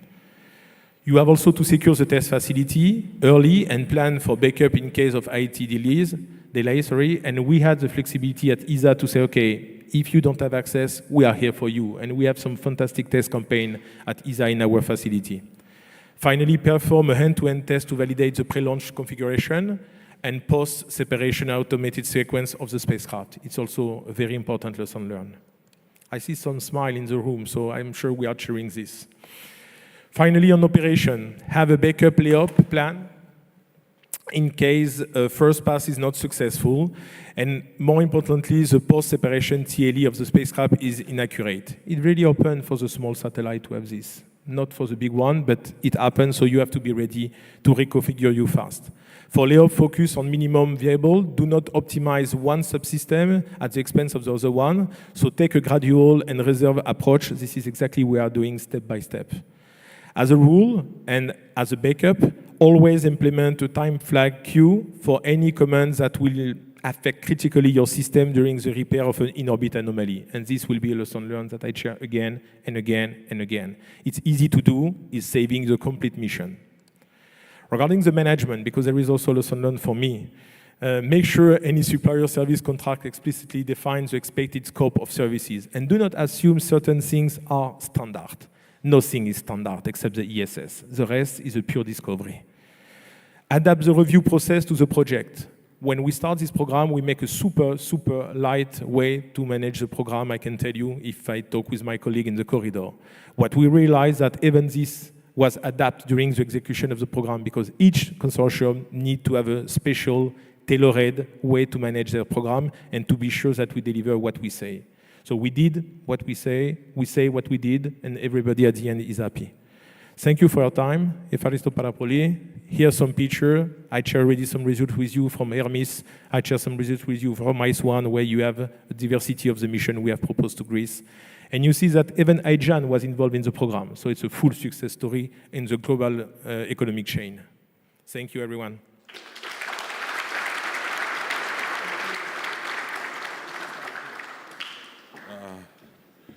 Okay, now let's go to the next keynote speech, because I think we have a very interesting company. Okay, we have Omar Kez. I'm not sure every time for that name. Is it right, Omar? I'm saying that right or not? Casey. Okay. He's the CEO of OQ Technology, which is one of the very interesting companies that are operating in Greece. You can come here on stage, Omar. Okay, but I have to find the name right. Otherwise, I know some of your investors that are going to kill me, that's why. Thank you very much. I'm Omar Casey, founder and CEO of OQ Technology, and also managing director of OQ Technology Hellas. Thanks, Frederic, for the nice presentation. Actually, Frederic followed the company and mentored it also since the very beginning, and we're very proud to have been successful with this, with our recent mission, as we are one of the 7 missions. So I would like to talk about why sovereignty is important for Europe in space. Because today, Europe is largely dependent on non-European infrastructure for satellite communication on low Earth orbit, especially. And that's a strategic vulnerability, because with low Earth orbit satellite communication, all the future IoT devices, smartphones, alerting systems will be connecting to these backbone LEO infrastructure, and not owning them means outsourcing that strategic importance to other countries and not owning also the data. And of course, the war in Ukraine has shown that how satellite communication is actually a critical wartime infrastructure. It's not just for commercial communication. And with Greece being at the southern east edge of Europe, and also neighboring very high tension zones, they are more exposed to this vulnerability, and that's what makes it more important to have such a sovereign infrastructure.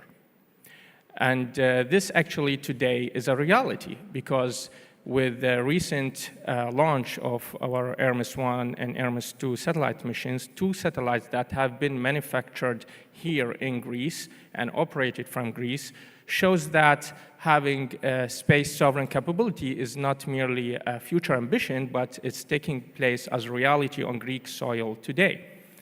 If we look also at the IoT aspect of communication, where you will have billions of devices connecting to low Earth orbit satellite infrastructure by 2030, you realize that how critical it is to have such sovereign constellation or infrastructure in European control, because without that, you cannot enforce or guarantee regulatory compliance and also data sovereignty, such as also regulations such as GDPR and so on. And that's why it's very important to have that in-house. And with OQ Technology Satellite Internet of Things constellation, that the Greek satellites that recently have been launched joined our constellation, we're playing a critical role in offering IoT connectivity, not just in Europe, but also beyond that. And with Greece, 6,000 inhabited and uninhabited islands and the vast areas or rural areas that require connectivity, we can bring such service to Greece and to Europe and beyond that. And Greece is already, for example, its maritime fleet is IoT intensive industry, and using such benefits from such programs is of huge importance for Greece. Europe is taking a lot of measures in order to accelerate sovereignty, such as the IRIS² program. However, the timeline is tight. The competition is also moving very fast, and it's very important to look into this aspect. Europe, during the Galileo program, has shown the world what a resilient and high-class satellite infrastructure can be built if the right setup is available out there. And this is the same what we need for a LEO broadband constellation. And OQ Technology today, with its Greek-built satellites and other satellites, we're pioneering the direct-to-device sovereign infrastructure, but we are also trying to support other programs such as IRIS².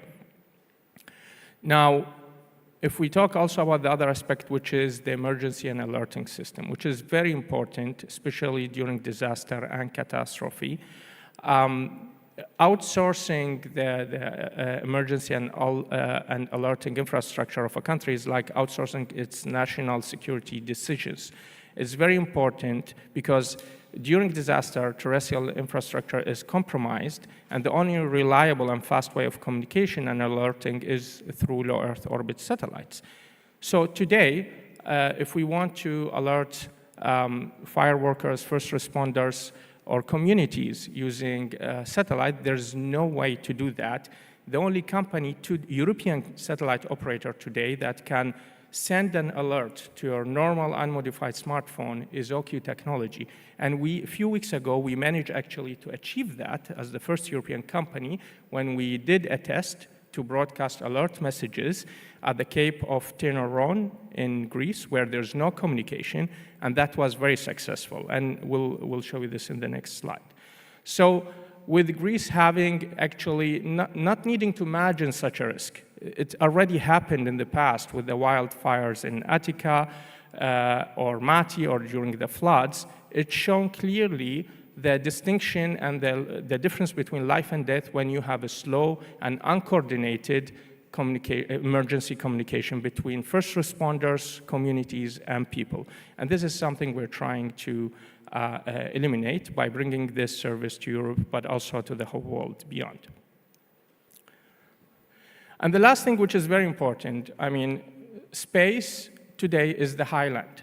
Everyone is competing for orbital slots in low Earth orbit and for spectrum, because on ITU level, as we know, it's all managed by first come, first serve. So if Europe delays, there won't be enough LEO slots available or spectrum for such a sovereign constellation. And this is why it's very important to move very fast. And what we have been doing with OQ Technology Hellas is really to build a constellation for the worst case.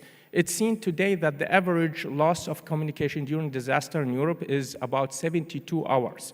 and casualties could be reduced by 50%, and financial losses also, if there is access to cellular communication during disaster. And that's what we are aiming for. And as I said today, we managed to mark Europe's first by being the first LEO satellite operator in Europe to connect directly to unmodified smartphones using SIM cards, and also for IoT devices, drones, and other machines. And we're building the future today to connect to sovereign European assets, machines, and smartphones. So this is actually the site of the test where we carried it and complete. There's no coverage over there, and we managed to receive the alerting messages directly from a shoebox-sized satellite that we operate in our fleet. Finally, I'd like here to show you some of the tests we did, the first messaging test plus also one drone test. So let me see if this works. So we have the two phones now, the Google Pixel and the Galaxy, in flight mode. And I'm gonna disable the flight mode now and both phones, and we should be shortly receiving. As you see, we start receiving on the Galaxy, the emergency message. So that's coming directly also from we got space. it on the second phone.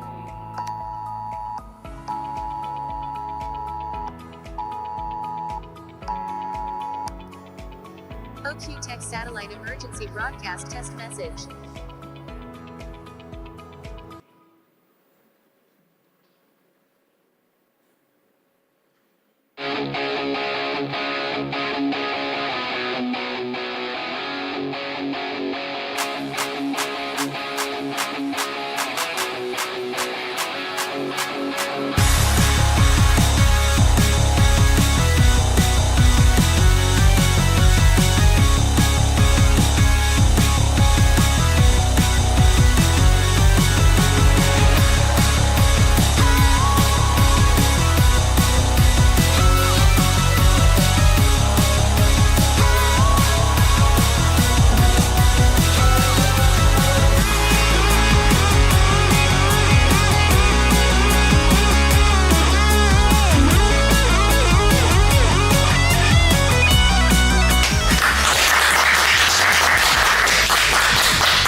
So my last words are, what do we need exactly? We need exactly the support for new space companies to create the environment where we could have multiple sovereign players and not just one monopoly.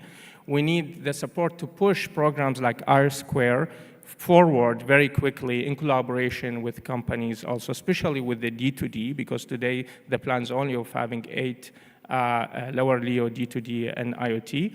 And further than that, also, we would like to have the policy and the government supporting startups in order to scale also. And the reality is that the government policy need to catch up with the entrepreneurial reality today, because for OQ Technology, we don't wait for permissions. We're already building, and it's important for the government to make sure what's being built is used to serve Greece's strategic needs and the European sovereignty. Thank you very much.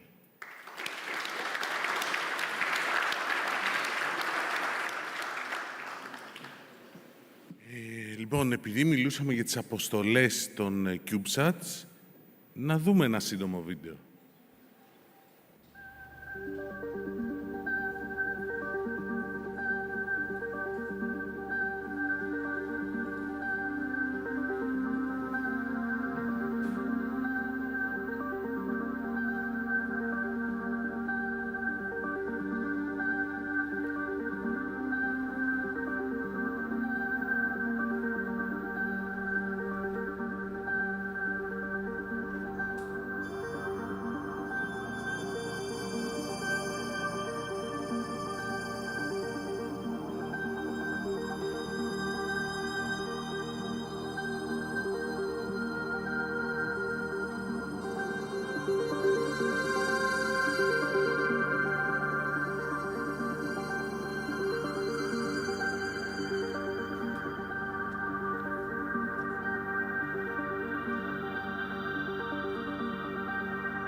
Λοιπόν, για να συνεχίσουμε, λοιπόν, αμέσως τώρα έχουμε ένα πάνελ αναφορικά με το συγκεκριμένο θέμα, προφανώς τα CubeSats γενικότερα, και θα ζητήσω από τον συντονιστή να έρθει on stage, το οποίος θα είναι ο Δημήτρης Ομπλιζιώτης, τον οποίο είδατε πιο πριν. Τώρα, από εκεί και πέρα, έχουμε τον Svein Lokas, who is the head of the Hellenic Earth Observation Small Sats program at ESA. Did I say that correct the name? Το Στέλιο τον Πολάνο, τον οποίο είδατε πριν. Τον Ομάρ Κάσε. I will find it at some point. Και τον κύριο Βάιο Λάπα, καθηγητή στο Εθνικό Καποδιστριακό Πανεπιστήμιο, ο οποίος είναι και υπεύθυνος για την αποστολή Ερμής. Κύριος Λάπας. Ήρθε. Ωραία. Δημήτρη, σε εσένα.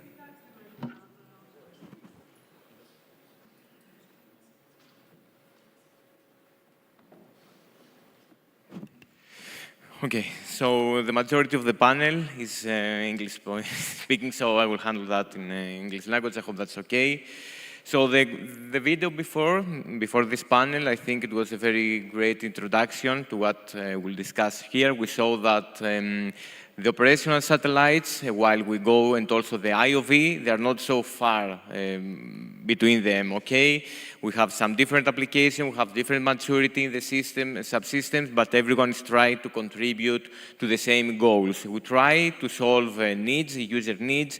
We try to push technology. We want innovation. We know the localization of new activities in order to maximize the benefits that the Greek ecosystem, but also the European community is gaining through our efforts. So I try to prepare some questions that can be handled in a different perspective by the attendees of this panel. And as you see, we combine people from ESA, Sven is managing the operational satellites, the Earth observation component from our program, the ones that I presented, and the other representatives, Planetech, OQ, and also from university, Professor Lapas, are working on the IOVs. So I will go forward towards the first question, and I will start from the companies, from the IOVs, and then Sven will try to make a synthesis from his perspective.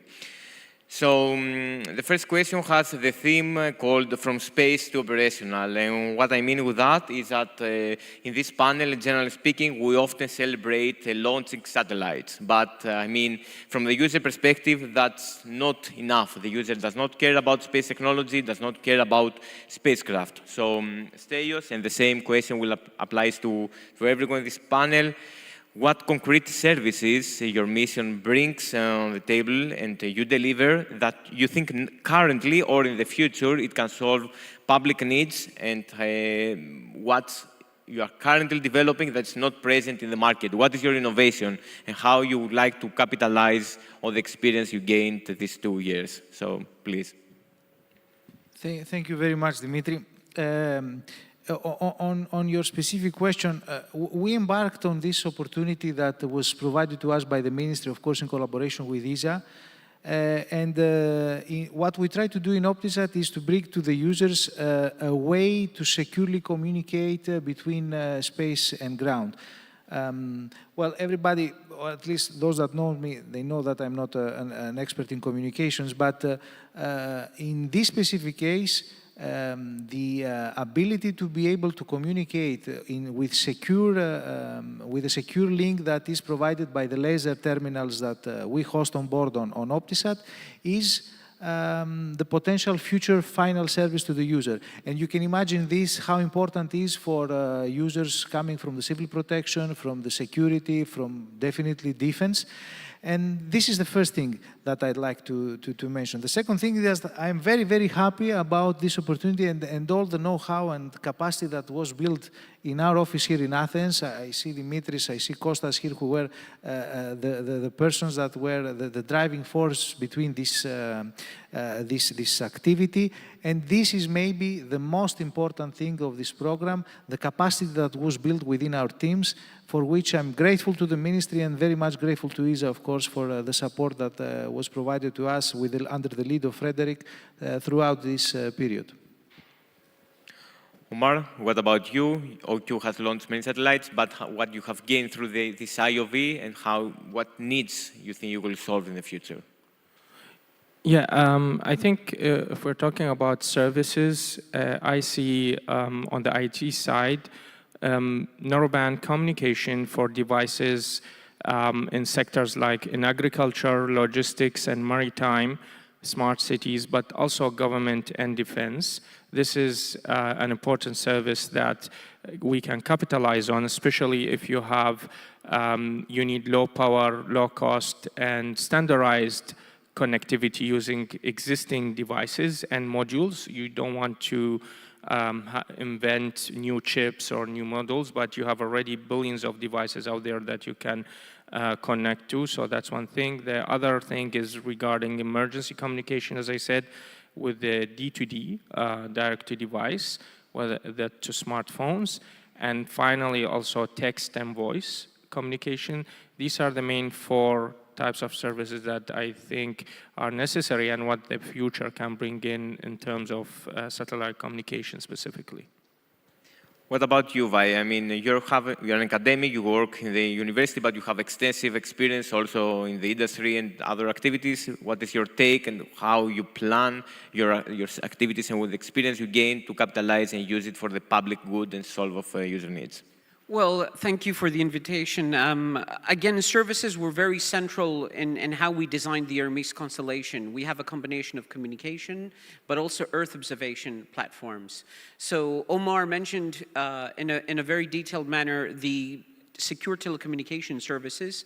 They already have an excess of 10 nanosatellites where you could start to already offer pilot services, communication services for UAVs, sovereign services. For Earth observation, our selection of our hyperspectral imager with 30 bands at 5-meter ground sampling distance was a key parameter so we can offer unique data for Greece, but also in Europe. We also have invested on data centers, on image interpretation. We have academics and Assistant Professor Dr. Kollios and his team here, where we're developing data products. We're also working with industry, for example, with Sven. We've worked with ISI on the other access programs of how we can combine hyperspectral, multispectral with SAR, but also with Aurora Tech with infrared. So something which is very important is we've been involved as a university with 14 out of 24 satellites that were built, which means we had services, you know, as a cornerstone in our proposals and our engineering. Great. And coming to Sven, some of the companies participating in our operational work, like the Steios and also Vios, they're also part of the operational satellites and not only contribute to the IOVs, but also the operational. And generally, as you're managing the project, how do you see the involvement and how we perceive and how we try to solve user needs by using you as a vehicle to help us on that? What is your experience through this very long work that you have done the last years? Well, first of all, thank you for having us here. I think we are and we're in a unique situation that our satellite demand, as we defined it at the time, was based on user needs. So you came to us with a defined set of needs which you wanted to satisfy with our satellites. We need the satellites. We have defined and 13 and launched most of them. And we, at the base of this project, Dominique took it over in September, I took the job in December, and we looked at all these things, what we needed to do. So our baseline was the 5 thematic services with the governmental hub, which Planetech is building for us. So what do we need these satellites for? So we defined the services. I think we have 17 sub-services and 73 processes. And by the way, we have your satellites, Copernicus Sentinel-1, Sentinel-2, PlanetScope data, and other satellites feeding into the hub, into the services to develop user-defined applications and products. We have water, which is water quality, water quantity, aquaculture, flood delineation, coastline delineation. We have forest management, which is basically the forest type, the forest fuel map, which is very important for wildfires. We have dedicated wildfire services with Aurora Tech satellites, but also ICEYE satellites for wildfire detection, for burn scars, and all these things for the wildfires. We have flood monitoring, which means first responders have direct access to this data and can basically deploy and evacuate using our data. We have on the land service, we have land use, land cover. What is the land being used for? How is the land covered? And what kind of coverage is that over the land? We have land deformation. So we are looking at landslides. We are looking at all different things with land. So, so we have water, we have land, we have forest, and we have safety and security also with Planetech. That's basically civil protection. But we also have ship detection, we have target monitoring, we have civil protection for the as I mentioned, for the wildfires and flooding. And in addition, we have the agriculture application, which is for agri-apps, which are looking at the agriculture monitoring service, which is supporting all the farmers and the ministries in managing and cultivating the land and making the optimum use of it. And I think the key to all this is that, first of all, you came to us and asked us, build these services for us, and we want satellites as well. But you showed the 2 slides here earlier of the Greek team and the ESA team, and what is key to our success together is that we are one team.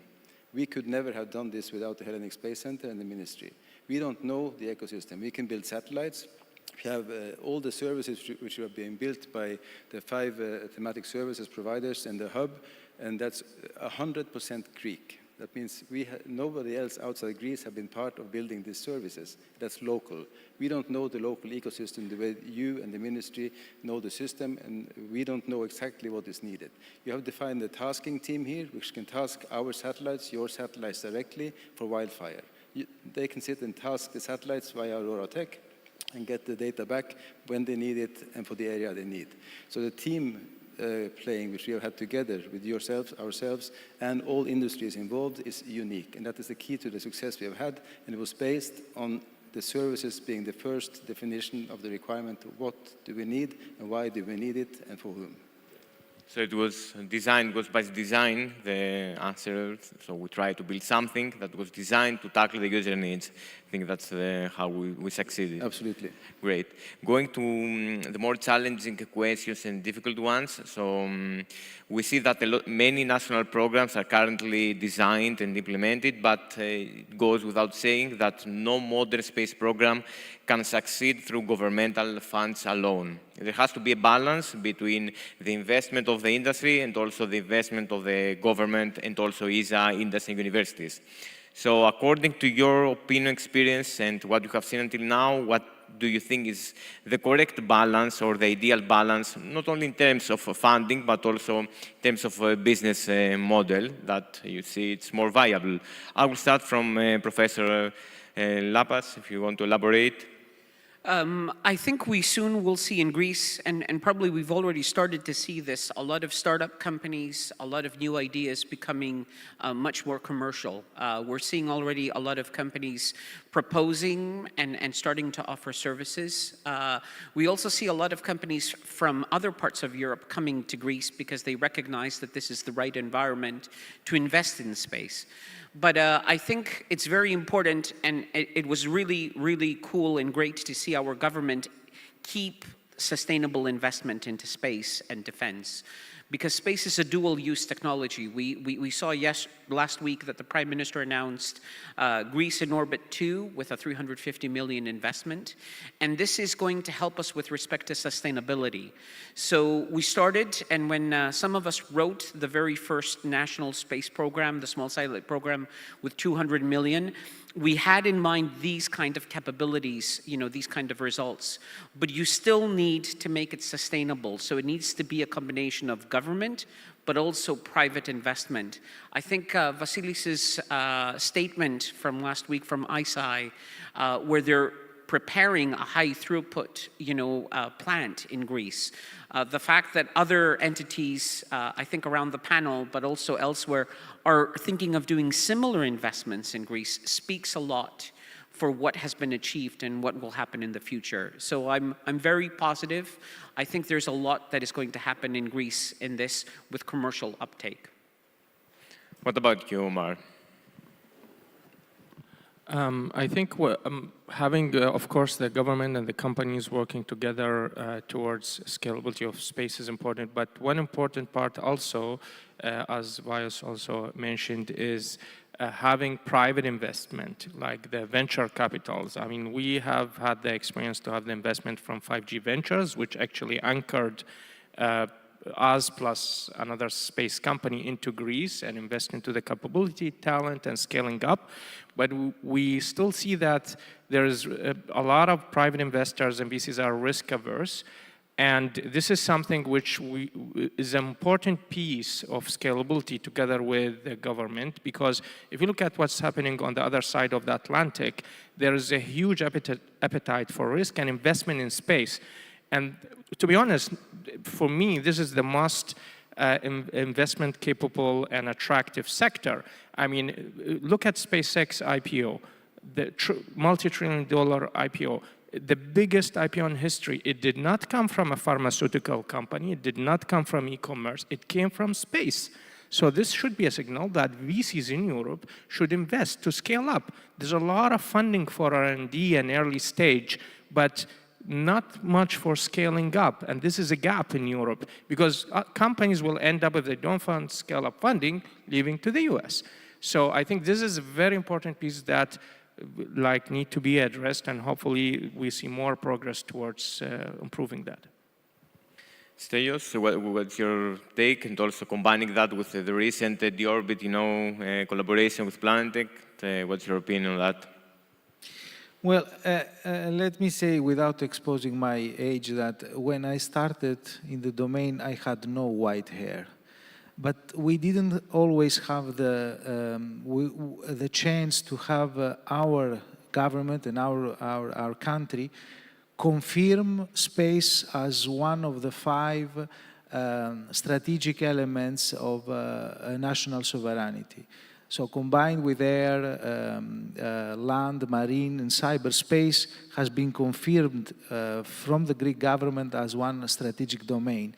And this has led to this very important investment, because without the national investment, the state's investment, it's not there what is called for the industry the anchor tenant.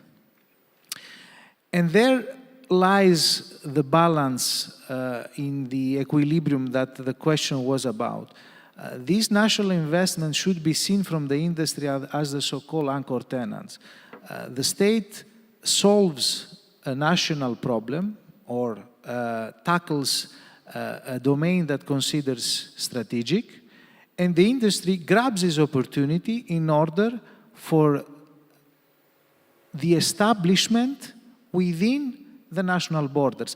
But the objective is not to be able to sustain itself only from this investment, from this national investment. The objective is to become competitive in the wider market, because space and satellites go all around the Earth, not only the area of Greece and not only the areas where Greece has interest throughout the world. Satellites go all around the globe and provide to the industry a tool in which they can reach wider markets, of course global ones, but it's clear the opportunity in Europe. Europe is continuously increasing the positioning in space, in the space market, in the space domain, and there is where it lies a big opportunity for the national companies that have been established recently, but also the Greek older companies in this domain. So the equilibrium is to find the percentage of these activities that help the national companies here in Greece be established with an anchor, with a national state anchor, but at the same time concentrate on the wider European market where the opportunities lie, concentrate on how these companies will become even more competitive at the European landscape competition area, and increase their positioning in the market. Great. So Sven, as ISA, you're implementing a great majority of the national programs, so you have seen different business models, different, suggestions what the other member states are doing, and you have gained some important experience on that matter. So according to your experience and opinion, where lies this balance, where the funding from the government should stop and the self-investment of a company could start, all this could be combined? What is your take and opinion on that? Well, this is also a very complex question in the sense that there's so many stakeholders and so many players. So I will try and make two simple lines of thought. Your university, company, in industry, ISA, line of thought, I think is missing one element. University, we need R&D. We have research institutes. We have FORTH, we have NOAA, we have all the research institutes which needs to do R&D, and that is not sustainable without governmental funding. R&D can be put into a company. You can create companies based on the product or a service or whatever, and make that commercialization, and start selling on the open market. ISA function as a mediator, financial mediator between the member state needs and the wishes and the requirements of the national industries. So we can help in facilitating, like we are doing with you, in bringing research, development, commercialization into the market. But we are not an end customer for whatever we are building with you. You need an anchor tenant. You need, like Stelios is saying, somebody to take over and buy these products from you. If you build space hardware, you need LSIs or primes in Greece to start feeding in from the Greek suppliers into their chain. Like I know it's happening, and companies, the primes who are here mentioned that they are feeding in. That means we have created something with companies in Greece, and the prime contractors, hopefully also outside Greece in the near future, will use what we have invested and developed in Greece. And for the services which we have developed with you, that these services can be sold on the international market because the services as such take data over a region, process, and you produce the products. We are doing it for Greece, but there's nothing stopping these players of doing the same and selling this globally, their service of data taken over any other peaceful country. That was the first line of thought. And the second line of thought is the commercial model which we have developed, or you have developed in the Hellenic Space Center and the Ministry with our project, which I think is unique in Europe. You have done a fantastic job. It's incredible what you have been doing in terms of negotiating deals with the prime contractors, in terms of the data they get from your satellites, and the access you have to their constellations over Greece, but also in exchange outside Greece, for them being able to use your satellites outside Greece. And I will not go into detail because that's between you and them, but what you have created there is a commercial hub which you can use for bartering with any other European country, in the sense of building constellations, building European partnerships, and helping the companies which we have established in Greece and which we have brought further in Greece for the services to prosper outside Greece also. You have laid a fantastic foundation for that, and I think this is unique, and you have done a great job. So on these two pillars, anchor tenants, making commercial sense of what you are doing, and making partnership with industry to exploit it also outside Greece is a great thing you have done. Thank you. So it's a combination of different, aspects, and the level of maturity will dictate what is ideal, let's say, balance. It's very difficult to find it. I don't think there is a simple equation to do that. Going to the last question, and I will give 1 minute to each of one. I want you to be very straight on that, as it is a question that's very important. Let's see a little bit the vision. And this conference happens every year, but let's imagine that we meet again in 5 years, and we're the same people here and also in the auditorium. What would success mean for the Greek space ecosystem after 5 years? I mean, the new program, the 305 million euros, will finish again. So what you would like to have as a reality after 5 years? And please, in one minute, try to be very precise on what you'd like to see. And I will start from Stelios.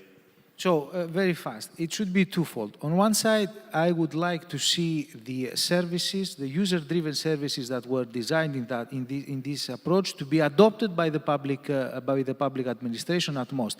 And for this, some actions need to take place. We built the train and the rails. Now we need, and the main stop, which is the ministry. Now we need to build the train stops within each region, within each city, within each public administration throughout the Greece. And for this, an investment is still needed. The second one, definitely anyone from the industry would like it. We have a 50% objective in the second phase. In 10 years from now, I need, of course, 100% being built in Greece. Yeah, for me, more than 100 satellites manufactured and operated in Greece and offering IoT and direct-to-device communication. What about you? Thank you. My vision as an academic is a little bit more ambitious. I would like to see a company like OQ become something like Starlink and SpaceX in 10 years with a massive IPO, maybe close to 1 trillion if possible. They are the only European alternative to Starlink right now. So we can build up and expand on that. They're already in Greece. With Earth observation and services, we should be aiming and pitching high, creating some European champions coming from Greece. We've shown we can do a lot in 2 or 3 years, so we should try to be a little bit more ambitious and try to create actors. And we should start to create an ecosystem in Greece that can be bold, that can be part of the European Union value chain. Last, I would like to speak about European sovereignty.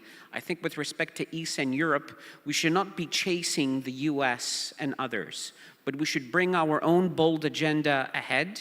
We should focus on our strong points, fix the weak ones, space transportation, and try to get the position which Europe and Greece deserve. It's a great answer. So Sven, you're not a Greek, but you have spent many of your months in Greece these last 2 years, so you can also share your vision about Greece and how you see us in the next 5 years. I'm very grateful that you adopted me as an honorary Greek, so thank you very much. I think I have to fall back on Dominique's comparison with the rocket.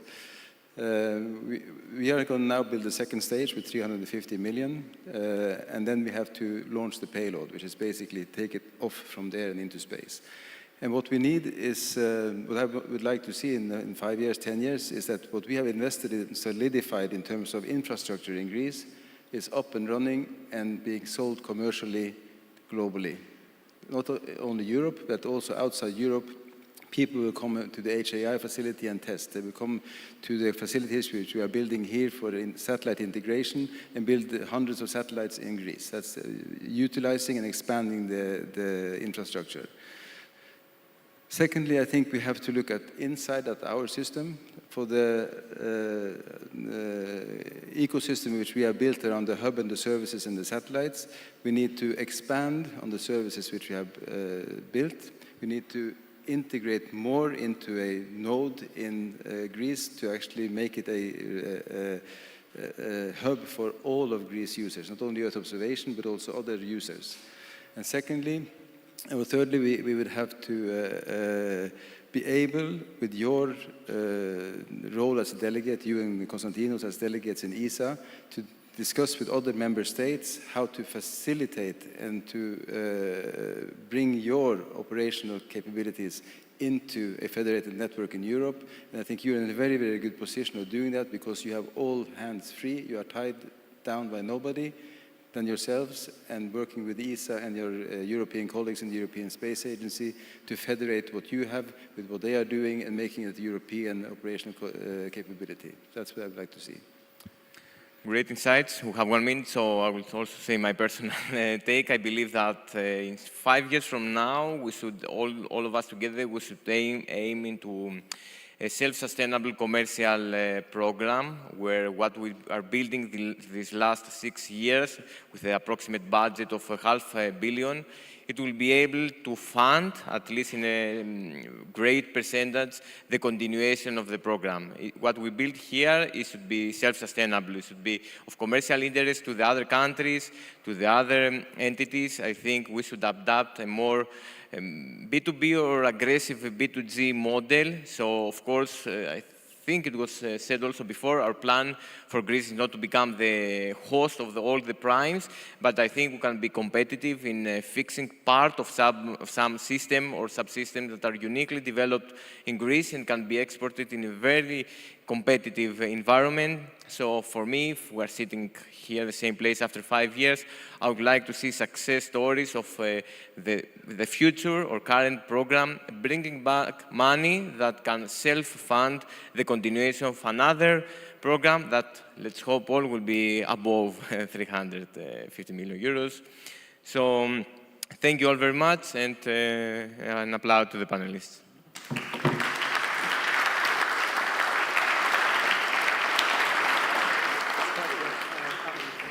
Ευχαριστούμε τους συμμετέχοντες στο πάνελ. That was a really nice panel. Very interesting.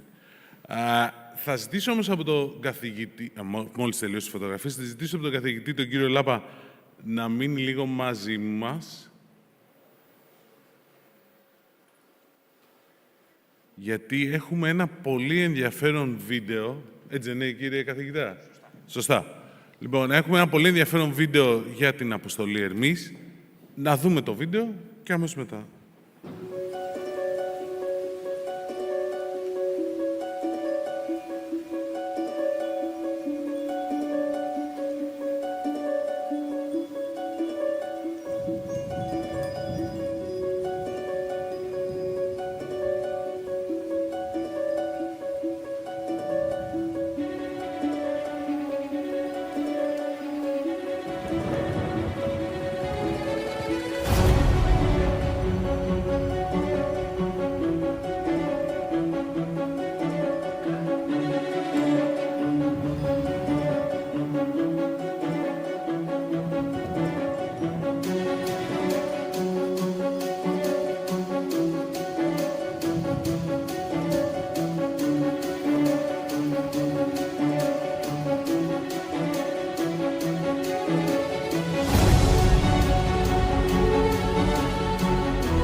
Ignition and liftoff Falcon 9. Go SpaceX, go Transporter 16.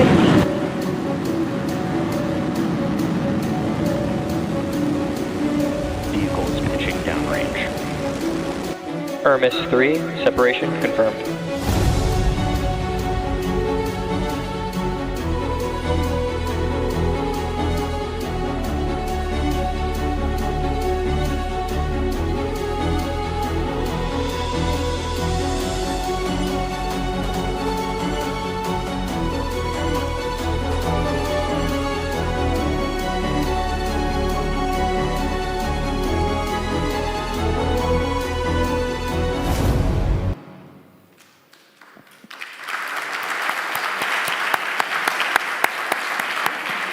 Thank you. I'll speak in English because we have our colleagues from ESA and from OQ here with us. So allow me to speak in English out of courtesy. For the next few minutes, I would like to speak from the heart and from the soul because this is a historic day for us in Greece. You've just seen the very first optical image that we've been able to produce by a satellite made in Greece. My first thanks are to the Ministry of Digital Governance and the Hellenic Space Center. They trusted us, they believed us. We're the only university, the only group that has been able to build 3 satellites in Europe this year together. So your help, Frederick, and the team, your continuous support at any time of day and night has been instrumental to this success. I would also like to thank our suppliers, GomSpace, CubeSpace, Allenspace, but also companies, Greek companies like BCT, who offered the clean room for us. That was a donation. Vector Technologies, MTech for degaussing and ISD. They all helped us at very challenging and difficult moments. And that is very important when you're doing a space mission. It's very, very important for me to thank the ERMIS team and all of our collaborators, the University of Aegean, Patras, the Observatory of Athens, and our colleagues from OQ Hellas. We formed a very, very strong group and bond at very difficult times to build 3 satellites. And this meant that we had to work as a group. What is our biggest capability in Greece and investment is not the weather, is not the facilities, we can build all of those, but is our human capital. It is the students, the researchers, our partners working together. And this is symbolized to the face of our chief engineer, Spyros Makris, who showed that our team has the can-do attitude, the perseverance, the boldness, the ambition to deliver on time and on schedule and on budget. And we delivered. We've done it. We've shown that we can build satellites and we could do it on time. These satellites that we've built together with OQ Hellas, with the University of Aegean Patras and the Observatory of Athens in our department is a collective effort. These are some of the most sophisticated satellites right now in the world with respect to nanosatellites. Communications, laser optical links, 5-meter resolution, hyperspectral, these are capabilities that are very difficult to get. It required team effort, and this required us also to invest on infrastructure that at university level is only available to a very few places in Europe. We've built this here near Athens, and it's available to the local national industry and academia. Watch this space. There's a lot more to come from the Department of Aerospace Science and Technology of the University of Athens, Hermes 4, 5, and many other things. Come and visit us. Thank you very much.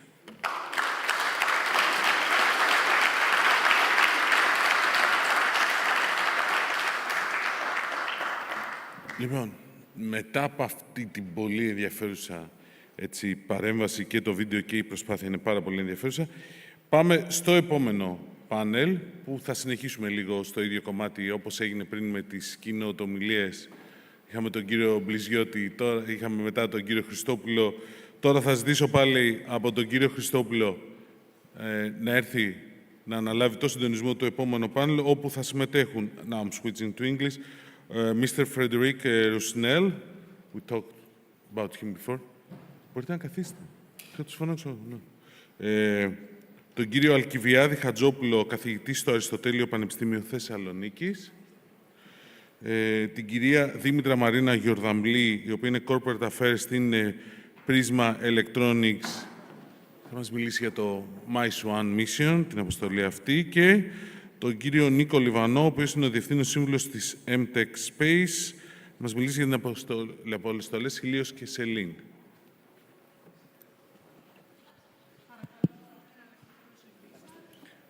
Οι φωτογραφίες είναι απαραίτητες, τι να κάνουμε. Τη φωτογραφία πρέπει να κοιτάτε, όχι εμένα. Ωραία. Λοιπόν.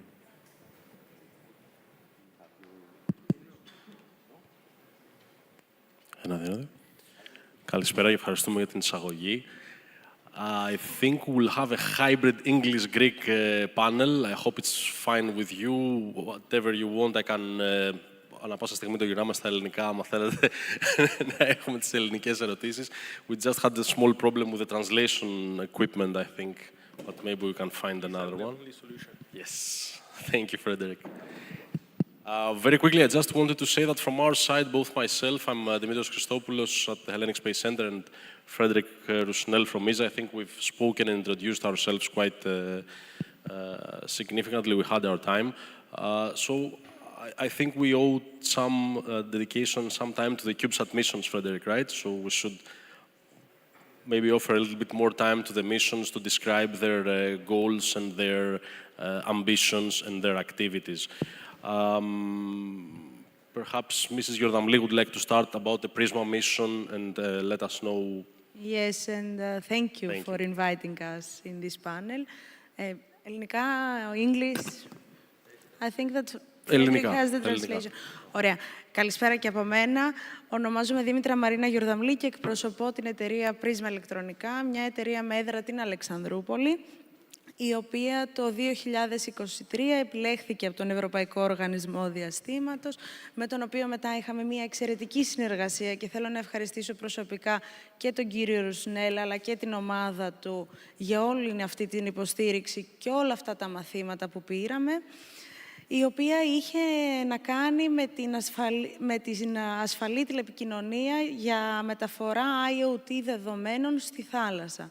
Και αυτό γιατί η εταιρεία έχει αναπτύξει από το 2012 ένα σύστημα για την πρωτοπόρο ναυτιλία, το οποίο βασίζεται στη συλλογή δεδομένων IoT σε πραγματικό χρόνο και τη μεταφορά και την οπτικοποίηση αυτής της πληροφορίας στις ναυτιλιακές εταιρείες. Άρα, με την εμπλοκή μας στο κομμάτι της διαστημικής τεχνολογίας 2 χρόνια αργότερα, δηλαδή το 2014, με πρώτο έργο του Ευρωπαϊκού Οργανισμού Διαστήματος, αποφασίσαμε το δικό μας mission να συνδυάσει τις τεχνολογίες του διαστήματος και της ναυτιλίας, παρέχοντας ένα ολοκληρωμένο πακέτο για ασφαλείς τηλεπικοινωνίες. Ευχαριστούμε πολύ, Δήμητρα. Νίκο, αν θέλεις να συνεχίσεις. Καλησπέρα και από μένα. Ευχαριστούμε πάρα πολύ για την πρόσκληση και για την πολύ ωραία διοργάνωση. Μεγάλο ευχαριστώ και από τη δική μου την πλευρά στο Φρέντερικ. Μετά από 3 χρόνια τσακωμών, τελικά θα γίνουμε φίλοι. Η δικιά μας αποστολή λέγεται Ελληνική Διαστημική Αυγή, Hellenic Space Dawn. Έχουμε 2 κυβοδορυφόρους 8U. Η αποστολή έχει 2 πτυχές. Η μία σχετίζεται με Earth Observation και η άλλη σχετίζεται με laser επικοινωνίες από το satellite στο ground. Εμείς είμαστε ένα σχετικά μεγάλο consortium και για μας ήταν ένα μεγάλο στοίχημα αυτό. Εκτός από την MTech Διαστημική έχουμε την ASD, την Huron Engineering, την Geosystems Ελλάς, αλλά έχουμε και πανεπιστήμια, το Καποδιστριακό, το Αριστοτέλειο και τη Σχολή Ναυτικών Δοκίμων. Ήταν επιλογή μας από την αρχή γιατί θέλαμε να έχουμε, πώς να το πω, ένα όσο το δυνατόν πιο μεγάλο consortium για να μπορέσουμε να συνεργαστούμε και να εκμεταλλευτούμε ουσιαστικά αυτή την ευκαιρία και να δείξουμε ότι μπορούμε σαν Έλληνες να συνεργαστούμε σε μια τόσο δύσκολη, ας πούμε, αποστολή. Θεωρούμε ότι είμαστε σε πολύ καλό στάδιο. Αυτή τη στιγμή βρίσκονται σε τροχιά οι 2 δορυφόροι. Είμαστε οριακά να τελειώσουμε το commissioning με βάση και το RRF. Παλεύουμε δηλαδή μέχρι το τέλος του μήνα να ολοκληρώσουμε. Και είμαστε ιδιαίτερα χαρούμενοι για τα αποτελέσματα και την όλη συνεργασία την οποία έχουμε. Σαν αποτέλεσμα, πέρα από την αποστολή, έχουμε και μια καινούργια εταιρεία φτιάξει, μια spin-off εταιρεία που λέγεται ODES, που εστιάζει σε προσομοιώσεις σε τέτοιου είδους συστήματα για την νέα διαστημική, καινούργια προϊόντα. Η ISD έχει φτιάξει συσκευές οι οποίες μπορούν να χρησιμοποιηθούν στο institutional space. Παίρνει Flight Heritage, Huron Engineering πήρε Heritage σε New Space Business Segment και οπότε για όλους θεωρώ ότι ήταν ένα πολύ μεγάλο value, ας πούμε, και πραγματικά ευχαριστούμε πάρα πολύ, όπως είπα, και το Υπουργείο αλλά και την Ίζα για τη βοήθεια που έχουμε όλα αυτά τα χρόνια. Ευχαριστούμε την MTech και έχουμε και την αποστολή PIXAT από τη Θεσσαλονίκη. Ναι, να ευχαριστήσω και εγώ με τη σειρά μου για την πρόσκληση σε αυτήν την υπέροχη οργάνωση. Είμαι ο Άλκης Χατζόπουλος, καθηγητής στο Αριστοτέλειο Πανεπιστήμιο Θεσσαλονίκης και η δικιά μας συμμετοχή στο πρόγραμμα IOV ήταν η αποστολή PIXAT, στην οποία συντονιστής ήταν το δικό μας πανεπιστήμιο και φυσικά με τη συνεργασία της εταιρείας Prisma, με την οποία έχουμε μακροχρόνια συνεργασία, όχι μόνο στα πλαίσια αυτής της αποστολής, αλλά και στο δεύτερο αναδορυφόρο που φτιάχνουμε, τον eCubeSat, ο οποίος είναι κομμάτι του Fly Your Satellite προγράμματος του εκπαιδευτικού γραφείου του Ευρωπαϊκού Οργανισμού Διαστήματος. Ο καλύτερος όμως και ο πιο συνεπής συνεργάτης μας ήταν ο Ευρωπαϊκός Οργανισμός Διαστήματος, η ομάδα του Φρέντερικ, ο Μάικλ Κρέζεμπέχερ και ο Ντέιβιτ Πάλμα, οι οποίοι μας υποστήριξαν τα 3 αυτά χρόνια. Ήταν πραγματικά μια μεγάλη προσπάθεια για μας. Η δικιά μας εμπειρία στην κατασκευή νανοδορυφόρων έχει προκύψει από την εμπλοκή μας στο πρόγραμμα Fly Your Satellite που ανέφερα στην αρχή, από το 2018. Και η ομάδα του Αριστοτελείου Πανεπιστημίου είχε την εμπειρία σχεδίασης νανοδορυφόρων και έτσι το 2022, όταν προκηρύχθηκε το πρόγραμμα IOV, είπαμε ναι, θα προχωρήσουμε και θα προσπαθήσουμε να κατασκευάσουμε έναν νανοδορυφόρο για οπτικές επικοινωνίες με λέιζερ. Και πράγματι, με την υπέροχη συμπαράσταση και της ομάδας, όπως είπατε, του Φρεντ, καταφέραμε μέσα σε 2,5 χρόνια να κατασκευάσουμε έναν νανοδορυφόρο, ο οποίος αυτή τη στιγμή είναι στη φάση των LEOP, των προκαταρκτικών ρυθμίσεων και ελπίζουμε ότι θα έχουμε τη δυνατότητα να πετύχουμε και την οπτική επικοινωνία. Το σημαντικό βέβαια για το Αριστοτέλειο Πανεπιστήμιο είναι ότι έχει και δικό του σταθμό βάσης, ground station, τον οποίο διαχειρίζεται ο συνάδελφος ο Κλεωμένης ο Τσιγάνης από το Τμήμα Φυσικής και έτσι μπορούμε να έχουμε ένα πακέτο υπηρεσιών και από το ground station, το οποίο είναι λειτουργικό αυτή τη στιγμή και έχουμε συνεννόηση και επικοινωνία και με την ομάδα του Καποδιστριακού Πανεπιστημίου, με τον συνάδελφο τον Βάιο τον Λάπο που ήταν προηγουμένως μαζί μας και τον Άντωνη τον Πασχάλη. Επομένως, θεωρώ ότι αυτή όλη η προσπάθεια του Ελληνικού Υπουργείου είναι μια πάρα πολύ πετυχημένη προσπάθεια. Έχει φέρει μαζί τη βιομηχανία, το ελληνικό οικοσύστημα, το διαστημικό, τα πανεπιστήμια και ελπίζω ότι θα συνεχιστεί. Θεωρώ ότι η καινούργια εξαγγελία των 350 εκατομμυρίων έχει έρθει στη σωστή στιγμή. Πάντα σχολιάζω ότι είναι πάρα πολύ σημαντικό να υπάρχει συνέχεια σε όλες αυτές τις δράσεις, γιατί τα παιδιά μας, τα φωτεινά μυαλά, τα οποία δουλεύουν σε αυτά τα project, τελειώνουν τα project και φεύγουν στο εξωτερικό. Αυτό λοιπόν είναι ένα μεγάλο πρόβλημα, είναι ένα από τα προβλήματα που αντιμετωπίζουμε διαχρονικά. Αυτό το καινούριο κομμάτι για το διαστημικό πρόγραμμα της Ελλάδας ήρθε τη σωστή στιγμή και ελπίζω να μπορέσουμε μέσω αυτού να κρατήσουμε όλα αυτά τα λαμπρά μυαλά στην Ελλάδα. Ευχαριστούμε πάρα πολύ. Φρέντερικ, έχουμε τη δυνατότητα να σου μιλάμε στα ελληνικά μετά από 3 χρόνια συνεργασίας με τα καλά της και τα κακά της, όπως και τις δυσκολίες της που έρχονται και προχωράμε. Αυτό που θέλαμε να σε ρωτήσουμε είναι κατά πόσο οι ελληνικές αποστολές των CubeSats μπορούν να ενισχύσουν το αποτύπωμα στην ελληνική βιομηχανία και τι θα κρατάγαμε από αυτές τις αποστολές για ενίσχυση της ελληνικής βιομηχανίας και να έχουμε ένα καλύτερο capacity building σε επόμενα προγράμματα. Is on? Yes, okay. Thank you. Thank you for the Greek lesson again. I catch my name, which is already a good progress. So, yeah, to reply to your question, a key driver when you have a development for space, and in particular supported by a government, is to create substance. So substance is revenue, and I think we will have discussion later regarding the different business model you can apply, but the substance is also know-how and the human people, the factor. So I think all this mission that I had the pleasure to work on have demonstrated the capacity first to bring your know-how and also to develop a new competency, new skills. And this was the motto of the program, to empower capabilities, not only to deliver satellite, but also how to design satellite, how to procure equipment, how to operate satellite. And this is a key element as a main building block for the future. Without this, and to keep this know-how, and this is critical, you have to keep it. To keep it, you need to have other satellite coming, you need to have partnership, you need to have also support, because the support of the government is essential in any business. Even if you have a 99% commercial business model, you need always 1% of the government to support you. It's a permanent, let's say, support on which you can after capitalize and to have a return of investment. So for a good net present value on your business model, you need to have a good product. To have a good return of investment, you need to have manpower, good idea, and support of your government. Thank you very much, Frederick. Αν δεν υπάρχει κάποιο συγκεκριμένο σχόλιο σε αυτή την ερώτηση, μπορώ να προχωρήσω με την επόμενη για τις αποστολές. Και μιλάμε για 11 ελληνικά CubeSat αυτή τη στιγμή σε τροχιά. Μιλάμε για ένα πολύ περίπλοκο πρόγραμμα από 7 διαφορετικές αποστολές.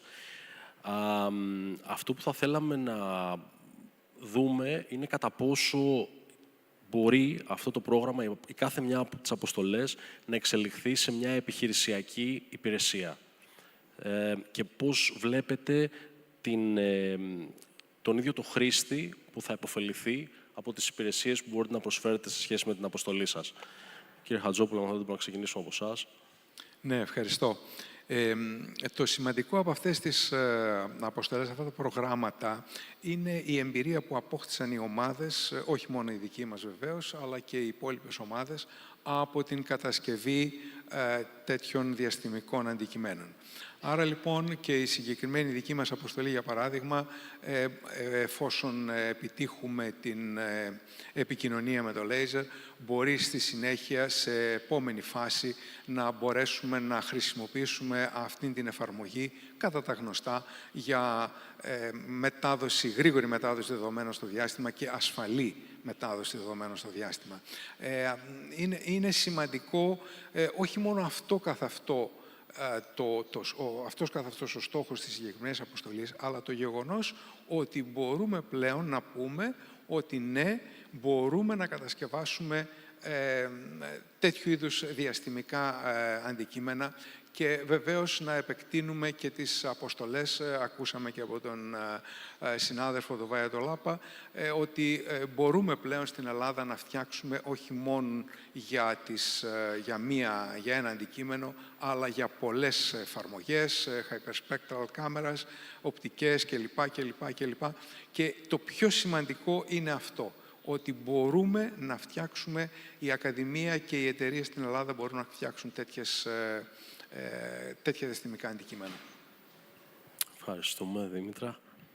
Εγώ σε αυτό το σημείο να ανακοινώσω κάτι, και τη στιγμή που είναι και ο Φρέντρικ εδώ, την προηγούμενη Παρασκευή, την Παρασκευή που μας πέρασε, η αποστολή MAIS 1 πέρασε επιτυχώς το In-Orbit Commissioning Review.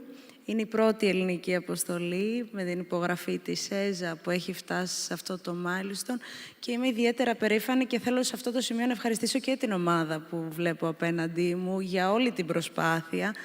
Ο Φρέντρικ έχει ζήσει πάρα πολλά από αυτά τα μέρη, όπως και ο κύριος Χατζόπουλος που συνεργαστήκαμε στο δικό τους δορυφόρο.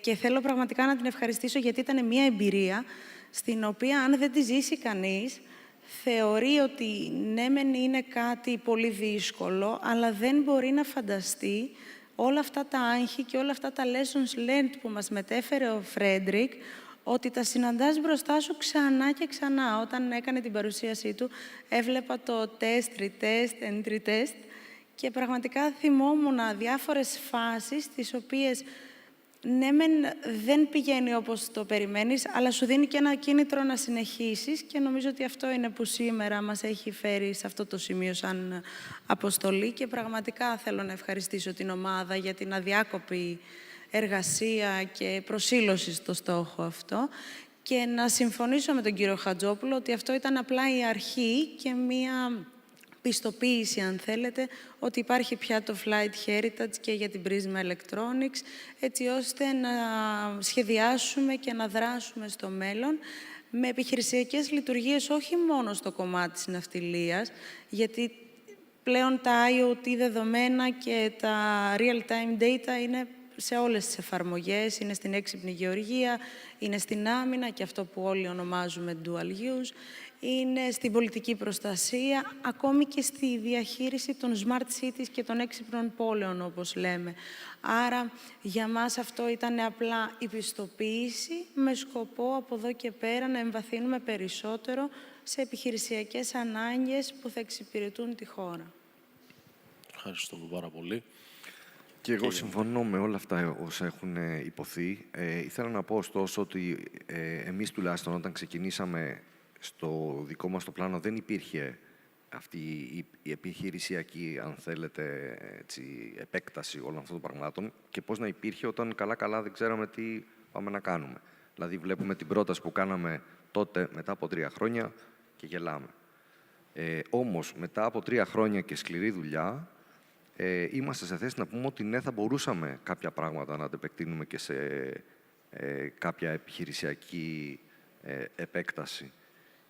Και Δημήτρη, νομίζω ότι δεν είναι μόνο το κομμάτι το επιχειρησιακό σε σχέση με ότι φτιάχνεις μια συσκευή η οποία μπορεί να κάνει Earth Observation ή κάποια άλλα, να δώσει κάποια άλλη αξία, ας πούμε, σε τροχιά, αλλά υπάρχουν και εργαλεία τα οποία θα μπορούσαν να χρησιμοποιηθούν κατά την ανάπτυξη τέτοιων τεχνολογιών. Παραδείγματος χάρη, οι προσομοιωτές που εμείς ασχολούμαστε θα μπορούσαν να είναι ένα product το οποίο σε New Space θα μπορούσε να έχει μια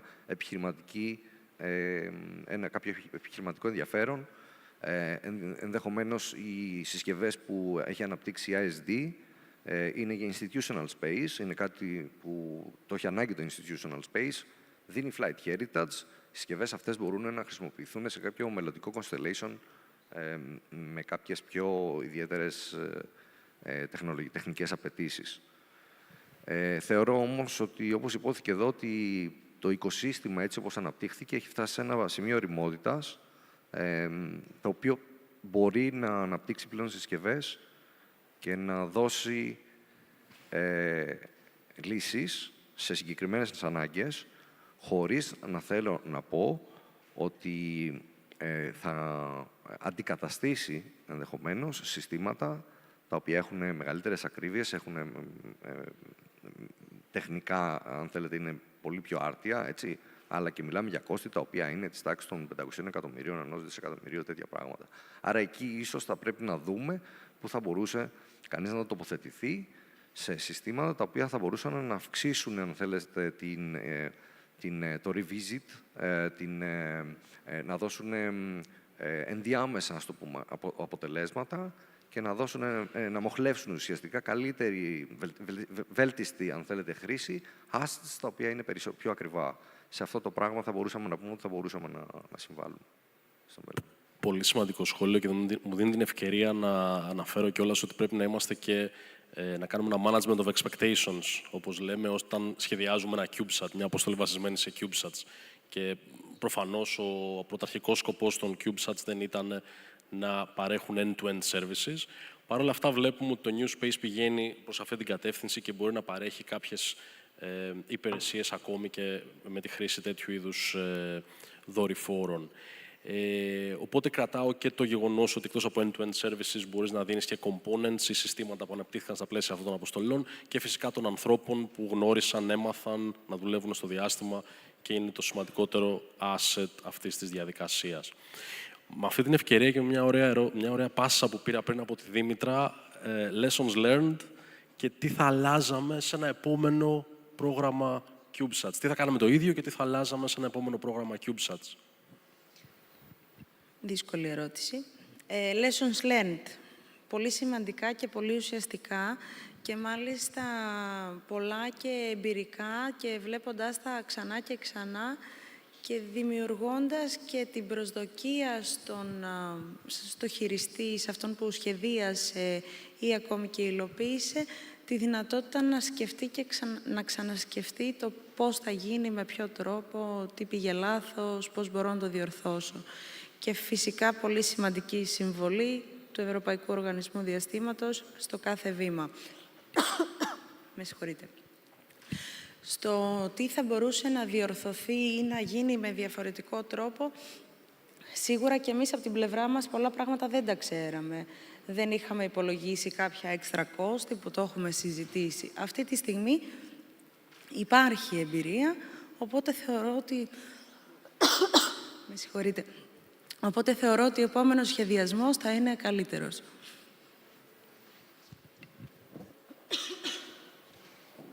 Ευχαριστούμε πάρα πολύ, Δήμητρα. Νίκο, κύριε Χατζόπουλο, αν θέλετε στο ίδιο θέμα lessons learned και πώς θα σχεδιάζαμε το επόμενο πρόγραμμα. Ναι. Το Lessons Learned είναι ένα κεφάλαιο το οποίο από την πρώτη στιγμή της συνεργασίας μας με τον Ευρωπαϊκό Οργανισμό Διαστήματος ήταν το σημαντικό κομμάτι. Δηλαδή, από ό,τι συνειδητοποιήσαμε, μαθαίνουμε. Είναι όσα χρόνια και να ασχολείται κανείς με το διάστημα, μαθαίνει συνέχεια. Τώρα, υπάρχουν διάφορα κομμάτια για τα lessons learned. Υπάρχουν τα τεχνικά θέματα. Μάθαμε πράγματα. Δεν θα ξανακάνουμε τα ίδια λάθη, τις ίδιες αστοχίες σε επόμενη αποστολή. Πάντα υπάρχουν μικρά τεχνικά λάθη τα οποία μπορείς να κάνεις, όσο και αν το κυνηγάς. Είναι τόσο πολύπλοκο το να κατασκευάσεις ένα διαστημικό αντικείμενο που πραγματικά και εμείς δυσκολευτήκαμε πάρα πολύ. Βέβαια, ο Ευρωπαϊκός Οργανισμός Διαστήματος μας έχει βοηθήσει πάρα πολύ με τις προδιαγραφές. Οι προδιαγραφές είναι πάρα πολύ αυστηρές και τελικά πρέπει να τις ακολουθείς. Δηλαδή, να μην κάνεις, ας πούμε, υποχωρήσεις στις προδιαγραφές οι οποίες υπάρχουν. Είναι πολύ σημαντικό αυτό. Από άποψη διαχείρισης, χρειάζεται και ίσως και ο δημόσιος φορέας δημιουργεί προβλήματα. Δηλαδή, το δημόσιο λογιστικό μας έβαλε πολλά προβλήματα. Οι διαδικασίες των προμηθειών στο δημόσιο είναι απίστευτα χρονοβόρες. Όσες συνεργασίες είχαμε με όλες τις επιτροπές μας βοήθησαν πάρα πολύ, αλλά οι χρόνοι είναι εκεί. Θέλεις 10 μέρες για αυτό, 20 μέρες για εκείνο, 30 μέρες για το άλλο.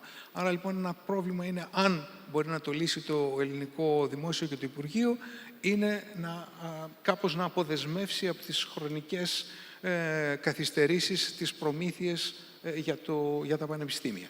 Φυσικά οι εταιρείες δεν έχουν τέτοιο πρόβλημα. Επίσης, είναι πολύ σημαντικό αυτό που αποκτήσαμε σαν εμπειρία στην κατασκευή των εσωτερικών κομματιών. Δηλαδή, σχεδιάσαμε στο Πανεπιστήμιο αρκετά κομμάτια. Το on-board computer ήταν δικό μας. Το COMS βασίστηκε σε μια σχεδίαση της LSF, αλλά ήταν δικιά μας σχεδίαση.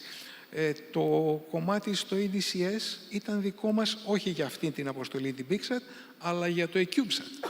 Για το eCubeSat έχουμε δικό μας EDCS. Αυτή η εμπειρία μπορεί να κεφαλαιοποιηθεί. Είναι πολύ σημαντικό να κεφαλαιοποιηθεί και όλα τα lessons learned γύρω από την κατασκευή αυτών των κομματιών να οριμάσουν, έτσι ώστε επόμενες προτάσεις και επόμενες κατασκευές να είναι αρκετά πιο όριμες. Το lessons learned λοιπόν είναι κάτι που πρέπει να το παρακολουθούμε και να το μελετάμε διεξοδικά. Ευχαριστούμε πολύ. Και από την πλευρά μου συμφωνώ με όσα υπόθηκαν.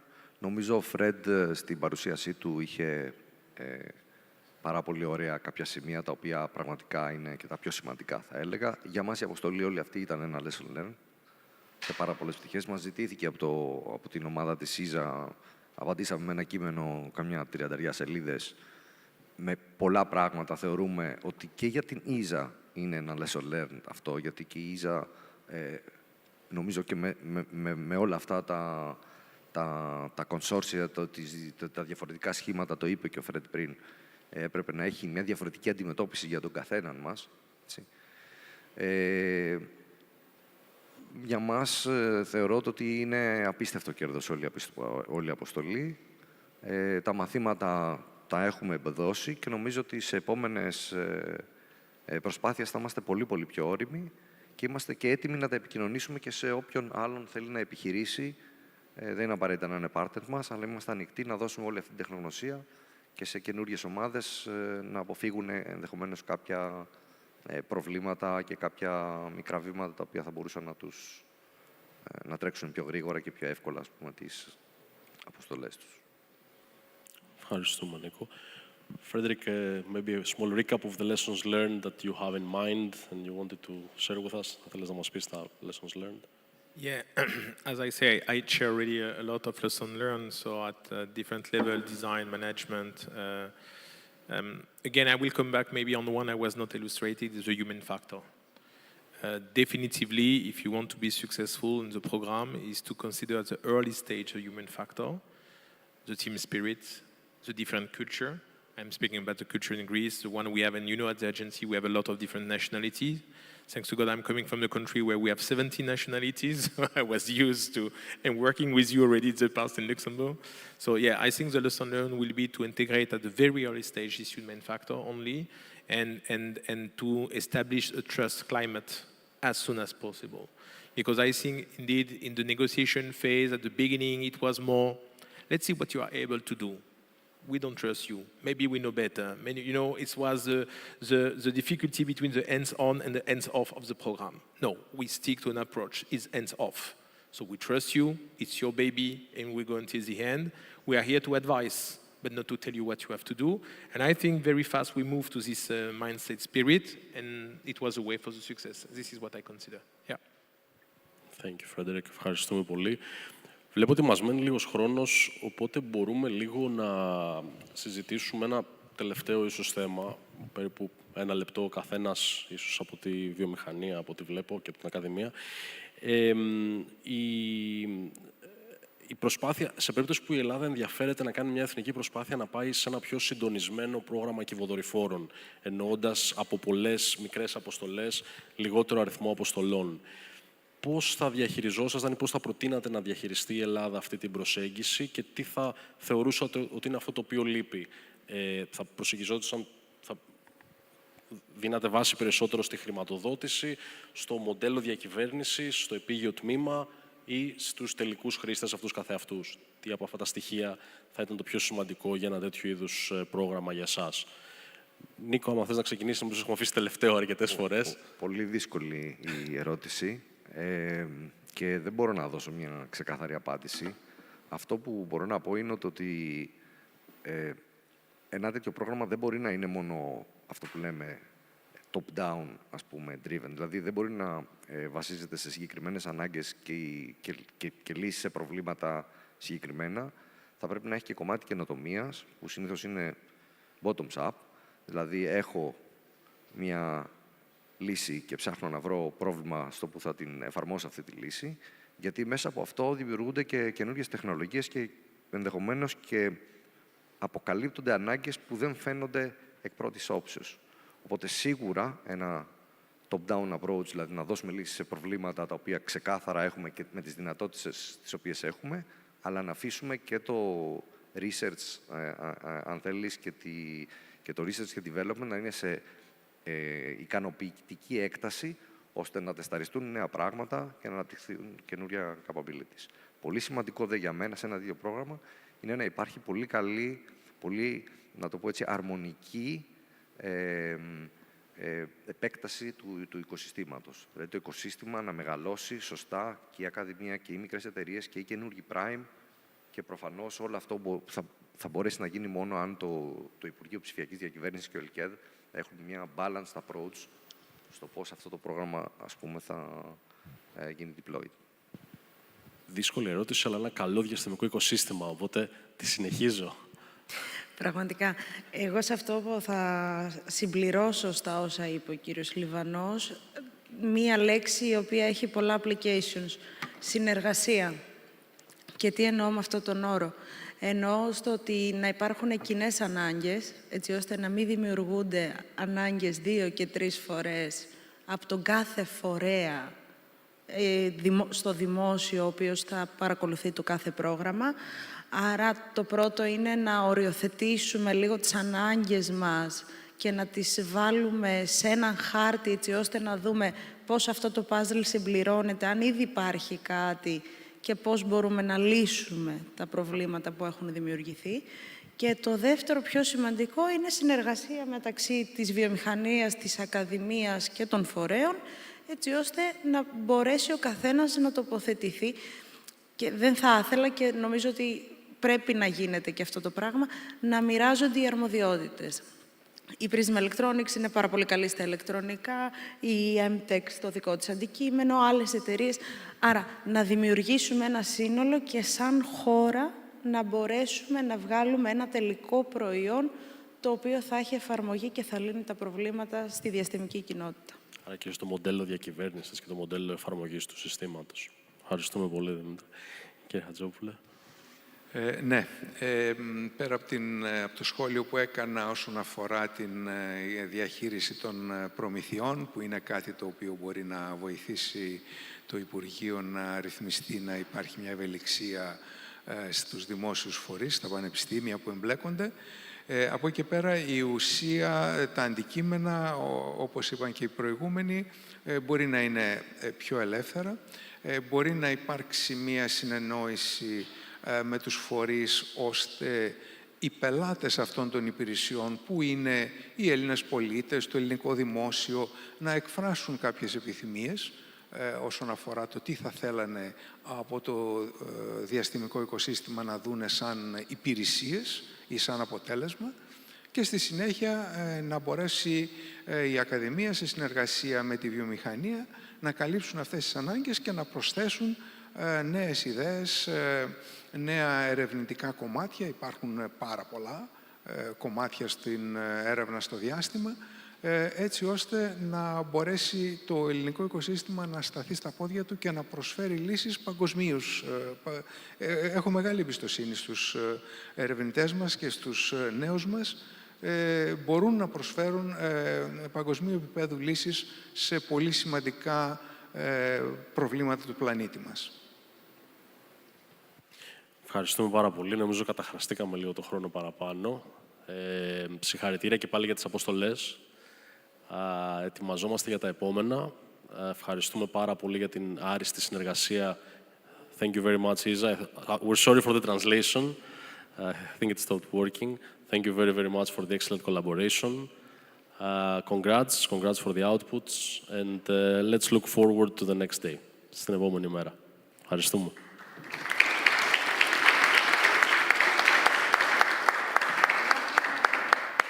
Λοιπόν, ευχαριστούμε και ώρα να κάνουμε ένα διάλειμμα. Είναι 6 παρά 25, να πούμε 6 ώρα πίσω. Εντάξει.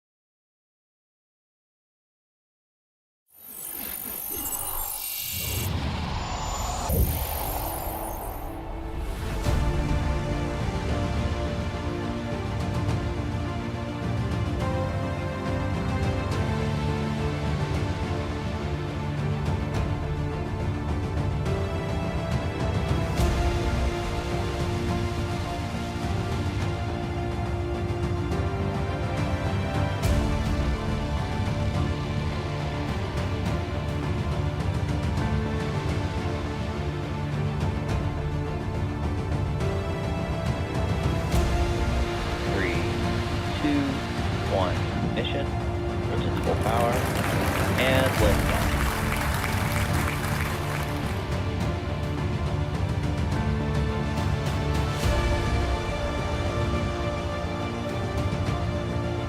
Stage separation confirmed.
Security is important. It's about the security of our assets in space, but also the utilization of the EU space program for safety and security missions.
I'm Omar Casey, founder and CEO of OQ Technology, the 5G non-terrestrial network satellite operator here in Luxembourg. Today is a historic day. We're going to demonstrate for the first time here in Europe the connectivity between a LEO satellite, an OQ-Tech satellite, and unmodified smartphone, the direct-to-device connectivity, using the broadcast of emergency test messages from our satellite directly into these unmodified phones. So I have here a Samsung Galaxy and a Google Pixel phone that have OQ-Tech SIM cards. We're here in a remote area with limited coverage. And the idea here is that once the satellite pass starts in about 10 to 15 minutes and we switch off the flight mode of the phones, we should be able to receive these broadcast test emergency messages from our satellites. This has a huge importance, especially during disaster and catastrophe times or during cyber attacks when the cellular network is not available. Our satellites could be used to broadcast emergency messages to communities, first responders, and also people in areas where there's no coverage. We're very happy to have achieved that as the first European company to achieve direct-to-device connectivity over full sovereign European infrastructure. So let's wait for the pass and then we will show you the demo. So the satellite pass has started now and we should be receiving on the phones the emergency test messages. So we have the two phones now, the Google Pixel and the Galaxy, in flight mode, and I'm gonna disable the flight mode now and both phones, and we should be shortly receiving. As you see, we start receiving on the Galaxy the emergency message. Now also we got it on the second phone.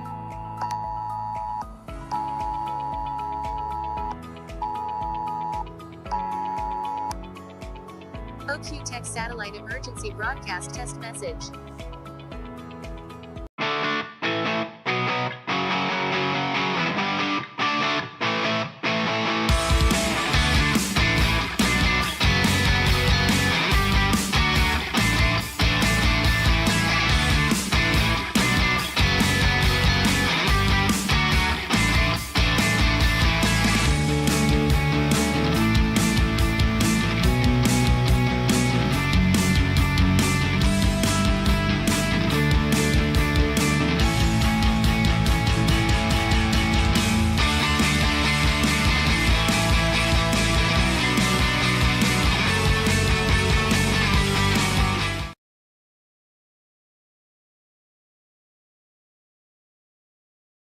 Hi, I'm Omar Casey, founder and CEO of OQ Technology. Today, we will be demonstrating a video feed from a small drone transmitted directly through our European low Earth orbit satellite constellation using a 3GPP compliant non-terrestrial network in MSS S-band spectrum.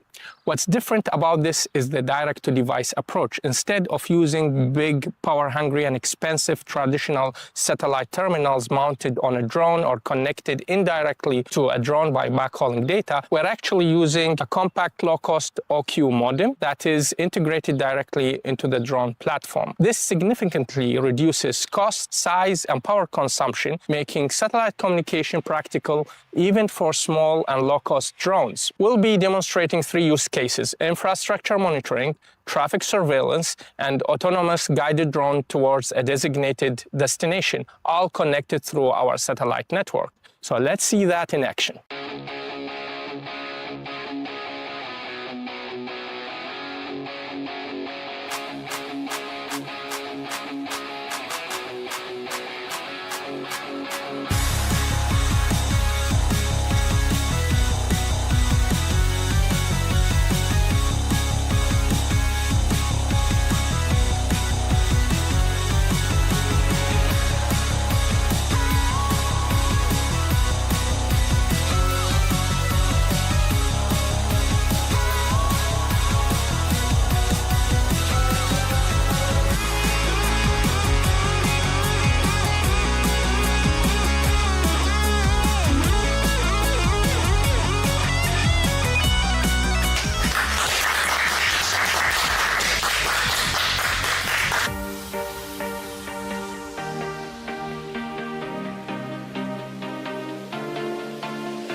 important. It's about the security of our assets in space, but also the utilization of the EU space program for safety and security missions.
Hi, I'm Omar Casey, founder and CEO of OQ Technology, the 5G non-terrestrial network satellite operator here in Luxembourg. Today is a historic day. We're going to demonstrate for the first time here in Europe the connectivity between a LEO satellite, an OQ-Tech satellite, and unmodified smartphone, the direct-to-device connectivity, using the broadcast of emergency test messages from our satellite directly into these unmodified phones. So I have here a Samsung Galaxy and a Google Pixel phone that have OQ-Tech SIM cards. We're here in a remote area with limited coverage. And the idea here is that once the satellite pass starts in about 10 to 15 minutes, and we switch off the flight mode of the phones, we should be able to receive these broadcast test emergency messages from our satellites. This has a huge importance, especially during disaster and catastrophe times or during cyber attacks when the cellular network is not available. Our satellites could be used to broadcast emergency messages to communities, first responders, and also people in areas where there's no coverage. We're very happy to have achieved that as the first European company to achieve direct-to-device connectivity over full sovereign European infrastructure. So let's wait for the pass, and then we will show you the demo. So the satellite pass has started now, and we should be receiving on the phones the emergency test messages. So we have the two phones now, the Google Pixel and the Galaxy, in flight mode, and I'm gonna disable the flight mode now and both phones, and we should be shortly receiving. As you see, we start receiving on the Galaxy the emergency message. Now also we got it on the second phone.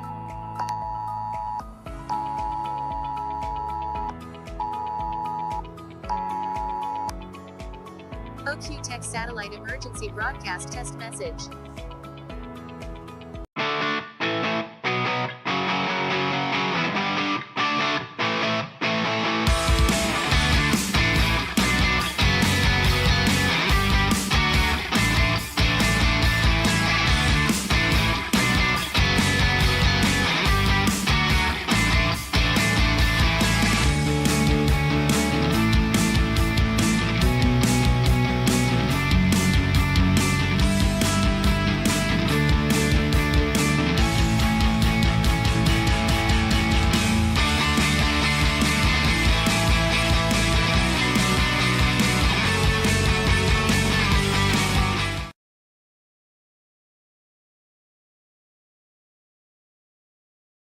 Hi, I'm Omar Casey, founder and CEO of OQ Technology. Today, we will be demonstrating a video feed from a small drone transmitted directly through our European low Earth orbit satellite constellation using a 3GPP compliant non-terrestrial network in MSS S-band spectrum.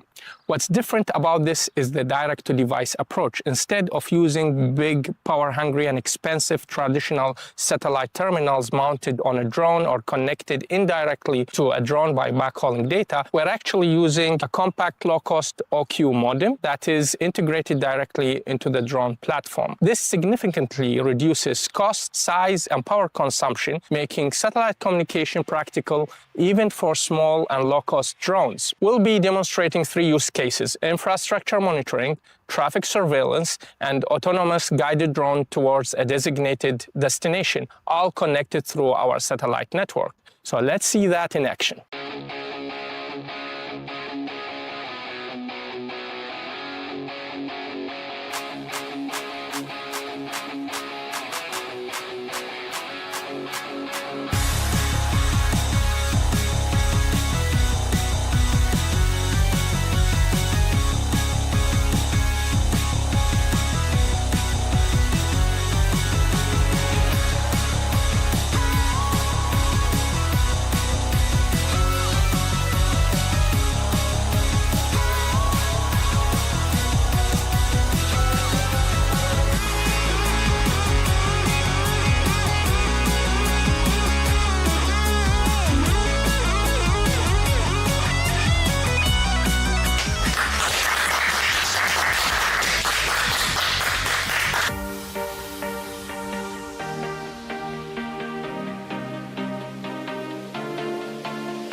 and liftoff.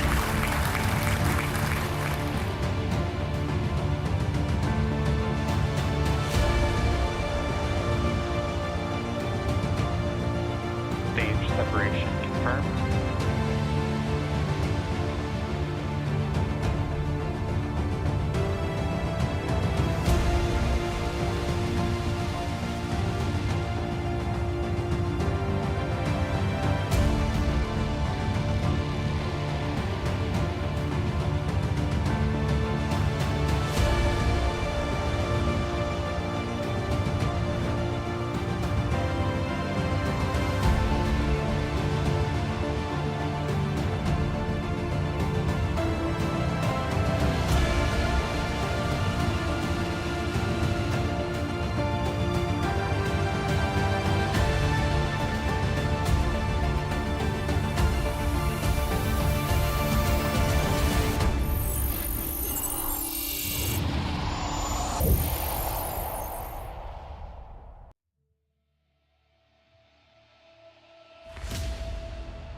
Security is important. It's about the security of our assets in space, but also the utilization of the EU space program for safety and security missions.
Hi, I'm Omar Casey, founder and CEO of OQ Technology, the 5G non-terrestrial network satellite operator here in Luxembourg.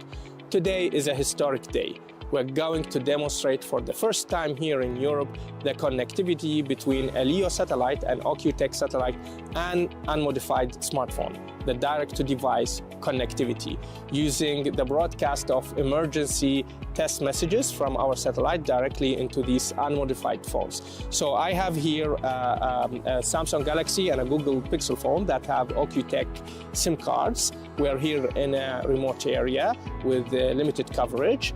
And the idea here is that once the satellite pass starts in about 10 to 15 minutes, and we switch off the flight mode of the phones, we should be able to receive these broadcast test emergency messages from our satellites. This has a huge importance, especially during disaster and catastrophe times or during cyber attacks when the cellular network is not available. Our satellites could be used to broadcast emergency messages to communities, first responders, and also people in areas where there's no coverage.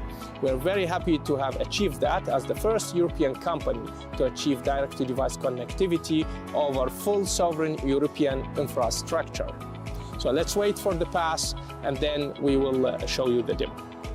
So the satellite pass has started now and we should be receiving on the phones the emergency test messages. So we have the two phones now, the Google Pixel and the Galaxy, in flight mode, and I'm gonna disable the flight mode now and both phones, and we should be shortly receiving.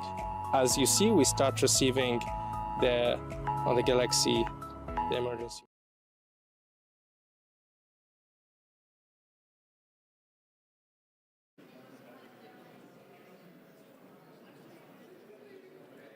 Λοιπόν, για να επανερχόμαστε σιγά σιγά εδώ πέρα στο Greek Space Tech Forum 2026. Να ευχαριστήσω και όσους και όσες μας παρακολουθούν μέσω της πλατφόρμας της LiveOn, γιατί έχουμε και από εκεί πέρα πάρα πολύ κόσμο που είναι συνδεδεμένος και γενικώς από το πρωί βλέπω κόσμο μέσα στην αίθουσα να παρακολουθεί και στη LiveOn την πλατφόρμα. Πάμε λοιπόν στο τελευταίο κομμάτι της σημερινής πρώτης μέρας εδώ στο Greek Space Tech Forum, όπου θα μιλήσουμε λίγο για τη σχέση, θα έλεγα, της ESA, του European Space Agency, με την Ελλάδα. Το πρώτο σκέλος, η ενότητα επόμενη, έχει τίτλο 20 χρόνια Ελλάδα στο European Space Agency, πώς θα δημιουργήσουμε την επόμενη διαστημική δεκαετία. Ξεκινάμε λοιπόν με τον πρώτο keynote speaker, ο οποίος είναι ο κύριος Εμμανουήλ Ράμος, ο οποίος είναι ο πρόεδρος του Ελληνικού Κέντρου Διαστήματος. Κύριε Ράμο, ένα χειροκρότημα παρακαλώ.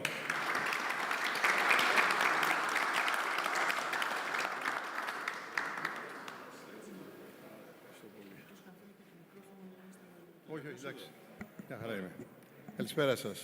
Καλησπέρα στους εναπομείναντες και τολμηρούς. Ακούσατε λοιπόν από τους προηγούμενους ομιλητές για το πού βρισκόμαστε τώρα, για το πώς συνεργαστήκαμε με την ESA. Εγώ θα μιλήσω λιγάκι για το πώς πέρασαν αυτά τα 20 χρόνια στην ESA και πώς φτάσαμε στο να συνδεθούμε με την ESA. Οπότε λοιπόν θα κάνω μια ιστορική αναδρομή. Δεν θα σας πω όλες τις λεπτομέρειες που βλέπετε πάνω στα slide. Μπορείτε να τα διαβάσετε. Απλώς θα αναφερθώ σε μερικές από τα milestones, ας το πούμε έτσι, από τα σημεία κλειδιά στη σχέση με την ESA. Και να πω ότι η σχέση της Ελλάδας με το διάστημα ξεκίνησε πολύ πριν να μπούμε στην ESA το 2005. Για παράδειγμα, και βλέπω κιόλας... Δυστυχώς δεν έχω τα γυαλιά μου τα μακρινά, οπότε δεν μπορώ να δω πολύ καλά τι γράφει εκεί πάνω και να θυμηθώ. Θα πάρω το μικρόφωνο, αν μου επιτρέπετε. Λοιπόν, να πω, ας πούμε, μερικά από τα... Ορίστε. Είναι ακόμα πιο δύσκολο. Εντάξει. Λοιπόν, το 1970 φτιάξαμε τον πρώτο δορυφορικό σταθμό στις Θερμοπύλες. Ήταν μια από τις πρώτες αναπτύξεις υποδομών στην Ελλάδα. Στη συνέχεια ξεκινήσανε διάφορες συνεργασίες με διεθνείς οργανισμούς Για παράδειγμα, το 1971 γίναμε μέλος του Intelsat, του International Telecom Satellite Organization, παγκόσμιος οργανισμός ο οποίος έδινε δορυφορικές τηλεπικοινωνίες. Το 1982 συνδεθήκαμε με τον Inmarsat για τα maritime, για τις επικοινωνίες με τα πλοία. Στη συνέχεια ξεκίνησε μια δεκαετία η οποία ήταν πολύ γόνιμη σε σχέση με την Ίζα.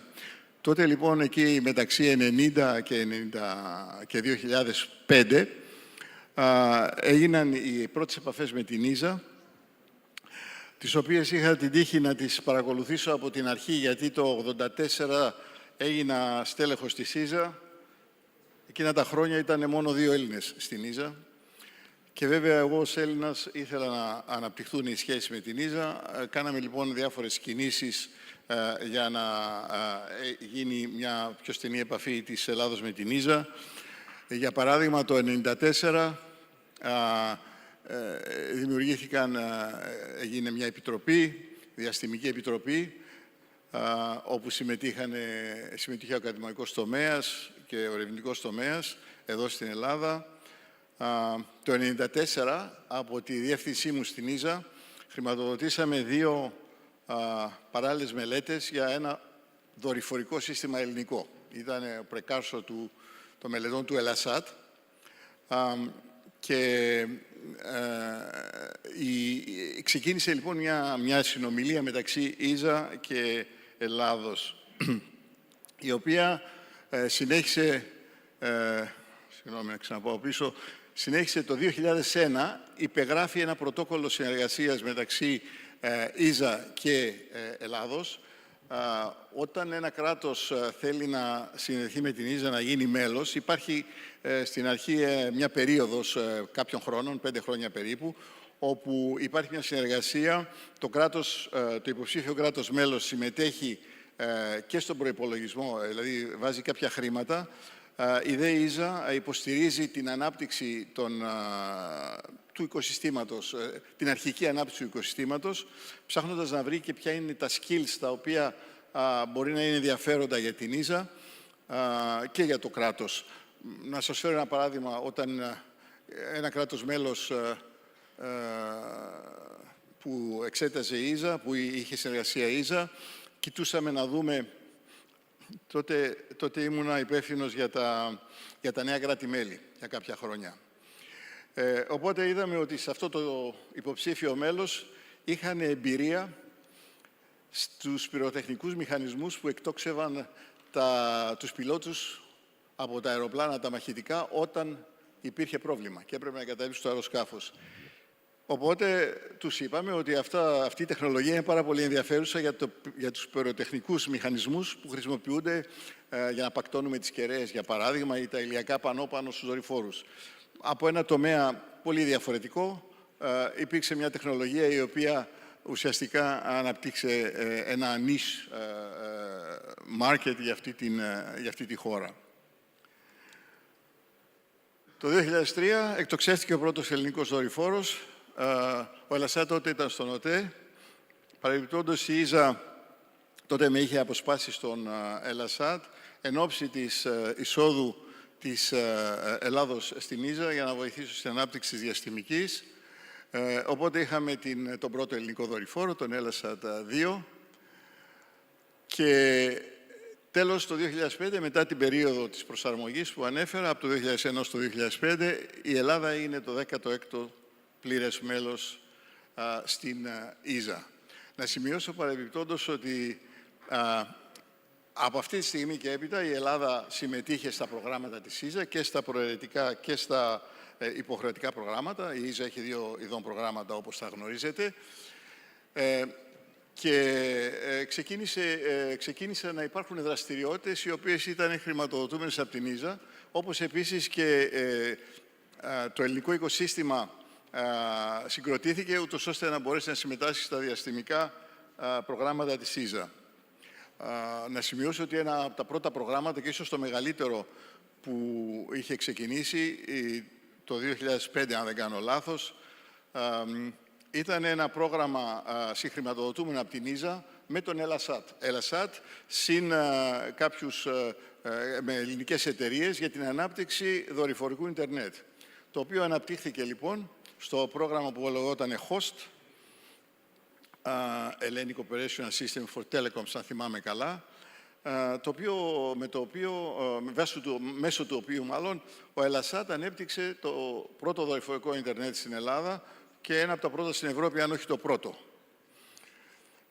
Υπήρξαν και άλλα προγράμματα παράλληλα. Σιγά σιγά δηλαδή άρχισε η ελληνική βιομηχανία να συμμετέχει σε προγράμματα της ΣΥΖΑ και Έλληνες επιστήμονες συμμετείχαν ως ερευνητές στα προγράμματα της ΣΥΖΑ. Εδώ είναι κάποια παραδείγματα. Στο Κασίνι Χόιχενς, για παράδειγμα, συμμετείχαν Έλληνες επιστήμονες και εκείνη την εποχή επίσης, το 2005, δημιουργήθηκε και η Ευηδητέ, που είναι ένας από τους host που έχουμε σήμερα, και το Science Cluster δημιουργήθηκε το 2009. Τώρα, η ελληνική βιομηχανία στα προγράμματα της ΣΥΖΑ, εδώ είναι κάποια παραδείγματα που έχουμε περιγράψει. Η ελληνική βιομηχανία βοηθήθηκε από την χρηματοδότηση μέσω της ΣΥΖΑ να αναπτύξει δεξιότητες και να αναπτύξει και προϊόντα. Στην αρχή ερευνητικά και αργότερα και πιο εφαρμοσμένα. Εδώ είναι κάποια από τα παραδείγματα, τα οποία δεν χρειάζεται να μπούμε στις λεπτομέρειες. Παρ' όλα αυτά, αυτό που είναι σημαντικό είναι ότι άρχισε η ελληνική βιομηχανία να συμμετέχει στα προγράμματα της ΣΥΖΑ ενεργά. Και βέβαια η Ελλάδα άρχισε να συμμετέχει στις μεγάλες αποστολές. Για παράδειγμα, τώρα τελευταία επισκεφθήκαμε μαζί με τον Υπουργό και τον Γενικό Γραμματέα την Ίζα και είδαμε το δορυφόρο τον Πλέιτο,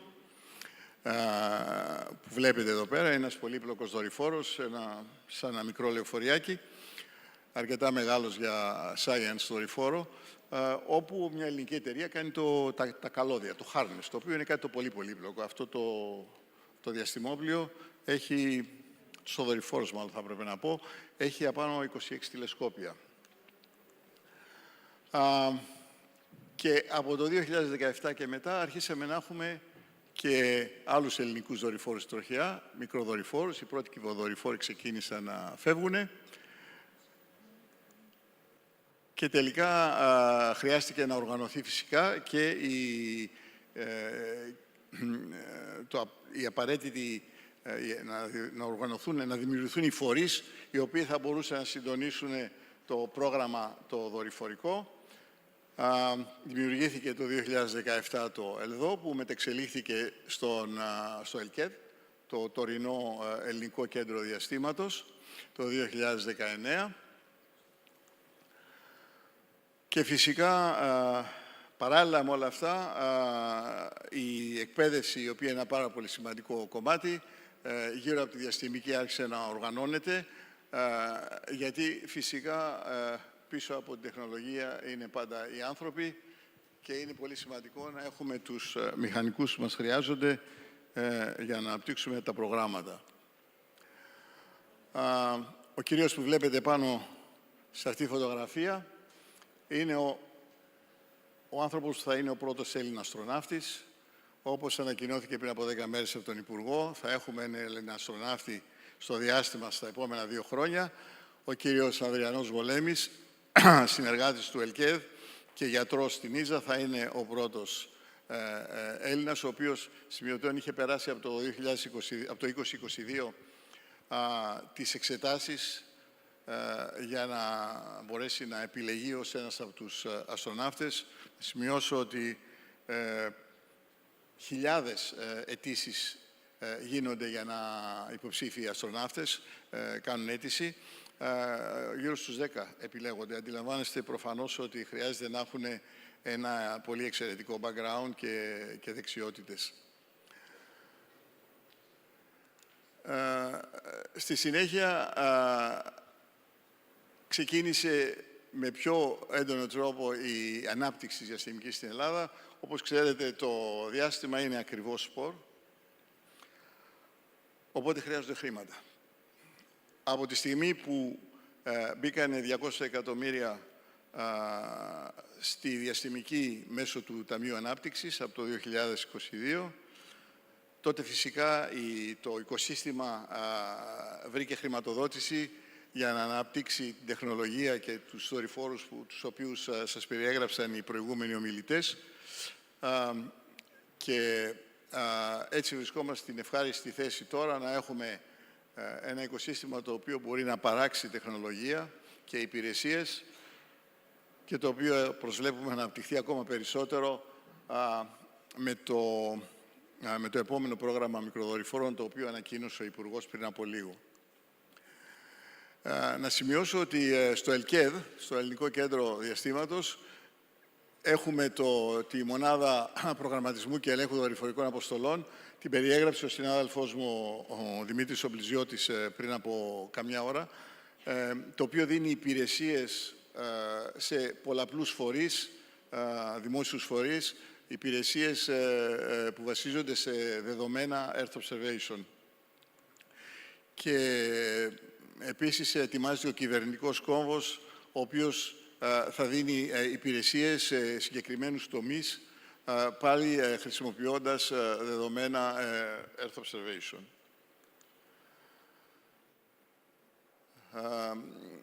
Να πω ότι υπάρχει μία πολιτική βούληση να προχωρήσει η διαστημική και να συνεχίσει το διαστημικό πρόγραμμα το οποίο ξεκίνησε τώρα, γιατί προφανώς εάν δεν κάνουμε τίποτα δεν θα εκμεταλλευτούμε πλήρως την προσπάθεια που έχει γίνει ως τώρα. Και έτσι λοιπόν θα μπορούσαμε να πούμε ότι λέμε ότι το μέλλον ξεκινά τώρα και η Ελλάδα σχεδιάζει τη διαδρομή της στο διάστημα, αλλά ήδη έχουμε ξεκινήσει. Τώρα ετοιμάζουμε το επόμενο βήμα, για το οποίο μίλησε ο Υπουργός και ανακοινώθηκε για πρώτη φορά πριν από 10 μέρες παρουσία του Πρωθυπουργού, όπου ελπίζουμε να συνεχίσουμε επιτυχώς αυτό που άρχισε ήδη πριν από 20 χρόνια με την ΙΖΑ. Νομίζω ότι δεν χρειάζεται να πω παραπάνω. Η συνεργασία μας με την ΙΖΑ ήταν πάρα πολύ σημαντική. Να σημειώσω ότι η ΙΖΑ έχει δύο πάρα πολύ σημαντικά know-how, τεχνογνωσία. Από τη μια μεριά, η ΙΖΑ έχει τεχνικό know-how, τεχνογνωσία σε θέματα τεχνικά, όπως θα μπορούσα να πω, οι μηχανικοί της ΙΖΑ μπορούν να πάρουν ένα κατσαβίδι και να πάνε στις εταιρείες να τους βοηθήσουν να λύσουν προβλήματα τεχνικά. Αλλά έχει και κάτι άλλο. Η ΙΖΑ έχει το procurement regulation, δηλαδή τη διαδικασία διενέργειας διαγωνισμών, το οποίο υπάρχει μεγάλη εμπειρία. Προφανώς 50 χρόνια η ΙΖΑ λειτουργεί επιτυχώς τους διαγωνισμούς και για την ανάπτυξη της Ευρώπης στη διαστημική. Αυτά τα δύο skills ήταν πάρα πολύ χρήσιμα για την ανάπτυξη και του ελληνικού οικοσυστήματος. Και προσβλέπουμε βασικά στη συνέχεια αυτής της συνεργασίας με παρόμοιο τρόπο για το επόμενο πρόγραμμα μικροδορυφόρων. Και θα σταματήσω εδώ με τις ευχαριστίες μου.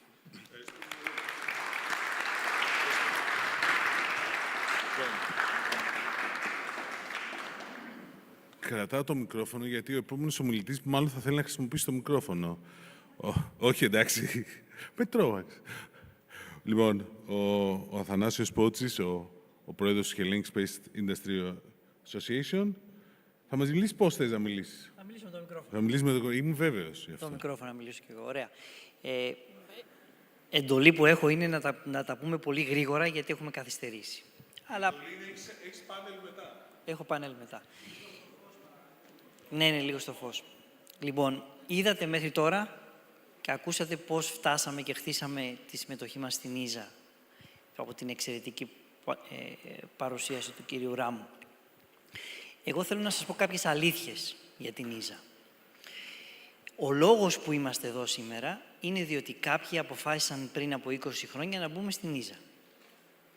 Και αυτοί οι οποίοι το αποφάσισαν ήταν κάποιοι Έλληνες καθηγητές, ακαδημαϊκοί, οι οποίοι την περίοδο εκείνη βλέπανε πολλά χρόνια μπροστά και πείσανε την πολιτική ηγεσία να επενδύσει χρήματα για να μπούμε στην Ίζα. Δεν ήταν δηλαδή απόφαση της βιομηχανίας, ήταν η απόφαση κάποιων ακαδημαϊκών, κάποιοι από τους οποίους είναι και εδώ σήμερα, και οι οποίοι βλέπανε 20 χρόνια μετά. Όταν μπήκαμε λοιπόν στην Ίζα, η βιομηχανία είχε μόνο κάποιες μικρές εμπειρίες, παράπλευρης θα έλεγα, συμμετοχής. Μας πήρε λοιπόν 5 χρόνια προσαρμογής, προκειμένου να καταλάβουμε όλοι ότι έπρεπε να οργανώσουμε το οικοσύστημα, διότι τα χρήματα που δίναμε στην Ίζα θα χανόντουσαν. Το αφήνω λίγο αυτό στην άκρη, να σας πω κάτι άλλο. Μπορεί κάποιος να πει ότι μια χαρά η Ελλάδα, εκτός από την Ίζα, συμμετέχει όλα αυτά τα χρόνια και σε πολλές άλλες κοινές δράσεις της Ευρωπαϊκής Ένωσης, οι οποίες έχουν ως σκοπό να αναπτυχθούν συνεργασίες, προγράμματα ανάπτυξης κτλ. Τα framework πρόγραμματα που είχαμε πριν από χρόνια, στη συνέχεια το Horizon κτλ. Αν δείτε λοιπόν όλα αυτά τα χρήματα που έχουν επενδυθεί από τις κατηγορίες αυτές των προγραμμάτων, στην ουσία δεν έχουν αφήσει τόσο σημαντικό αποτύπωμα. Σε αντίθεση με την Ίζα, γιατί έγινε αυτό? Για τους λόγους που είδατε. Διότι τα χρήματα που επενδύονται στην Ίζα επενδύονται προκειμένου να υποστηρίξεις συγκεκριμένα project τα οποία είναι σημαντικά για την Ένωση. Δηλαδή, οι εταιρείες που συμμετέχουν πρέπει να κατασκευάσουν προϊόν. Αυτή η μαγική λέξη οδήγησε στην ανάπτυξη ενός δυναμικού βιομηχανικού οικοσυστήματος όπως το βιώνουμε σήμερα. Ωραία. Ήταν εύκολη όλη αυτή η διαδικασία? Δεν ήταν. Γιατί δεν ήτανε? Διότι τα χρήματα που δίνονταν ήταν πάρα πολύ λίγα. Και όχι μόνο αυτό, η αρμοδιότητα για τη συμμετοχή της χώρας στην Ίζα ανήκει στο Υπουργείο Παιδείας. Φανταστείτε πόσο δύσκολο ήταν για εμάς να πηγαίνουμε στο Υπουργείο Παιδείας και να διεκδικούμε προκειμένου να αναπτυχθεί βιομηχανική παραγωγή στην Ελλάδα. Ήταν mission impossible. Καταφέραμε όμως και πείσαμε τις κυβερνήσεις να επενδύσουν πάνω στην Ίζα. Η Ίζα λοιπόν είναι ο λόγος για τον οποίο είμαστε σήμερα εδώ. Έχουμε περάσει πάρα πολλά κύματα, αλλά η Ίζα είναι εκείνη η οποία έχει εκπαιδεύσει τη βιομηχανία να φτιάχνει προϊόν. Αυτή λοιπόν η εκπαίδευση και το know-how που έχουμε πάρει από την Ίζα δεν μπορούμε να το συγκρίνουμε με οτιδήποτε άλλο. Άρα ναι, η επένδυση που έχει γίνει όλα αυτά τα χρόνια για την Ίζα έχει πιάσει τόπο. Πού φάνηκε αυτό? Φάνηκε στο γεγονός ότι πολύ γρήγορα αξιοποιήσαμε την απόφαση της κυβέρνησης για το πρόγραμμα των μικροδορυφόρων και το πρόγραμμα του CubeSats και αποδείξαμε ότι η βιομηχανία ήταν όριμη για να αρχίσει να αναλάβει πιο σημαντικά προβλήματα. Το άλλο πολύ σημαντικό που καταφέραμε ήταν να πείθουμε την κυβέρνηση ότι η ελληνική διαστημική βιομηχανία μπορεί να απορροφά 100% την επένδυση. Αυτό ήταν ένα πολύ σημαντικό milestone, διότι ο συνδυασμός της πλήρης απορρόφησης της συνδρομής μας μαζί με ένα πολύ σημαντικό νούμερο, το οποίο ονομάζεται Return of Investment, όπου σύμφωνα με τις μελέτες της ίζα για κάθε 1 ευρώ το οποίο επενδύεις στο διάστημα περιμένεις να πάρεις τουλάχιστον 8 με 10 ευρώ πίσω, είχαμε ένα πολύ σημαντικό πλεονέκτημα, ένα argument, πηγαίνοντας στις ελληνικές κυβερνήσεις και ζητώντας να αυξηθεί η συμμετοχή στην ίζα. Περάσαμε 10 χρόνια της οικονομικής κρίσης, όπου ακόμα και η συμμετοχή στην ίζα ήταν υπό ερώτηση. Αυτό ήταν το πιο κρίσιμο σημείο που περάσαμε όλοι. Καταφέραμε όμως και συντηρήσαμε την υποδομή την οποία είχαμε και καταφέραμε και συντηρήσαμε τις σχέσεις με τις μεγάλες εταιρείες της Ευρώπης που τρέχανε τα project της ίζα. Αυτό λοιπόν δημιούργησε μια εμπιστοσύνη. Η εμπιστοσύνη μετριέται και υπολογίζεται σε σχέση με τις συνεργασίες που χτίζονται και τις συνέργειες. Το πολύ σημαντικό που έκανε η ίζα σε εμάς ήταν ότι μας άνοιξε την πόρτα στις μεγάλες εταιρείες. Το γεγονός ότι οι Thales, η Airbus, η Leonardo, μεγάλες εταιρείες της Ευρώπης, οι οποίες ασχολούνται με την ελληνική διαστημική βιομηχανία, οφείλονταν διότι η ΙΖΑ μας άνοιξε την πόρτα. Το επόμενο πολύ σημαντικό κεφάλαιο το οποίο πρέπει να σταθώ είναι το γεγονός ότι είχαμε εξαιρετικούς Έλληνες που υπηρετούσαν στην ΙΖΑ, όπως ήταν ο κύριος Ράμος. Είχαμε Έλληνες οι οποίοι πραγματικά μας έδωσαν την ψυχή τους και μας βοήθησαν όσο τίποτα άλλο να χτίσουμε σιγά σιγά, βήμα-βήμα, το trademark Space Technology Made in Greece. Ήταν οι άνθρωποι εκεί οι οποίοι όταν πηγαίναμε στο ΕΣΤΕΚ μας φιλοξενούσαν στα σπίτια τους και μας βοηθούσαν προκειμένου να μας γνωρίσουν στους ανθρώπους που μέχρι την περίοδο εκείνη ήξεραν την Ελλάδα μόνο για να κάνουν διακοπές. Σε αυτούς λοιπόν τους ανθρώπους, τους Έλληνες της Διασποράς, που φύγανε πριν από χρόνια διότι στην Ελλάδα δεν υπάρχει αυτό που έχουμε σήμερα και μπορούμε να δώσουμε εμείς στα παιδιά μας, τη δυνατότητα δηλαδή να ασχοληθούν με το διάστημα, οι άνθρωποι αυτοί μας βοηθήσανε όσο κανένας άλλος να ανοίξουμε τις συγκεκριμένες πόρτες. Και σε αυτούς τους ανθρώπους οφείλουμε ένα μεγάλο ευχαριστώ, διότι μέχρι σήμερα μας έχουν συμπαρασταθεί και μας έχουν βοηθήσει να οριμάσουμε όλο αυτό το οποίο βλέπετε σήμερα. Αυτό λοιπόν το οποίο προέχει τώρα είναι να αξιοποιήσουμε τα επόμενα βήματα. Και ποια είναι τα επόμενα βήματα? Είναι η πολύ σημαντική επένδυση που έκανε η ελληνική κυβέρνηση πριν από μερικούς μήνες, να ανεβάσει τη συμμετοχή της χώρας μας στην ΙΖΑ, στο CM25, πρώτη φορά σε τριψήφιο νούμερο. Άρα έχουμε πλέον το budget που ζητούσαμε όλα αυτά τα χρόνια. Έχουμε φτιάξει ένα trademark που λέει Space Technology Made in Greece. Έχουμε στη χώρα τη δυνατότητα να κατασκευάζουμε διαστημικό υλικό. Έχουμε τη δυνατότητα να έχουμε το εθνικό σύστημα διαστημικής επιτήρησης, όπως ακούσατε σήμερα, με αποτέλεσμα να είμαστε έτοιμοι να κάνουμε ένα επόμενο μεγάλο βήμα. Το βήμα αυτό θα θέλουμε να το συζητήσουμε τώρα στο επόμενο πάνελ. Σας ευχαριστώ πολύ.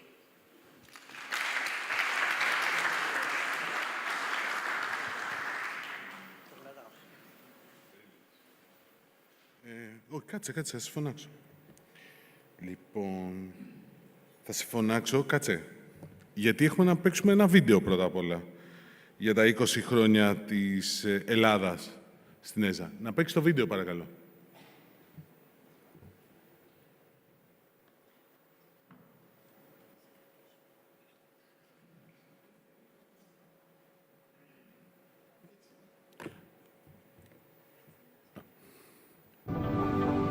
Από την επικοινωνία και την πλοήγηση έως την παρατήρηση της γης και την εξερεύνηση του σύμπαντος, οι διαστημικές τεχνολογίες βρίσκονται παντού γύρω μας.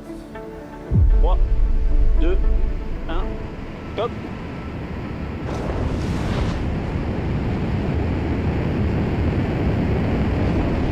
Allumage Vulcain. Allumage OAP, décollage.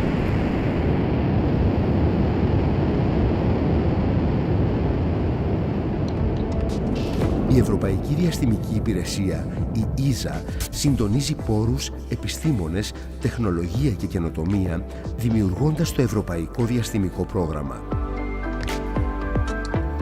Η Ελλάδα συμμετέχει ενεργά στη διαστημική πορεία της Ευρώπης εδώ και δεκαετίες. Το 1994 υπογράφεται το πρώτο πρωτόκολλο συνεργασίας με την ΙΖΑ.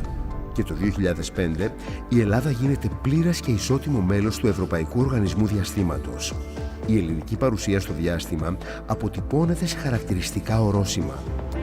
And lift off of the Lockheed Martin Atlas V rocket carrying the first satellite for the countries of Greece and Cyprus. Με την εκτόξευση των τηλεπικοινωνιακών δορυφόρων Ελλάσατ, η Ελλάδα αποκτά για πρώτη φορά τη δική της δορυφορική παρουσία στο διάστημα. Τα τελευταία χρόνια, ελληνικοί φορείς συμμετέχουν σε μερικές από τις σημαντικότερες αποστολές της ΙΖΑ, στην παρατήρηση της γης, στην εξερεύνηση του ηλιακού συστήματος και στη μελέτη του σύμπαντος. Η συμμετοχή αυτή ενισχύει την ελληνική επιστημονική κοινότητα, τη βιομηχανία και την καινοτομία, τοποθετώντας τη χώρα σταθερά στον ευρωπαϊκό διαστημικό χάρτη. Dear ladies and gentlemen, 20 years have passed since Greece became a full member of the European Space Agency, a milestone that has delivered profound strategic, economic and technological value to Greece. Through ESA, the European Space Agency membership, Greece has gained access to cutting-edge space technologies which strengthen national capabilities in Earth observation, satellite communications and security. In collaboration with ESA, Greece is executing an ambitious space program that includes the deployment of 13 operational microsatellites, 2 of which are already in orbit. Greek scientists and engineers have gained opportunities to contribute to world-class missions such as Euclid, Plato and JUICE. Simultaneously, ESA membership has helped Greece to develop its technological and industrial base in high-value, research-intensive sectors. The participation of Greek companies in ESA's industrial programs has enhanced competitiveness, created skilled jobs, and fostered innovation. Beyond the economic aspects, ESA membership enhances national sovereignty and strategic autonomy. Satellite data and services support disaster management, maritime surveillance, environmental protection, and climate monitoring, capabilities that are essential for a modern, resilient state. After 20 years, the message is clear. Greece is not merely a user of space technology, Greece is an active contributor. The ESA membership of Greece is an investment in knowledge, security, growth and future. Σήμερα, η διαστημική δραστηριότητα οργανώνεται και συντονίζεται από το Υπουργείο Ψηφιακής Διακυβέρνησης μέσω της Γενικής Γραμματείας Τηλεπικοινωνιών και Ταχυδρομείων και του Ελληνικού Κέντρου Διαστήματος. Το πρόγραμμα που έχει δρομολογηθεί είναι στοχευμένο στις ανάγκες της χώρας, δηλαδή την επισκόπηση της γης σε όλα τα μήκη κύματος, μέρα και νύχτα, τα οποία εν ώψη όλων των φυσικών καταστροφών που έχουμε σε αυτή τη χώρα είναι ένα βασικό εργαλείο για με το πώς θα αντιμετωπίσουμε αυτά τα θέματα. Έπρεπε πλέον να δούμε τις νέες προκλήσεις που υπήρχαν λόγω των μεγάλων φωτιών τον Αύγουστο, πυρκαγιών, αλλά και των πλημμυρών που είχαμε το Σεπτέμβρη στη Θεσσαλία. Τότε λοιπόν σκεφτήκαμε πως δεν θα πρέπει να πάμε μόνο σε έναν γεωστατικό δορυφόρο, αλλά σε ένα σύστημα μικροδορυφόρων χαμηλής τροχιάς, οι οποίοι θα μπορούσαν πλέον να μας βοηθήσουν να πιάσουμε πολύ πιο ακραία, πιο έντονα ή πιο ιδιαίτερα φαινόμενα και να μας δώσουν και πληροφορία που θα είναι πολύ χρήσιμη και για πολλές άλλες περιπτώσεις όπως τα δάση, οι αγροτικές καλλιέργειες, αλλά και η ποιότητα του νερού σε γη και σε θάλασσα. Το ελληνικό διαστημικό πρόγραμμα έχει ξεκινήσει και υλοποιείται. Το ελληνικό οικοσύστημα μεγαλώνει. Παράγουμε τεχνολογία στην Ελλάδα. Έλληνες μηχανικοί έχουν επιστρέψει για να υλοποιήσουν τα έργα και το πρόγραμμα. Οι δυνατότητες και το δυναμικό για ανάπτυξη διαστημική στην Ελλάδα υπάρχουν και χρειάζεται φυσικά η αντίστοιχη χρηματοδότηση και χρειάζεται επίσης και επιχειρηματική πρωτοβουλία. Να σημειώσω ότι το διάστημα είναι αποδοτική επένδυση. 1 ευρώ επενδυμένο στο διάστημα στην Ευρώπη αποδίδει περίπου 8 ευρώ στην οικονομία. Σταδιακά ολοκληρώνεται με επιτυχία το Εθνικό Πρόγραμμα Μικροδορυφόρων, ένα έργο προϋπολογισμού 200 εκατομμυρίων ευρώ που χρηματοδοτείται από το Ταμείο Ανάκαμψης και Ανθεκτικότητας. Μέσω αυτής της στρατηγικής επένδυσης, η Ελλάδα αποκτά για πρώτη φορά την τεχνολογική δυνατότητα να παρακολουθεί, να αναλύει και να προστατεύει το φυσικό περιβάλλον στις υποδομές και βασικούς τομείς της οικονομικής και κοινωνικής δραστηριότητας της χώρας από το διάστημα, ενισχύοντας παράλληλα την εθνική της αυτονομία στις διαστημικές εφαρμογές και την αξιοποίηση δορυφορικών δεδομένων για την υποστήριξη δημόσιων πολιτικών. Τα χρήματα αυτά έρχονται να καλύψουν τεράστια ζητήματα ασφάλειας των πολιτών, πολιτικής προστασίας, με τις εφαρμογές αυτές οι οποίες θα έρθουν από τους μικροδορυφόρους. Με την αξιοποίηση των εθνικών προγραμμάτων μικροδορυφόρων, νέων υποδομών και της εθνικής διαστημικής στρατηγικής, η Ελλάδα σχεδιάζει τα επόμενα βήματά της στο διάστημα. Υπάρχει ένα ελληνικό οικοσύστημα το οποίο απέκτησε ορατότητα. Πάνω από 90 ελληνικές εταιρείες, οι οποίες κατασκευάζαν από ένα μικρό βίσμα ή μια καλωδίωση μέχρι και αισθητήρες payloads για δορυφόρους, πλέον μπορούν να ελπίζουν. Δεν μετανιώνουμε ούτε ένα λεπτό για τις επενδύσεις αυτές. Τουναντίον θα πρέπει να βρούμε τρόπους και πόρους να συνεχίσουμε και να δώσουμε περαιτέρω δυνατότητες στο οικοσύστημα του διαστήματος να μείνει και να επενδύσει στην Ελλάδα. Δεν είναι πλέον επιστημονική φαντασία. Δηλαδή, μπορούμε να έχουμε ελληνικούς δορυφόρους. Υπάρχει το επιστημονικό και τεχνολογικό δυναμικό στη χώρα. Υπάρχει. Το θέμα είναι πώς θα κρατήσουμε αυτούς τους ανθρώπους στη χώρα μας, αλλά με ουσιαστικά επαγγέλματα και ουσιαστική δουλειά. Και το διαστημικό πρόγραμμα της χώρας είναι μια μεγάλη ελπίδα για την ανάπτυξη. Σε αυτή τη δυναμική πορεία, η Ελλάδα διπλασιάζει τη συμμετοχή της στα προαιρετικά προγράμματα της ΣΥΖΑ για την περίοδο 2025-2028, ενισχύοντας τη θέση της στον Ευρωπαϊκό Διαστημικό Χάρτη και δημιουργώντας νέες ευκαιρίες για την ανάπτυξη της ελληνικής καινοτομίας και της εγχώριας διαστημικής βιομηχανίας. Σας προσκαλούμε να ανακαλύψετε στην έκθεση «Η Ελλάδα στο διάστημα 20 χρόνια στην ΙΖΑ» την πορεία που ανοίγει το δρόμο για το μέλλον.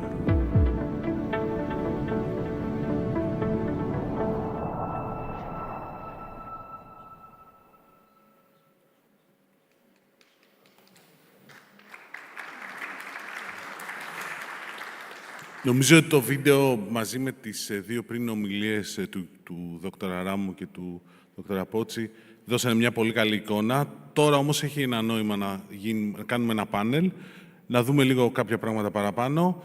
Ο κύριος Πότσης είναι αυτός ο οποίος θα συντονίσει το πάνελ, οπότε θα του ζητήσω να ανέβει. Και συμμετέχουν σε αυτό επίσης ο Δ. Εμμανουήλ Ράμος, ο πρόεδρος του ΕΛΚΕΔ, που μίλησε και πιο πριν, οπότε... Η κυρία Χριστίνα Γιαννόπαπα, Head of the Office of the Executive Director στο EUSPA. Ο κύριος Ιωάννης Δαγλής, ο οποίος είναι καθηγητής στο Εθνικό και Καποδιστριακό Πανεπιστήμιο Αθηνών. Και η κυρία Μπέτη Χαραλαμποπούλου, η οποία είναι πρόεδρος και διευθύνων σύμβουλος στη Geosystems Ελλάς και διευθύντρια στο ERSC. Τώρα ελπίζω να το πρόφερα καλά το τελευταίο. Λοιπόν, όχι, δεν το πρόφερα.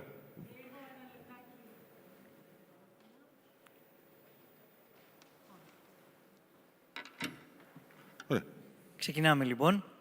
Νομίζω ότι όλοι καταλάβαμε πόσο σπουδαία ήταν η απόφαση που πήραμε πριν από 20 χρόνια για να μπούμε στη ΙΖΑ, να γίνουμε το 16ο πλήρες μέλος της ΙΖΑ. Το διακύβευμα τώρα είναι όλη αυτή η επένδυση, πώς θα πάει ένα βήμα πιο πέρα. Η εμπειρία που έχετε όλοι εσείς αυτά τα χρόνια, προφανώς είναι ένα κεφάλαιο το οποίο θέλουμε να το αξιοποιήσουμε, προκειμένου να μπορέσουμε να πάμε το βήμα πιο πέρα, αξιοποιώντας και την επένδυση που ακούσατε, ότι πλέον διπλασιάζεται η συμμετοχή στα προαιρετικά προγράμματα της ΙΖΑ, που θα δώσει την όθηση που θέλουμε. Άρα θα ήθελα να περάσω καταρχήν στον κύριο Ράμο, να μας πείτε το πώς πιστεύετε με όλη την εμπειρία και τη γνώση που έχετε, πώς θα μπορούσε να ήταν οι επόμενες ενέργειες που πρέπει να κάνουμε, προκειμένου να αξιοποιήσουμε εθνικά και να μπορέσει η ΙΖΑ να βοηθήσει τη στρατηγική της χώρας για την ανάπτυξη καινοτομίας και νέων προϊόντων. Ναι, όπως είπα προηγουμένως, αυτό που πρωτίστως χρειάζεται για την ανάπτυξη της διαστημικής είναι χρηματοδότηση. Πρώτον. Και δεύτερον, η σωστή χρήση του προϋπολογισμού σε στοχευμένες δραστηριότητες, οι οποίες να ταιριάζουν και στο προφίλ της χώρας και στα ενδιαφέροντα της χώρας. Να σημειώσω παρεμπιπτόντως ότι πέρα από τον διπλασιασμό του προϋπολογισμού στα προαιρετικά προγράμματα της ΙΖΑ, που έγινε στο προηγούμενο Council, στο προηγούμενο Συμβούλιο σε επίπεδο Υπουργών, υπήρχε φυσικά και η συνεργασία της ΙΖΑ για το πρώτο πρόγραμμα μικροδορυφόρων και επίσης ετοιμάζεται τώρα και για το δεύτερο πρόγραμμα μικροδορυφόρων η συνεργασία με την ΙΖΑ. Λοιπόν, το γεγονός ότι έχουμε τώρα το επόμενο πρόγραμμα που έρχεται, είναι πάρα πολύ σημαντικό να προετοιμαστούμε για τη σωστή του εκτέλεση. Καταρχήν, θα πρέπει να σιγουρευτούμε ότι θα χρησιμοποιήσουμε και θα αξιοποιήσουμε σωστά τα παραδοτέα του τωρινού προγράμματος, δηλαδή τους δορυφόρους, το κυβερνητικό κόμβο, τις εγκαταστάσεις στην ΕΑΒ κτλ. Αυτό είναι πάρα πολύ σημαντικό. Και δεύτερον, λοιπόν, θα πρέπει να οργανωθούμε ούτως ώστε να εκτελέσουμε, όπως έλεγα σωστά, το επόμενο πρόγραμμα μικροδορυφόρων, το οποίο είναι και μεγαλύτερο από το πρώτο. Οπότε, όπως ανέφερε και ο κύριος Γκίγερον το απόγευμα, υπήρξε μια πολύ στενή συνεργασία μεταξύ του προσωπικού του ΕΛΚΕΔ και του Γενικού Γραμματέα με την ΙΖΑ. Αυτή θα πρέπει να την εμπλουτίσουμε με περισσότερο προσωπικό.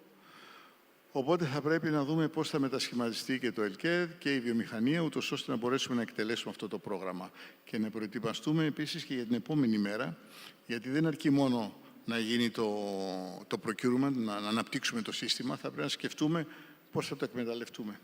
Γιατί σε 3-4 χρόνια θα έχουμε μια υποδομή στο διάστημα, η οποία θα είναι πάρα πολύ ενδιαφέρουσα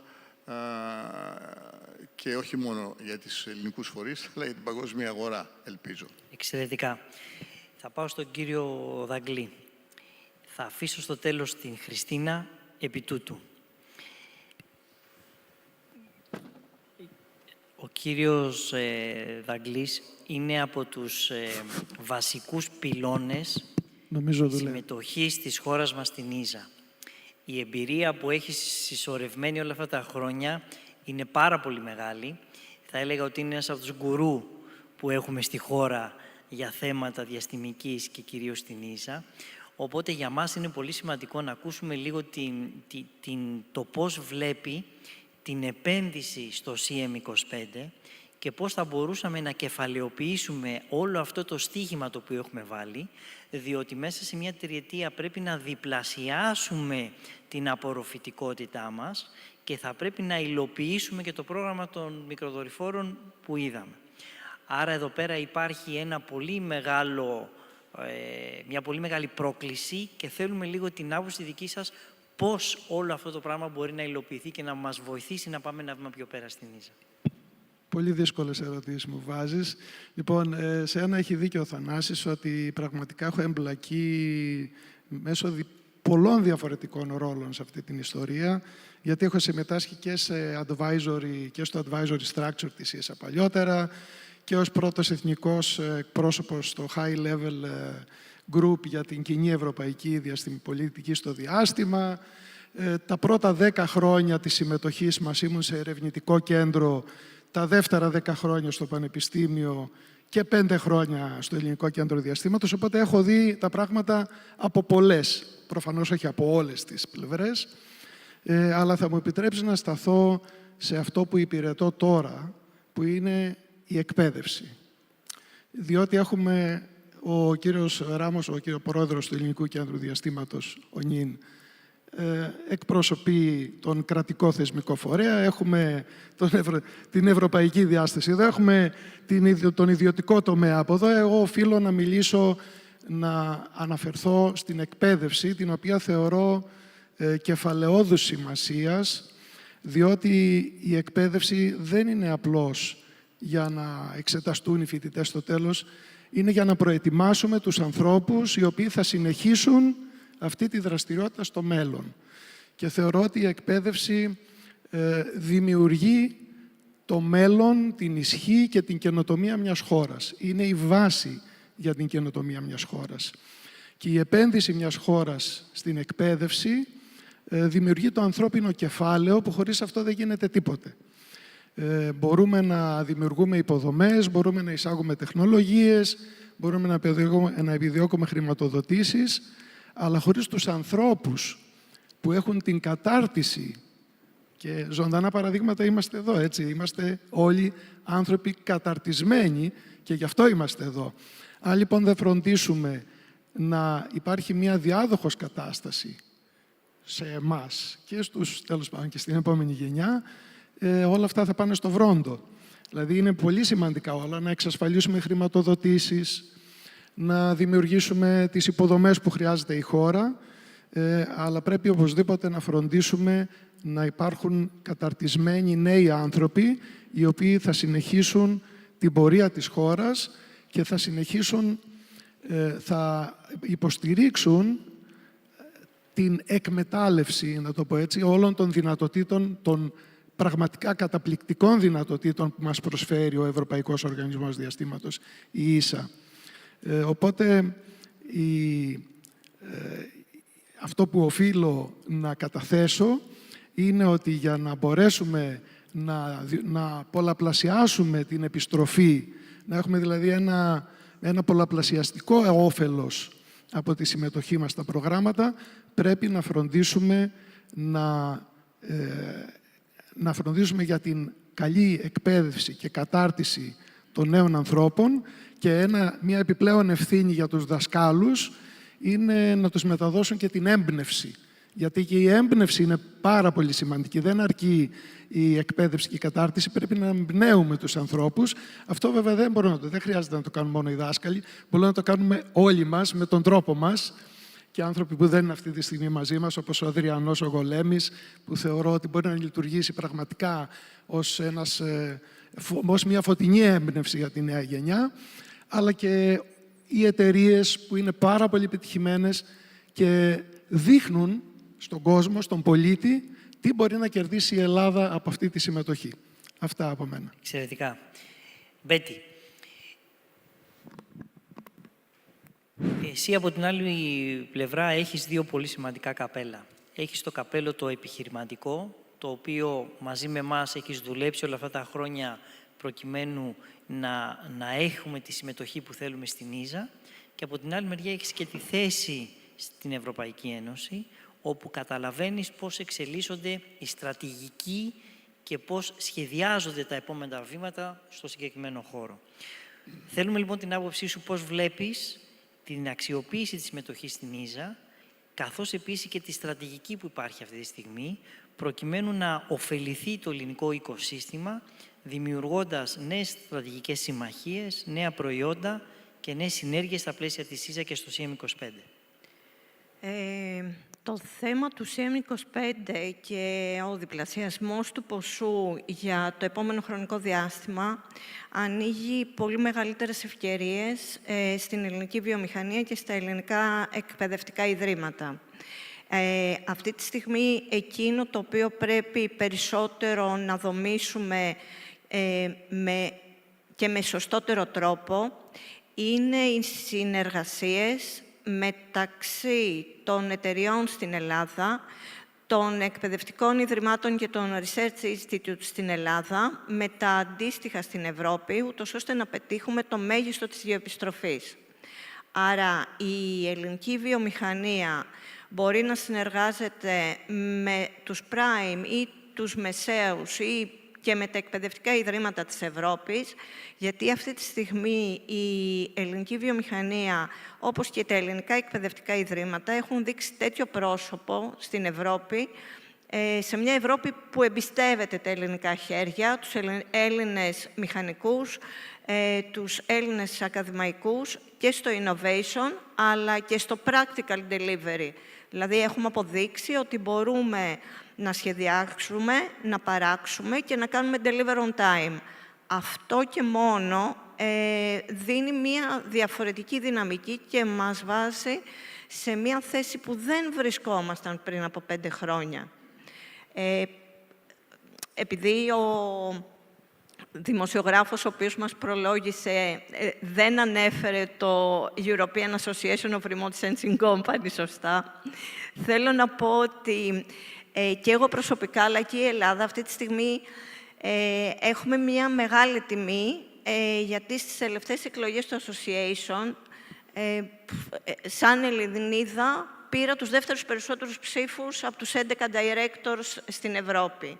Αυτό θα πει ότι και οι Prime δεν εμπιστεύονται εμένα σαν άτομο μόνο, αλλά εμπιστεύονται την ελληνική πραγματικότητα, την οποία έχουμε φτιάξει όλοι μαζί, σε συνεργασία με τους φορείς του Υπουργείου Ψηφιακής, οι εταιρείες, τα ακαδημαϊκά ιδρύματα, τα Research Institutes, αλλά και η Evidite και το SI Cluster, σαν μία δομή προς τα έξω. Άρα, εφόσον μας βλέπει η Ευρώπη έτσι, νομίζω ότι η γεωεπιστροφή του CM25 θα είναι 100%, μην πω και περισσότερο.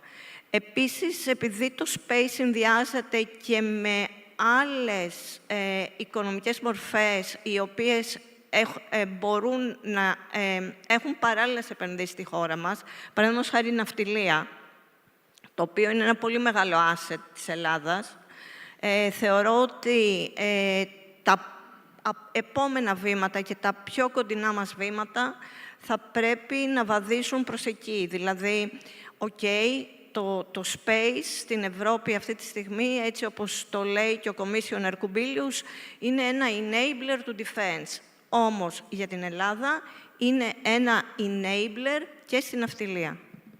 Εξαιρετικά. Χριστίνα, finally.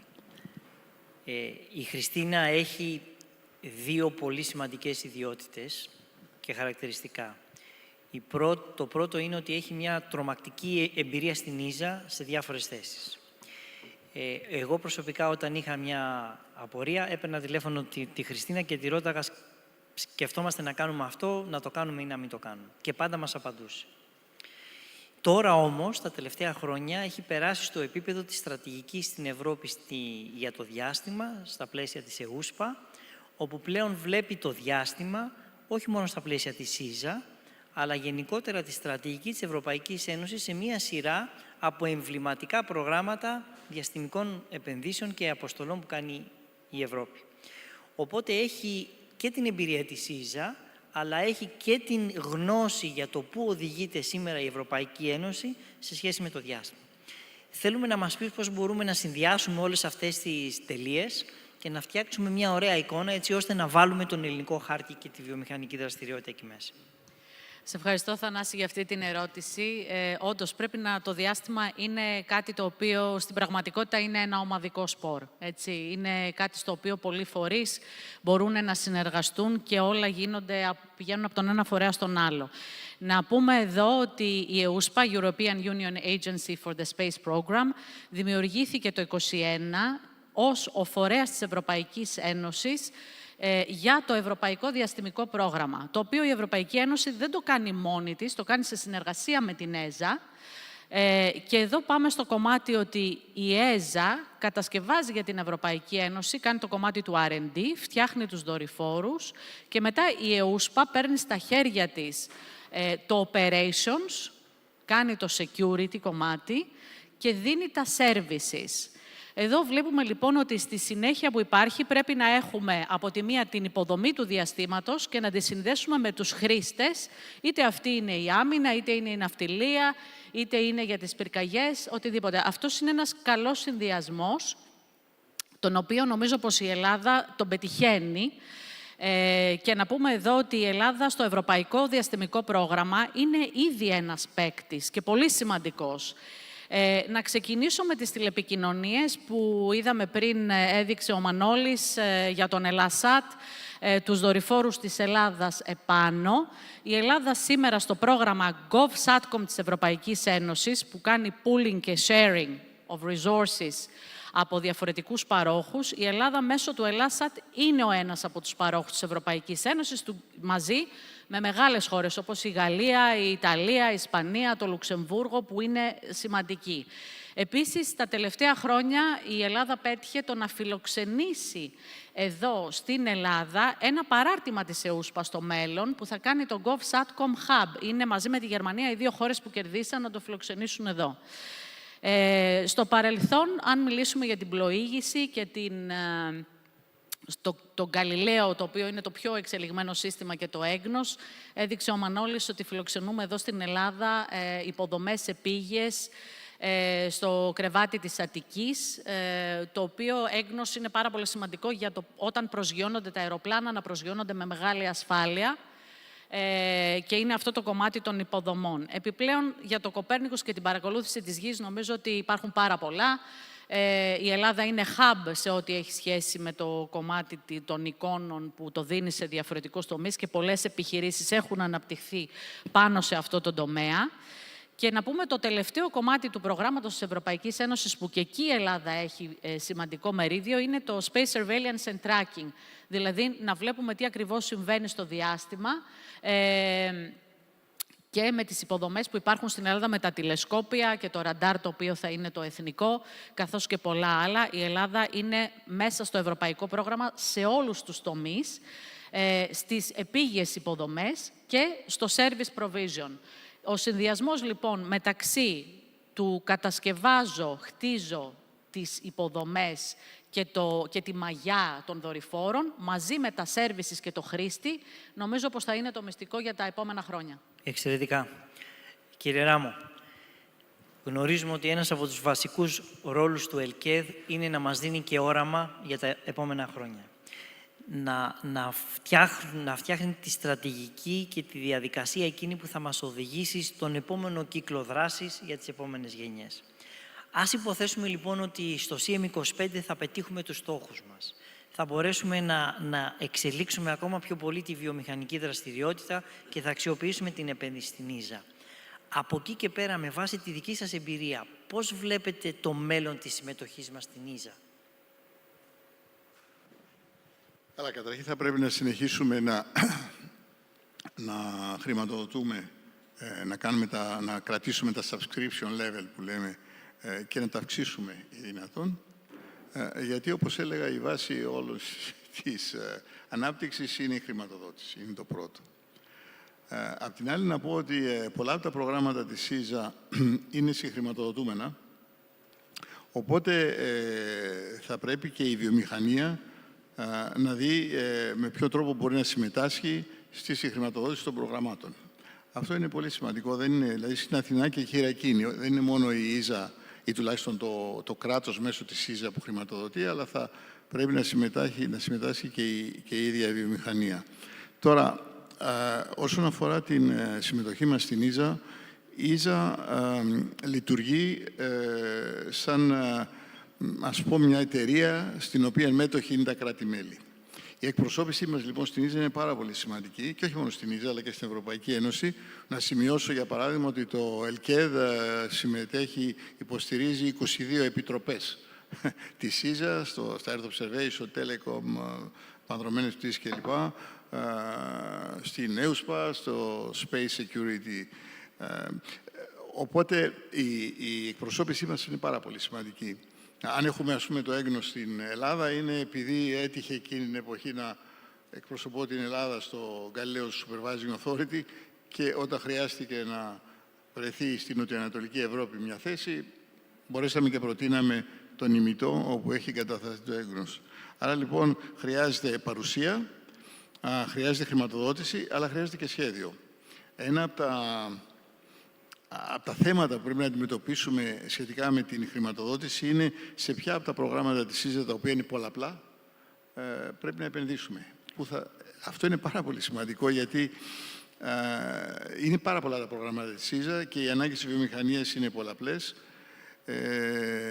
Επιπλέον, να σημειωθεί ότι όταν μιλάμε για χαμηλό επίπεδο τεχνολογίας, για τα TRL κάτω από 5, η επένδυση που χρειάζεται είναι μικρή. Όταν πάμε στα μεγαλύτερα TRL, όταν δηλαδή πλησιάζουμε σε πιο εξελιγμένες, όταν η τεχνολογία είναι πιο κοντά στην πτήση, εκεί χρειάζεται μεγαλύτερη επένδυση. Οπότε είναι ένα δύσκολο ένιγμα.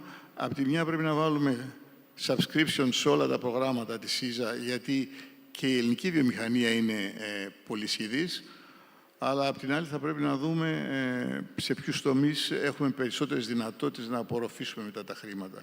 Ευτυχώς, να τελειώσω αυτό, ευτυχώς που υπάρχει και το πρόγραμμα μικροδορυφόρων, το πρώτο και το δεύτερο, το οποίο έχει πολύ μεγαλύτερο προϋπολογισμό και είναι πολύ πιο στοχευμένο σε υποδομές οι οποίες είναι πλέον TRL-9, δηλαδή είναι έτοιμες για πτήση.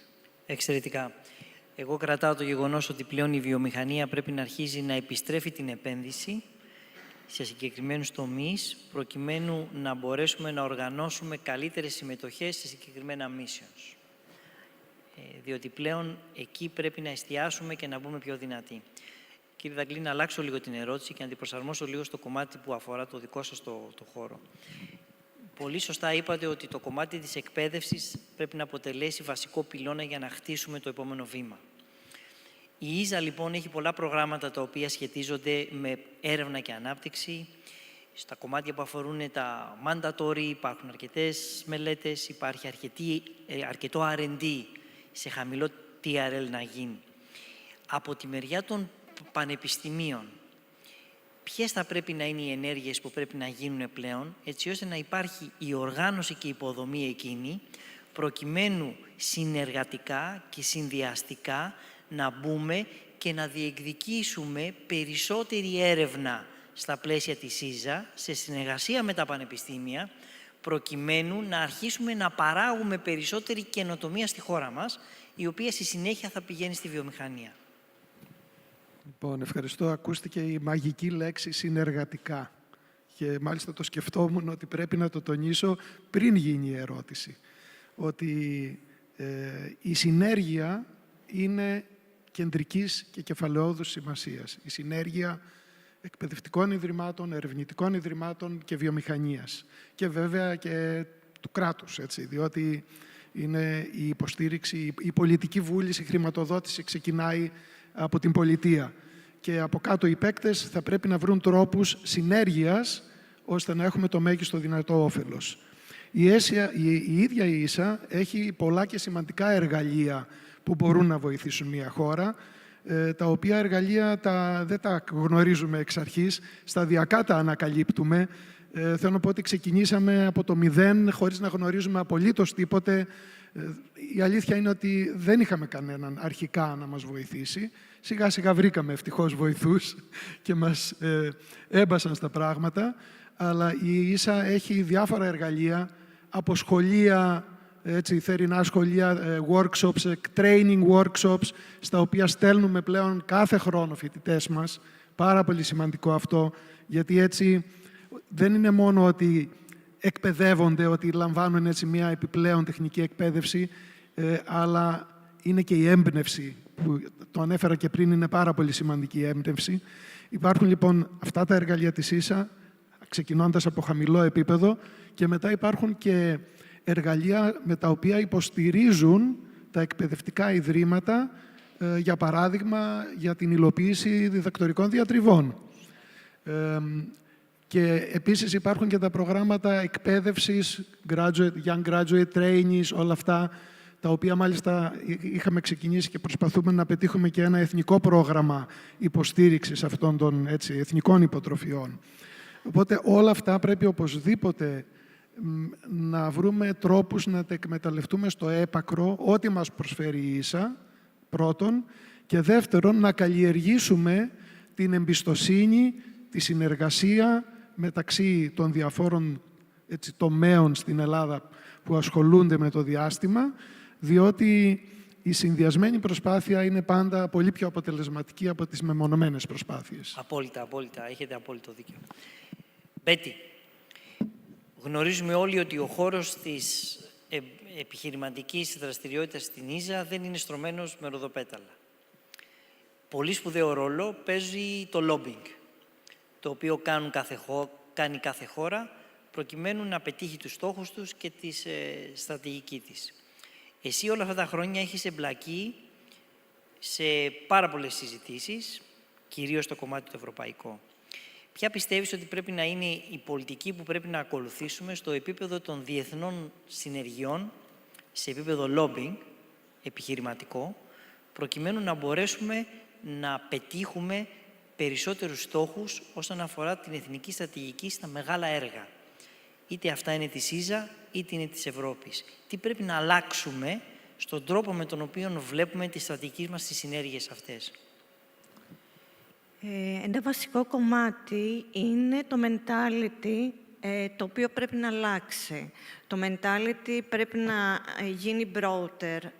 Δηλαδή, όταν σαν Ελληνίδα βρίσκομαι στις Βρυξέλλες, Προσπαθώ με τις γνώσεις που έχω, γιατί δεν έχω γνώσεις σε όλα τα επίπεδα, δηλαδή στα telecommunication δεν έχω γνώσεις, αλλά προσπαθώ να αδράξω τη στιγμή. Αδράζοντας τη στιγμή, όταν βρίσκεσαι σε μία αίθουσα με κάποιους prime, σημαίνει ότι δημιουργείς πιθανότατα μία δομή τέτοια, στην οποία ένας ελληνικός φορέας, ένας ελληνικός οργανισμός μπορεί να κάνει μία συνέργεια. Άρα, το πρώτο το οποίο πρέπει να κάνουμε για να μπορέσουμε να μπούμε στα μεγάλα έργα της Ευρώπης είναι να αλλάξουμε το mentality. Βρέθηκα στο kick-off του Irish Square πριν από 1 χρόνο, το οποίο είναι telecommunication. Κι όμως, ήμασταν στις Βρυξέλλες σε μια τεράστια αίθουσα. Έπρεπε με κάποιο τρόπο να τονίσω ότι η Ελλάδα ναι μεν δεν συμμετέχει από τον χρόνο 0 στο Irish Square, ναι δεν έχει πολύ καλό capacity, ειδικά στα low orbit constructions, να πάρει μία θέση έστω και μέσα σε κομμάτια subcontract σε κάποιους prime. Άρα το πρώτο το οποίο πρέπει να αλλάξουμε είναι το mentality. Το δεύτερο, να έχουμε το σωστό mapping, το οποίο το προσπαθεί και η EVDT και το SI Cluster σε σχέση με τα capacities που υπάρχουν στη χώρα. Άρα, έχοντας το σωστό mapping, όταν κάποιος βρεθεί μέσα σε αυτή την αίθουσα, έχοντας και το σωστό mentality, μπορεί να δώσει κάποιες περισσότερες ευκαιρίες. Ευκαιρίες στην αγορά, ευκαιρίες στα εκπαιδευτικά ιδρύματα και με αυτόν τον τρόπο να μεγαλώσει η πίτα. Άρα, αυτά είναι τα δύο θέματα τα οποία είναι κυρίως κρίσιμα και στα οποία θα πρέπει να επενδύουμε περισσότερο. Πρέπει να αρχίσουμε να τα φτιάχνουμε. Χριστίνα, θα κλείσω μαζί σου. Πριν από χρόνια, όχι πολλά, πηγαίνοντας και συζητώντας την Ίζα για να ασχοληθούμε με προγράμματα που σχετίζονται με την άμυνα και την ασφάλεια, ήταν no way, no go. Οτιδήποτε είχε σχέση και τη λέξη άμυνα και ασφάλεια ήταν εκτός. Αυτό έχει αλλάξει. Αυτό έχει αλλάξει κυρίως λόγω των συνθήκων, αλλά και λόγω της πολιτικής που εφαρμόζει τώρα η κοινότητα. Από τη δική σου την άποψη, πώς πιστεύεις ότι μπορούμε να μεγιστοποιήσουμε τα ωφέλη ενός εθνικού διαστημικού προγράμματος, διότι βλέπουμε ότι οι επενδύσεις στον χώρο του διαστήματος γίνονται αυτή τη στιγμή από το Υπουργείο Ψηφιακής Διακυβέρνησης, αλλά γίνονται και από το Υπουργείο Εθνικής Άμυνας. Και παράλληλα η Ευρωπαϊκή Ένωση επενδύει και στα δικά της προγράμματα. Άρα νομίζω ότι είσαι ο κατάλληλος άνθρωπος να μας πει πώς μπορούμε να κάνουμε connect the dots και να μεγιστοποιήσουμε τα ωφέλη στη χώρα μας, εκμεταλλευόμενη τη στρατηγική αυτή. Θανάση, όντως, στο παρελθόν η σύνδεση του διαστήματος με την άμυνα δεν ήταν άμεση ή τουλάχιστον ήταν ταμπού. Πλέον είναι ανοιχτά ότι το διάστημα και η άμυνα συνδέονται. Έχουμε τον Commissioner Κουμπίλιους, ο οποίος είναι ο Commissioner for Space and Defense. Το DG DEFIS είναι το parent DG ουσιαστικά της ΕΟΥΣΠΑ. Και οτιδήποτε κάνουμε, το σκεφτόμαστε ότι έχει από την αρχή το κομμάτι της ασφάλειας μέσα. Εάν πάρουμε τώρα η ΕΟΥΣΠΑ έχει υποδομές σε στρατιωτικούς χώρους, για παράδειγμα. Δηλαδή, η σύνδεση του χρήστη πρέπει να είναι από την αρχή στο σχεδιασμό. Και νομίζω ότι η Ελλάδα που έχει το mentality του defense μπορεί να μπει πολύ δυναμικά σε αυτό, διότι έχει την άμεση ανάγκη. Οπότε συνδέουμε πάλι τους χρήστες με τις υποδομές. Να πούμε λοιπόν ότι αυτή τη στιγμή το πρόγραμμα της Ευρωπαϊκής Ένωσης στην παρούσα φάση, προγραμματική περίοδο, είναι 14,5 δις, εκ των οποίων 9,5 δις έρχονται στην ΕΟΥΣΠΑ και από αυτά περίπου τα μισά τα δίνει στην ΕΖΑ να τις κατασκευάσει στους δορυφόρους και τα υπόλοιπα τα χρησιμοποιεί η ΕΟΥΣΠΑ και κάνει τα δικά της προγράμματα. Εδώ λοιπόν να πούμε ότι ο συνδυασμός των προγραμμάτων μεταξύ της ΕΖΑ και της Ευρωπαϊκής Ένωσης θα είναι πολύ σημαντικός για την ανάπτυξη του οικοσυστήματος και δεδομένου ότι στην επόμενη προγραμματική περίοδο η Ευρωπαϊκή Ένωση θα αναμένεται να αυξήσει ακόμα πολύ περισσότερο τον προϋπολογισμό της και να συνδέσει ακόμα πολύ περισσότερο το διάστημα με την άμυνα. Οπότε ο χρήστης στο κέντρο και οι τεχνολογίες να αναπτύσσονται μαζί με το χρήστη, ίσως να είναι μια καλή αρχή. και ο συνδυασμός του ταμπλό των προγραμμάτων που αναφέρθηκε και πριν, mapping το οικοσύστημα της Ελλάδας, mapping τα διαφορετικά instruments που υπάρχουν για τις χρηματοδοτήσεις και συνδυάζοντας εθνικούς πόρους με ευρωπαϊκούς πόρους θα είναι το καλύτερο. Σας ευχαριστώ όλους πάρα πολύ. Νομίζω ήταν εξαιρετική η συζήτηση και τα inputs ήταν πάρα πολύ σημαντικά για όλους μας. Σας ευχαριστώ πάρα πολύ.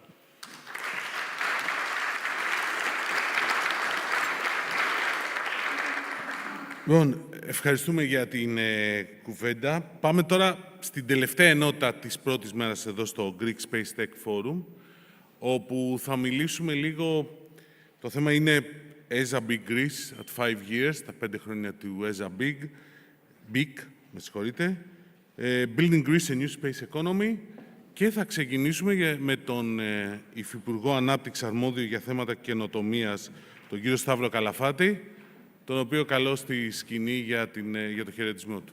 Κύριε Καλαφάτη.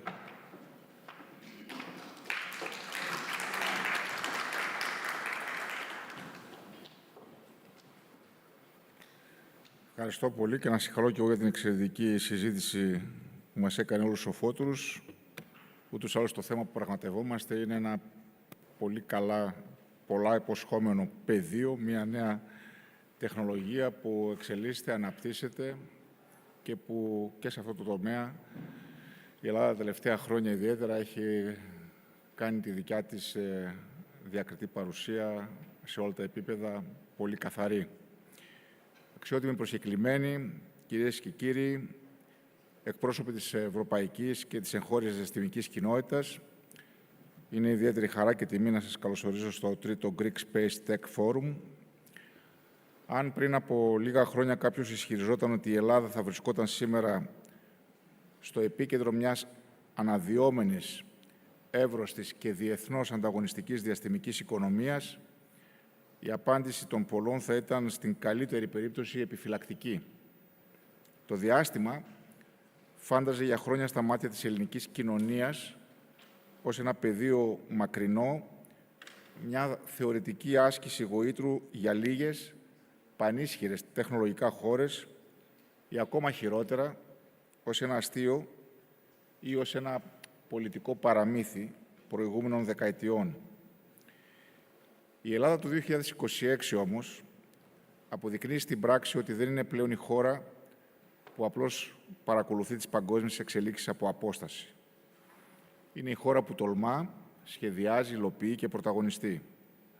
Με συγκροτημένο σχέδιο, γεωπολιτική και οικονομική σταθερότητα και κυρίως με ακλόνητη πίστη στο εξαιρετικό ερευνητικό και επιχειρηματικό μας δυναμικό μετατρέπουμε το όραμα σε απτή πραγματικότητα. Η φετινή διοργάνωση δεν αποτελεί μια τυπική συνεδριακή καταγραφή πεπραγμένων.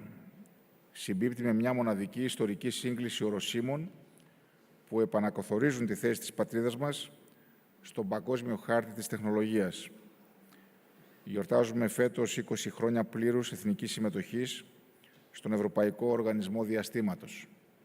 2 δεκαετίες τις οποίες η Ελλάδα ορίμασε θεσμικά αλλά και επιχειρησιακά. Και η πρόσφατη απόφασή μας για τον διπλασιασμό της εθνικής μας συνεισφοράς στα προγράμματα της ΕΖΑ αποτελεί την πιο ξεκάθαρη απόδειξη ότι η συμμετοχή μας δεν είναι πλέον παθητική, αλλά βαθύτατα επενδυτική και ανταποδυτική για την εγχώρια βιομηχανία. Την ίδια στιγμή συμπληρώνονται 5 χρόνια επιτυχούς λειτουργίας του ESA Big Greece. Ο επιχειρηματικός αυτός εποαστής υπό τη στιβαρή διαχείριση του Κοράλια, το οποίο αποτελεί μονάδα του Ερευνητικού Κέντρου Αθηνά, που εποπτεύεται από το Υπουργείο μας, αποτελεί το ζωντανό παράδειγμα της πολιτικής μας φιλοσοφίας. Σήμερα μετράει ήδη 32 δυναμικές startups στην αιχμή της τεχνολογίας και έχει τεράστια πολιτική και παραγωγική σημασία το πώς δομούνται αυτές οι εταιρείες. 13 από αυτές γεννήθηκαν χάρη στον εποαστή, 7 αποτελούν πανεπιστημιακά spin-offs και 3 αφορούν ομάδες επιστημόνων που επαναπατρίστηκαν. Αυτές οι εταιρείες δεν είναι θεωρητικά projects. Παράγουν ήδη μετρήσιμο εθνικό πλούτο, έχοντας καταγράψει 5,3 εκατομμύρια ευρώ σε έσοδα από πελάτες, 2,7 εκατομμύρια ευρώ σε επιπλέον δημόσια χρηματοδότηση και έχοντας δημιουργήσει 90 νέες μόνιμες θέσεις εργασίας υψηλής εξειδίκευσης. Τι καταφέραμε με το EZA-BIC? Καταφέραμε να χρηματοδοτήσουμε και να θωρακίσουμε τον εγκέφαλο της νέας διαστημικής βιομηχανίας. Δώσαμε τα επιχειρησιακά εργαλεία, όπως non-equity χρηματοδότηση και τεχνική υποστήριξη, ώστε το εξαιρετικό επιστημονικό ταλέντο της χώρας να μην χρειάζεται να φύγει στο εξωτερικό για να μεγαλουργήσει. Το EZA-BIC μετέτρεψε την ακαδημαϊκή έρευνα σε βιώσιμες εμπορικές επιχειρήσεις έντασης γνώσης, αποτελώντας την αιχμή του δώρατος για το εθνικό μας στοίχημα, το Brain Gain. Κυρίες και κύριοι, η καινοτομία αποκτά αληθινή εθνική και κοινωνική αξία όταν μεταφράζεται σε θέσεις εργασίας, σε οικονομική υπεραξία και σε προστασία του πολίτη. Η συνεργασία κράτους, επιστήμης και αγοράς παίρνει πλέον σάρκα και οστά στο διάστημα. Σήμερα αυτήν ακριβώς την ιστορική στιγμή η χώρα υλοποιεί ένα σαφή θεσμοθετημένο οδικό χάρτη μέσω της Εθνικής Στρατηγικής για το διάστημα 2035.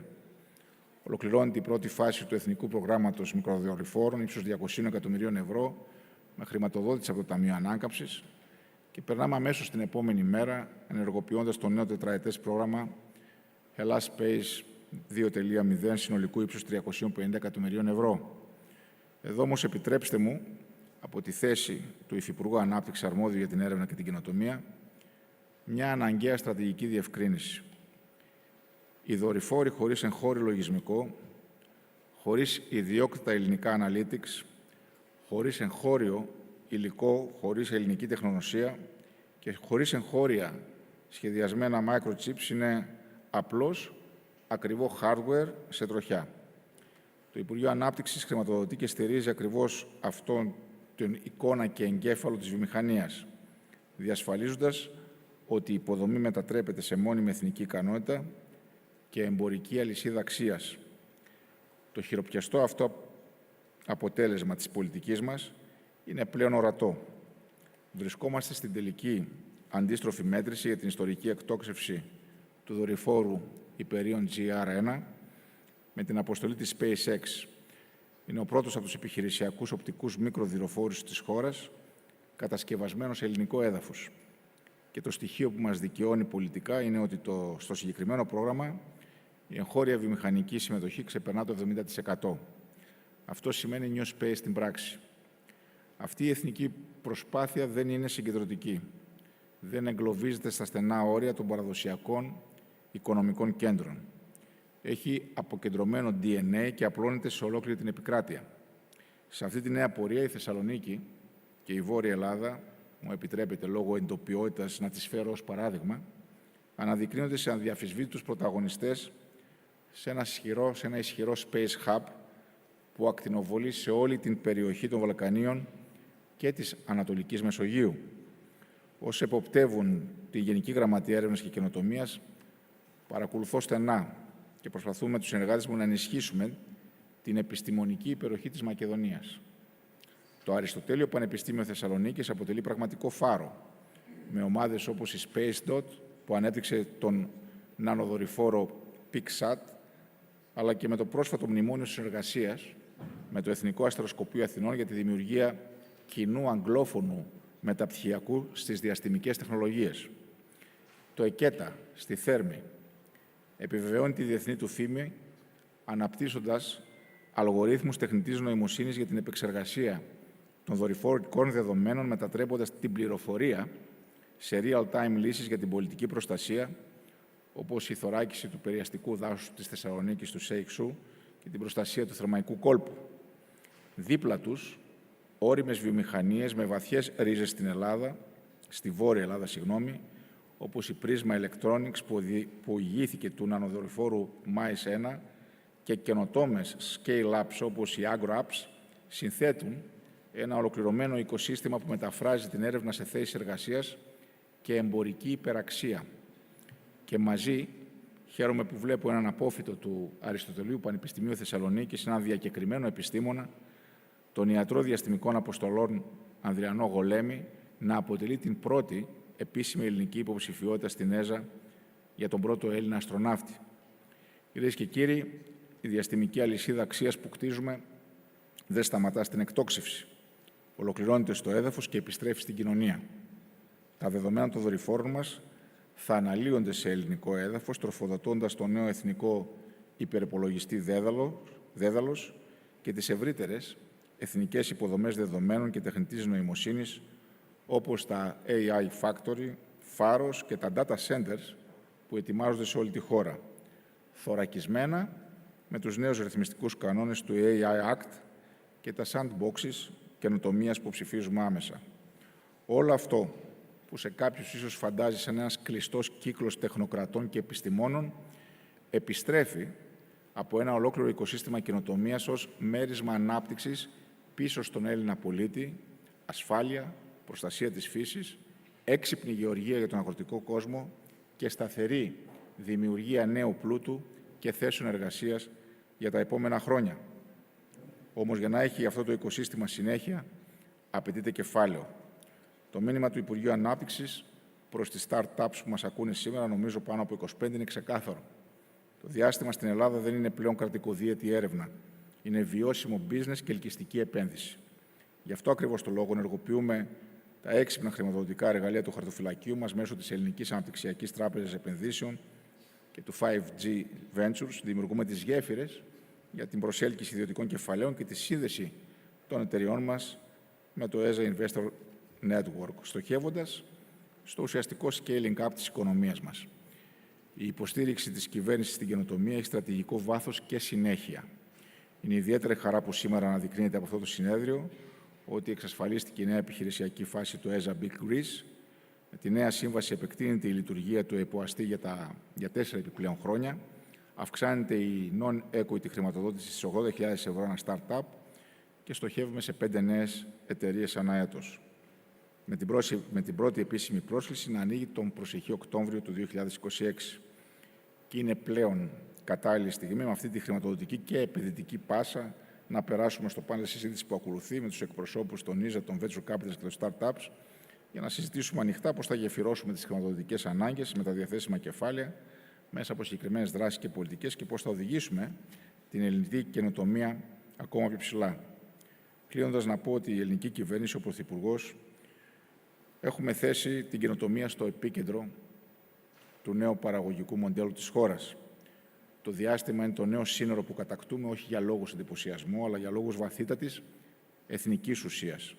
Διότι η επένδυση στο διάστημα είναι τελικά επένδυση στην εθνική μας κυριαρχία και αυτονομία. Η πρόσβαση σε ιδιόκτητα δορυφορικά δεδομένα μας επιτρέπει να λαμβάνουμε αυτόνομες αποφάσεις για την άμυνα, την ασφάλεια και την κλιματική κρίση.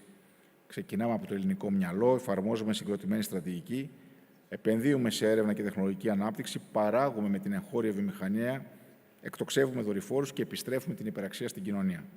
Γιατί πολιτικά, θέλω κατηγορηματικά να σας διαβεβαιώσω ότι για αυτή την κυβέρνηση το μέλλον της Ελλάδος γράφεται με τόλμη, με γερά θεμέλια στο έδαφος, στην έρευνα, την επιχειρηματικότητα και την επιστημονική γνώση, σε άμεση επαφή με τις ανάγκες της οικονομίας και της κοινωνίας, κοιτάζοντας σταθερά προς τα αστέρια και το μέλλον. Σας ευχαριστώ πολύ.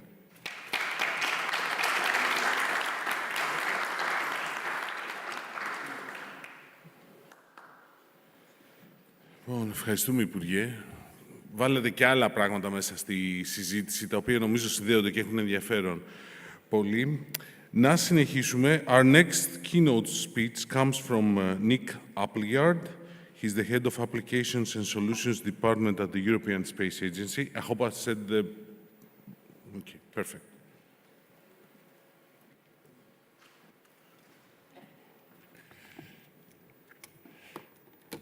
Okay, thank you.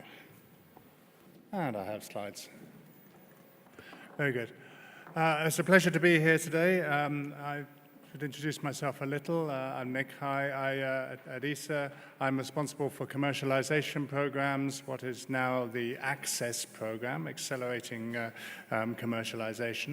And inside that is the ESA Big program. So I'm quite proud of what we're marking today. So we have quite a network of business incubators. It goes all the way across Europe, and we've been building this network up now for 20 years. I was in Berlin 3 weeks ago to sign the 40th contract to bring a new ESA BIC into existence. So you see every blue dot on that map is the location of one of these centers. And I think we should just take a moment to reflect that Athens is 5 years in advance of Berlin here. Over that time, then we've incubated quite a lot of companies. We've had 2,300 startups have come through the program, and that includes companies like Aurora Tech, who 8 years ago were a startup in the BIC in Bavaria, and Open Cosmos, who 8 years ago were a startup in the BIC in Oxford. So the growth can happen pretty quickly, and now these are international businesses who are choosing Greece as the place to build their futures. So we hope then that the ESA BIC in Greece is building the new startups who are going to take over that mantle for the country. So 5 years ago, I pulled this out of my files. We signed this contract, and Jorge and Nikos, who are going to join us on the panel shortly, their names are on this contract. And we said to them, okay, see if you can find 5 startup companies per year in Greece. Use your connections into the Greek support ecosystem and all of the people that you know, and help those companies. Think you can find 5 per year? Well, we'll talk a moment about what it is that they found. So I said 3 weeks ago I was in Berlin. I was speaking to a room a little bit like this, and I was given the job to talk about the lunar economy. How do we build new businesses on the moon? How do we deal with the robotics that we're going to need there? How do we build infrastructure? How do we keep the astronauts and the settlers alive? And then a week later, I was at a climate conference. We had heads of state and ministers coming from all around the world, particularly from the global south, who were concerned about sea level rise. They were concerned about storm damage and coastal protection. This is a picture of Tuvalu. The president of Tuvalu said a lot of our islands are only 2 meters above sea level. If the sea level rises, we're going to lose our populations. Just last week in the UK, I had the pleasure to visit a nuclear fusion reactor. Here we're talking about how you work in a really harsh environment with high radiation, extremes of temperature, vacuum, and deal with the robotics, which is necessary for the inspection and maintenance inside those reactors. And maybe there's some tech transfer opportunities we were thinking for space. And then in 2 weeks from now, I'll be in Italy, with the Italian Coast Guard, talking about maritime safety, talking about automation of shipping. I did get the opportunity with my wife just this weekend to go to a vineyard in England and drink a little wine, and then talk to the wine grower about how you irrigate the crops, how you protect them against diseases, how you deal with the weather forecasting. There are satellites and there is space in all of these areas, and once you start to see it, you see it everywhere, and it's very difficult to hide from it, even at the weekends. Why am I telling you about things that are happening in Germany and Italy and UK? It's because we have startups who come through the BIC in Greece here in the last 5 years who are working in all of these areas, who are now building European expertise, European leadership, which addresses all of these problems. These are the companies that the Coralia have found and have been bringing forwards. And I love the variety of this. And I'm inspired by meeting these companies and seeing what it is that they're doing. So over those 5 years, we asked them for 5 per year. That was not enough. They ended up with 32 startup companies over this time. And they've achieved an excellent service. I have to pay tribute here. Really brought this community together and linked taken this opportunity with the startups to really make connections across the Greek economic system. There's a mix there between upstream, downstream, between services and technologies. There's a little bit more, and I would say in the Greek system, of technology companies than we see across the wider European network. Is something to take note of. There's an area where you have particular strengths and particular opportunities. Because space is a technology business. It's founded on a lot of high-tech capabilities, which are to be found here out of the universities and out of the industrial system that you have here. I've done my time in the clean rooms myself in the semiconductor industry. I've spent plenty of time with the nitrile gloves handling these wafers. And just look at some of the areas then which the ESA-BIC in Greece over the last 5 years has been addressing. There's companies working on device technologies, there's companies working on data capabilities, there's companies working on system integration, there's companies working on security, on telecoms, and then there's companies contributing directly into getting spacecraft in orbit and managing the space missions. So that's quite broad connection into the space ecosystem that you have. Now, through ESA, we're also able to offer to those startups connections into, you see the partners that we have along the bottom here. Part of the service which comes through the ESA-BICs is I'll call it what it is, a subsidized connection into the services of those companies. And the idea is these are anchors, these are platforms for the wider industry, which help the startups to get going. So the startups use those, make their first partnerships with those bigger companies, and those companies get the opportunity to get access to that talent at a very early stage. So now we're here, the opportunity which is coming. You have the astronaut mission happening in the next 2 years. Some of these startups may have the opportunity to actually fly their technologies, get it to the ISS, and have it tested there by your very own astronaut. So that is something to strive for and to look forward to. There will be a selection, I'm sure. We're very proud. We're very happy with the way this has been going. The ESA-BICs as a network overall, all of those centers create enormous value for the economies of the countries in which they're hosted. You see some of the numbers there, and I remind you this is 40 centers with a little over 2,000 startup companies over 20 years have produced all of this value. So startups are great for job creation. If you give money to a startup, the first thing they do is go and hire somebody with it. Right?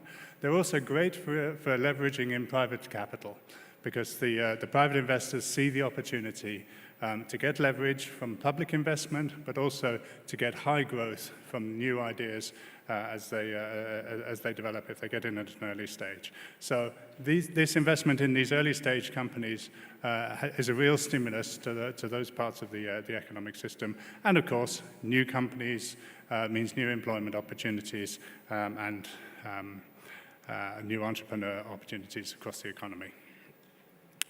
And then we should turn our attention, and I think we'll discuss a little on the panel shortly, what happens next?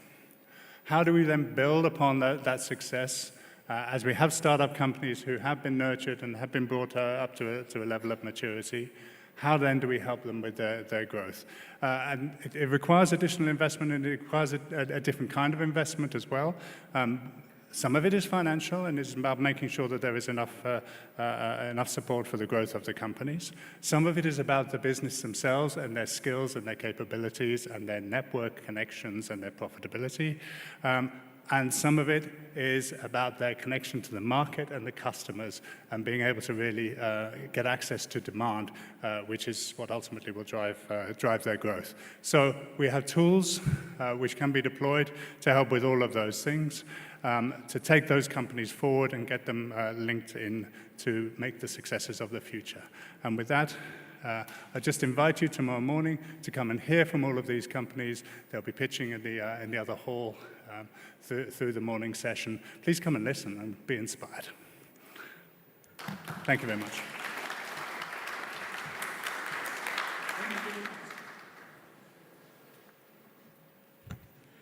It means that we have all the tools. That's what you said at the end. Everything is here. Λοιπόν, να συνεχίσουμε με τον κύριο Χόρχε Σάντσεθ, ο οποίος είναι έχει το ρόλο του διευθυντή του ESA BIC, οπότε νομίζω ότι είσαι ο κατάλληλος άνθρωπος για να μιλήσει γι' αυτό και για το Cyclaster. Καλησπέρα και πάλι σε όλους. Ξεκινήσαμε την πρωινή ομιλία και θα κλείσουμε και με την βραδινή, αλλά με ένα εξαιρετικά ενδιαφέρον θέμα. Δεν είναι μόνο τεχνολογία, είναι και ανάπτυξη ανθρώπων και επιχειρηματικότητας. Επιτρέψτε μου να ξεκινήσω από το τέλος, λέγοντας ότι το ESA BIC Greece, για το οποίο ακούσατε ήδη αρκετά από τον Υπουργό, τον κύριο Καλαφάτη, και τόσο και από τον Νίκ Απλιγιάρτ, ότι δεν είναι μόνο ένα πρόγραμμα μιας θερμοκοιτίδας, αλλά πλέον έχει γίνει ένας ουσιαστικός μηχανισμός ανάπτυξης της νέας ελληνικής διαστημικού οικοσυστήματος. Λόγω της ώρας θα προσπαθήσω τις διαφάνειες να τις περάσω έτσι λίγο σε flash mode. Να θυμίσω καταρχάς ότι όλη η χρηματοδότηση του προγράμματος προέρχεται από τα λεφτά των Ελλήνων φορολογουμένων, τα οποία πηγαίνουν στην ESA και με μια διαγωνιστική διαδικασία έχουν δοθεί να το τρέξουν από την ομάδα του Κοράλια. Για αυτό το λόγο και τα σεβόμαστε ιδιαίτερα. Το πρόγραμμα του ESA BIC Greece είναι ένα από τα σημαντικά προγράμματα του Γενικού Εθνικού Προγράμματος Ανάπτυξης του Διαστήματος, όπως έχουμε προσπαθήσει να τα αποτυπώσουμε εδώ σε αυτό το διάγραμμα. Κάθε χρόνο βλέπετε ότι αυξάνονται τα βελάκια τα οποία βάζουμε εκεί. Ξεκίνησε το 2021. Για να ξεκινήσει χρειάστηκαν περίπου 12 χρόνια lobbying για να αναδείξουμε τη σημασία για την χώρα και μέσα στα 5 χρόνια που περάσανε μετά έχουμε καταφέρει πολύ σημαντικά αποτελέσματα, με κύριο οι 32 startups οι οποίες έχουν υποστηριχθεί από το πρόγραμμα. Το ESA BIC Greece είναι ουσιαστικό συμμέτοχος σε αυτό που προσπαθούμε να χτίσουμε όλοι εδώ. Το είδατε και να συμβαίνει κατά τη διάρκεια του συνεδρίου. Έχουμε ένα πολύ ισχυρό οικοσύστημα που συνεργάζεται μεταξύ του, από τους δημόσιους οργανισμούς, τα πανεπιστήμια, τα ερευνητικά κέντρα και τη βιομηχανία, και κυρίως προσπαθεί να ενισχύσει τον πυλώνα της βιομηχανίας, αλλά μεταφέροντας technology transfer πάρα πολύ από τα πανεπιστήμια και τα ερευνητικά κέντρα. Και έχει συμβάλει ουσιωδώς στο να μεγιστοποιήσουμε την αλυσίδα αξίας της χώρας. Κάτω βλέπετε τις 32 αυτές εταιρείες που έχουν υποστηριχτεί μέχρι σήμερα. Είναι πάρα πολύ σημαντικό και για το μέγεθος της χώρας να αναφέρω ότι πάρα πολλές εταιρείες προέρχονται κάνουν τεχνολογίες για το upstream, αρκετές αναμενόμενα και στο downstream, και έχουμε και αρκετά technology transfer, είτε προς το διάστημα ή από το διάστημα. Και ένα άλλο σημαντικό χαρακτηριστικό είναι ότι υπάρχει μια συμβολή στην ανάπτυξη όλης της χώρας. Οι εταιρείες δεν βρίσκονται μόνο στην Αθήνα, βρίσκονται σε όλη τη χώρα και είναι κάτι το οποίο στη νέα περίοδο θα προσπαθήσουμε να το ενισχύσουμε ακόμα περισσότερο. Όπως αναφέρθηκε ο Νίκ προηγουμένως, το ESA BIC Greece δεν είναι μόνο του, είναι μέρος του μεγαλύτερου δικτύου καινοτομίας για το διάστημα στον κόσμο. Είναι μέρος αυτών των 40 ESA BICs που τρέχουν σε όλη την Ευρώπη, με πάνω από 90 σημεία παρουσίας, τα οποία έχουν υποστηρίξει ένα τεράστιο αριθμό startups. Στην τελευταία διαφάνεια του Νίκ ήταν 2.300 και τα οποία έχουν δεχτεί πάνω από 1 δισεκατομμύριο σε επενδύσεις. Ο Νίκ μας θυμίσε κάτι ιδιαίτερα σπουδαίο. 2 από τις εταιρείες οι οποίες πήραν τα σημαντικά συμβόλαια εδώ στην Ελλάδα για το πρόγραμμα των μικροδορυφόρων, η Aurora Tech και η Open Cosmos, ήταν εταιρείες οι οποίες κάποια στιγμή στη ζωή τους, όχι πολύ μακριά, είχαν περάσει από τις αντίστοιχες θερμοκοιτίδες στην Βαβαρία και στο Ηνωμένο Βασίλειο. Αναμένουμε και εμείς κάποιες από τις εταιρείες, από τις 32, να έχουν μια αντίστοιχη επιτυχία. Το mission της θερμοκοιτίδας είναι να πάρουμε αυτές τις ιδέες των ανθρώπων και να τις κάνουμε πολύ επιτυχημένες επιχειρήσεις. Παράλληλα, είμαστε το κοντινότερο σημείο της ESA στην Ελλάδα για οποιονδήποτε ψάχνει. Προσπαθούμε να βοηθήσουμε επίσης γενικά στο να ακουστούν οι διαστημικές τεχνολογίες, οι πολίτες να καταλάβουν τι είναι αυτό που κάνουμε με το διάστημα. Βοηθάμε στην συνολική ανάπτυξη του τοπικού κλάστερ, του οικοσυστήματος και δημιουργούμε θέσεις εργασίας και οικονομική ανάπτυξη. Για όσους δεν γνωρίζετε, το target της θερμοκοιτίδας είναι για εταιρείες όχι μεγαλύτερες από 5 χρόνια, όπου το founding team είναι στην Ελλάδα, έχει τη δυνατότητα να εργαστεί νόμιμα στην Ελλάδα και επίσης έχει ένα ισχυρό Space Connection. Το Space Connection είναι το βασικό κριτήριο on-off για την αποδοχή στη θερμοκοιτίδα και μπορεί να είναι είτε για το upstream είτε το downstream. Το πακέτο το οποίο προσφέρει η θερμοκοιτίδα, που βασίζεται προφανώς σε αυτό που έχουμε υιοθετήσει και στο κοινό πλαίσιο το οποίο έχουν όλες τις θερμοκοιτίδες της ΙΖΑ σε όλα τα κράτη-μέλη, είναι ένα από τα καλύτερα πακέτα. Στην Ελλάδα παίρνουν αυτή τη στιγμή μέχρι σήμερα 60.000 ευρώ, στην επόμενη περίοδο θα αυξηθεί. Αλλά η χρηματοδότηση είναι, νομίζω, το μικρότερο κίνητρο από ό,τι θα σας αποδείξω σε λίγο. Παίρνουν πάρα πολύ μεγάλη βοήθεια, τεχνική, business support, legal support, γραφειακούς χώρους, εκπαίδευση, πρόσβαση σε υποδομές, το reputation το οποίο έχουν ότι περάσαν τη θερμοκοιτίδα και η μεγάλη εμπειρία όλου του δικτύου που το υποστηρίζει.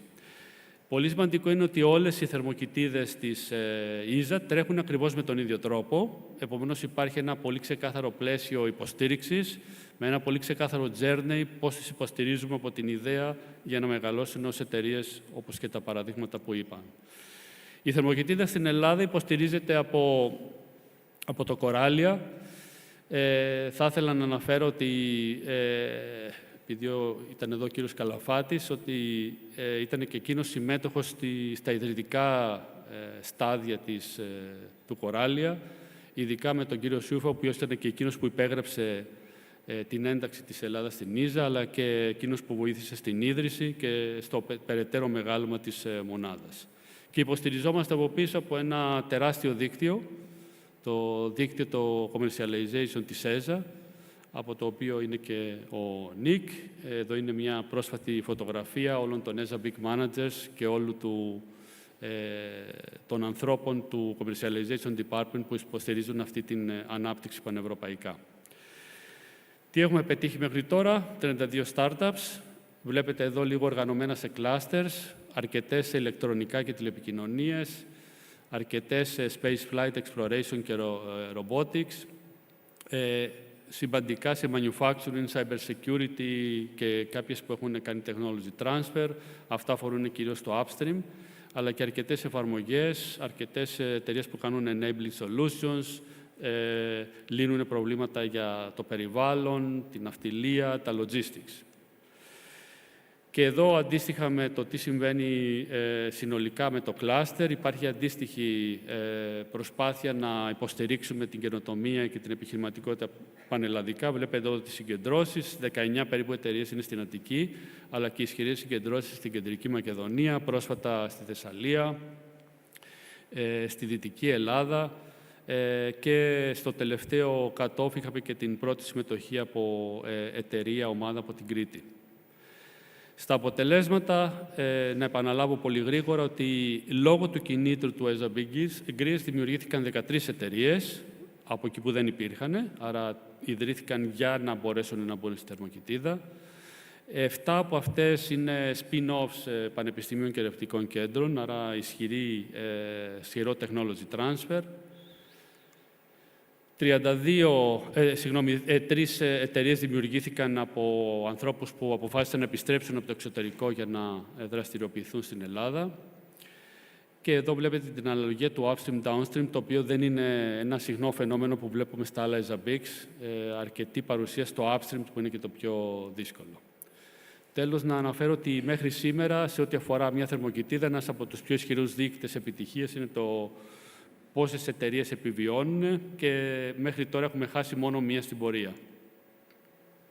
Στα πιο σημαντικά όμως, όπως ανέφερε και ο κύριος Καλαφάτης, έχουν δημιουργήσει σημαντική δραστηριότητα με 5,3 εκατομμύρια revenues από πελάτες και 2,7 εκατομμύρια που έχουν προσελκύσει από δημόσιες χρηματοδοτήσεις. Και να πω ότι παρόλο την μικρή ζωή τους, πάρα πολλές από αυτές συμμετέχουν ήδη στο πρόγραμμα μικροδορυφόρων. Και έχουν δημιουργηθεί 90 θέσεις εργασίας, full-time equivalent, από τις οποίες 25 γυναίκες. Το πρόγραμμα στην Ελλάδα ακολουθεί λίγο την ανάπτυξη που έχουμε, το πλαίσιο ανάπτυξης επιχειρήσεων που έχουμε υιοθετήσει από το Y Combinator, το KTH και έχουμε περαιτέρω αναπτύξει εδώ και άρα δεν τις βοηθάμε μόνο να αναπτυχθούν τεχνολογικά, αλλά να αναπτύξουν όλα τα readiness levels σε όλα τα επίπεδα και εδώ βλέπετε πώς ξεκινήσαμε με τις εταιρείες και πού έχουμε καταλήξει. Όλες οι εταιρείες πρέπει στο τέλος να έχουν ένα MVP, ένα minimum viable product, ένα business plan, ένα financial plan και ένα investor pitch deck, ώστε να μπορούν να είναι έτοιμες να πάνε να βρουν έναν επενδυτή. Εδώ βλέπετε το πόσες εταιρείες έχουμε αποδεχτεί στα χρόνια τα προηγούμενα και βλέπετε ότι έχουμε πλέον ένα σταθερό σημείο, μια σταθερή ροή, η οποία θα μας βοηθήσει να επιτευχθούν και οι στόχοι για την επόμενη τετραετία.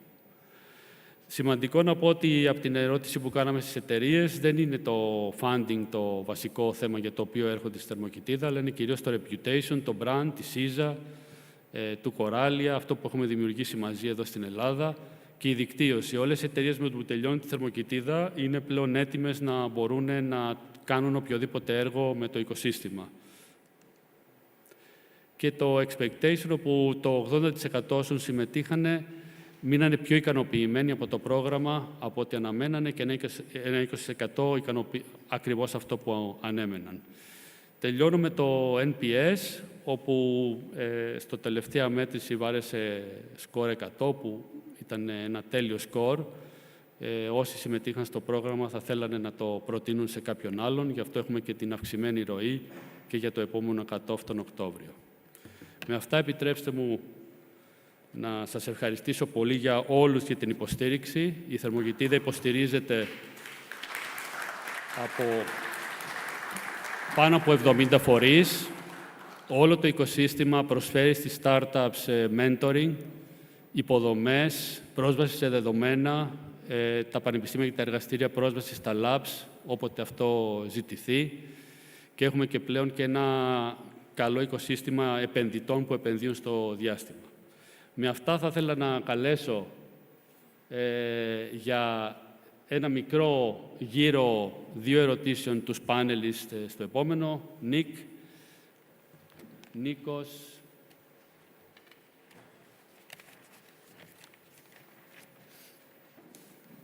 Salvatore, Paolo and Dimitris. The panel includes two investors, two companies that have...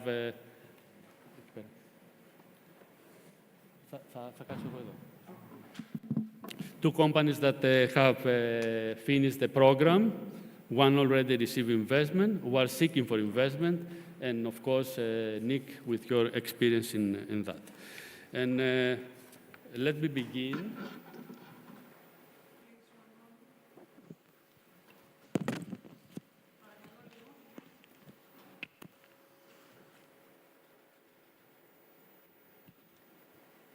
Let me begin with Nick. From your experience of all these 20 years of ESABIC, what is the thing that defines the success of an ESABIC? Is it the number of startups, investment made on them, the number of people that are working on them? What is the most important thing? Yes.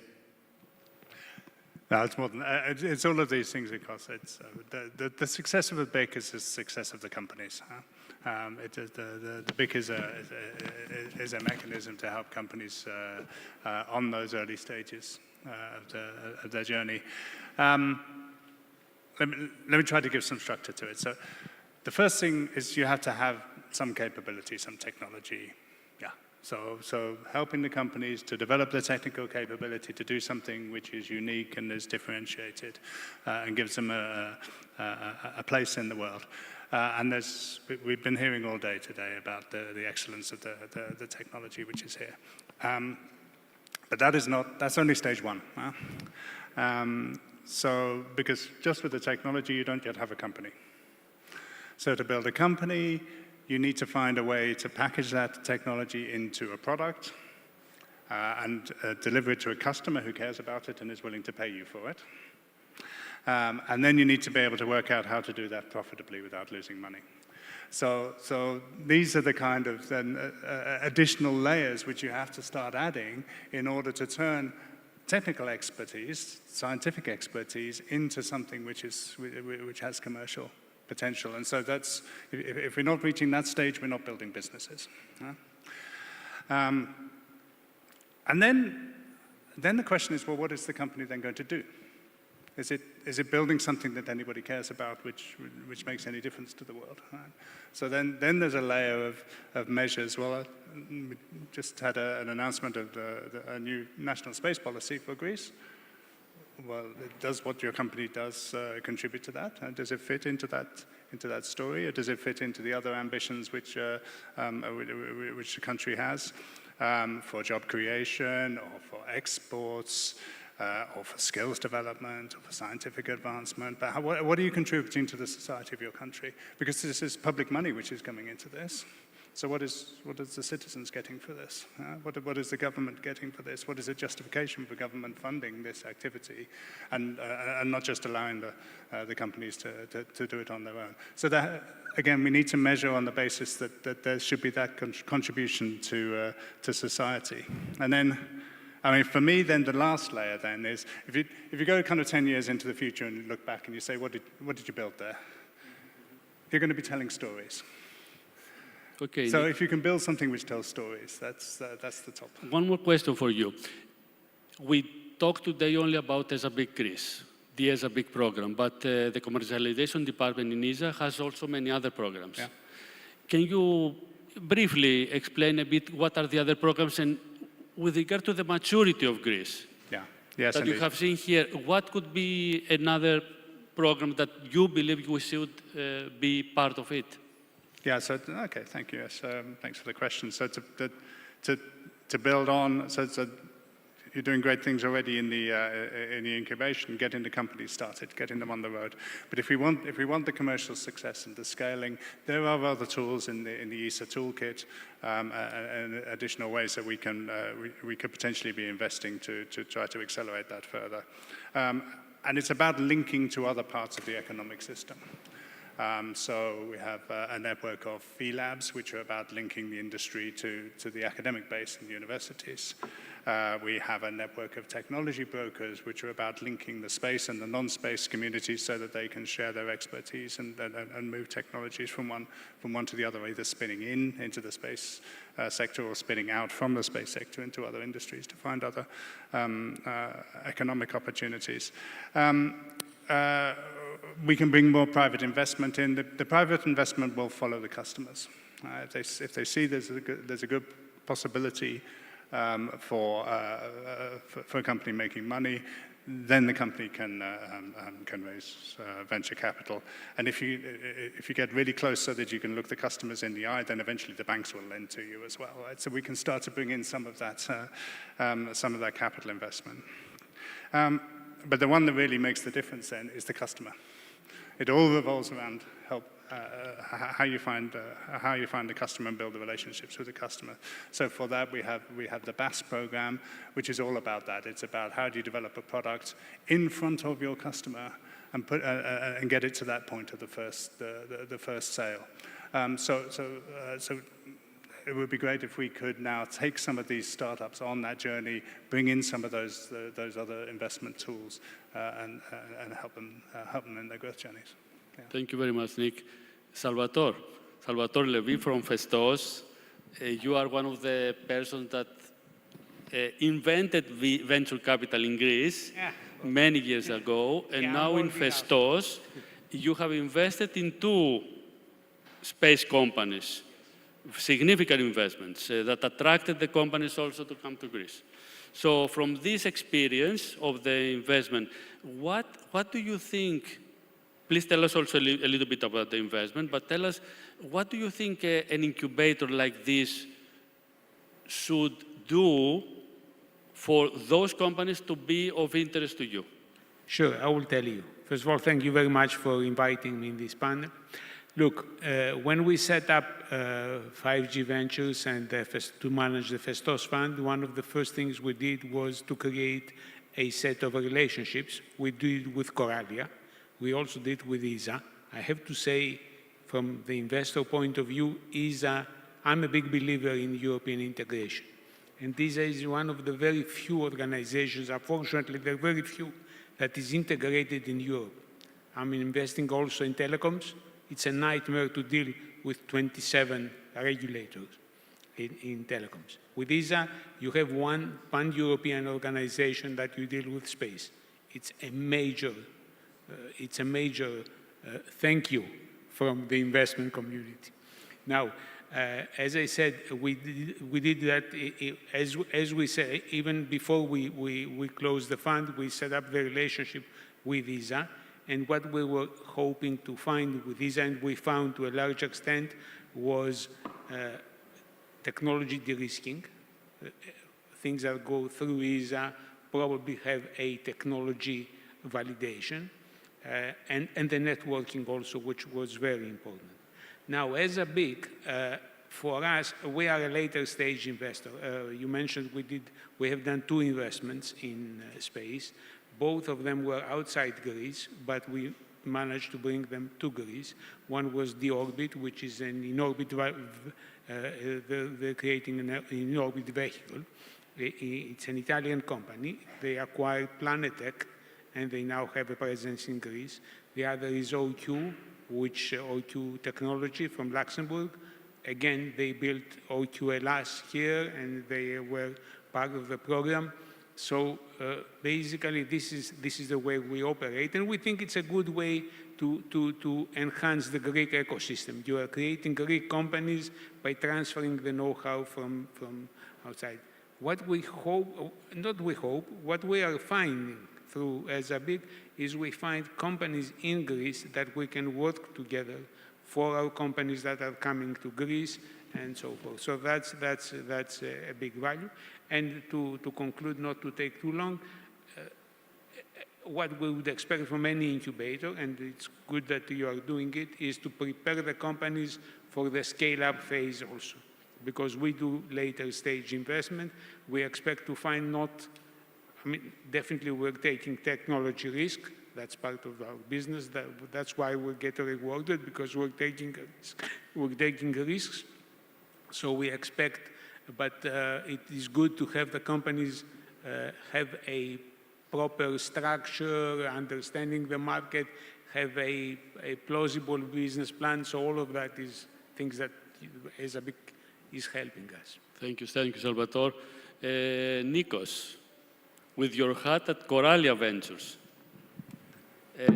seed investor, pre-seed investor, and investing in deep tech. Tell us a little bit about the fund and your first investment in a pre-seed space company. What are the experience and what is the expectation? Thank you, Jorge, and everyone here. Congratulations. Before I just get to saying a few points about the fund and our first investment, let me say that I watched Nick's presentation and yours, and from an investor viewpoint, I have to say that these two must be two of the most impressive presentations an investor could hope to see, because they exhibited at European and at Greek level an ecosystem, a deal flow consistency, a structure mechanism that creates opportunities for investors. So it's extremely welcoming and very positive for an investor, and I think Salvatore and everyone else would agree, to see that kind of support mechanism. It just makes our life so much easier. Now, what is our life? As Jorge said, I'm one of the partners in Coralia Ventures, which is a deep tech, early stage, focusing on technology transfer venture capital fund. I would say that it tackles probably the most difficult segment in the value chain of investments. So it's the very pre-market, pre-revenue, high-risk segment of VC. But on the other hand, it gives back, hopefully, very high rewards and very high return of investment. So it's this very, very first initial investment that, if goes successful, it can yield significant multiples, 10 and 100, and hopefully even higher than that. Now, this is the fund. We already have announced 6 investments, and we have in the pipeline 5 more for the remaining of the year. And I'm very happy to say that one of these 6 investments is actually in this panel. And we recently announced the investment to Solid Cosmos, in Solid Cosmos. And the investment experience from this, and I'm saying this in a very transparent manner, and please, I sincerely ask to be excused from any academic or professor in the audience, that technology transfer spin-offs from university have very often some early symptoms of immaturity in terms of commercial acumen and perception. This is something that in that case we didn't see coming, and I think to a very large extent it is owed to ESA Big Greece. So the incubation period that Solid Cosmos went through raised the investment readiness level of this company significantly compared to other technology transfer spin-offs that we have seen. This alone, from an investor viewpoint, is a reason. That is the reason for existence, is a very important reason for ESA Big Greece to be operative in Greece.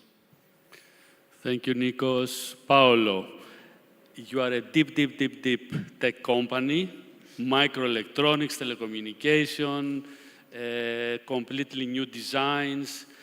One of the biggest outcomes of the program so far, he's looking for a significant investment to grow.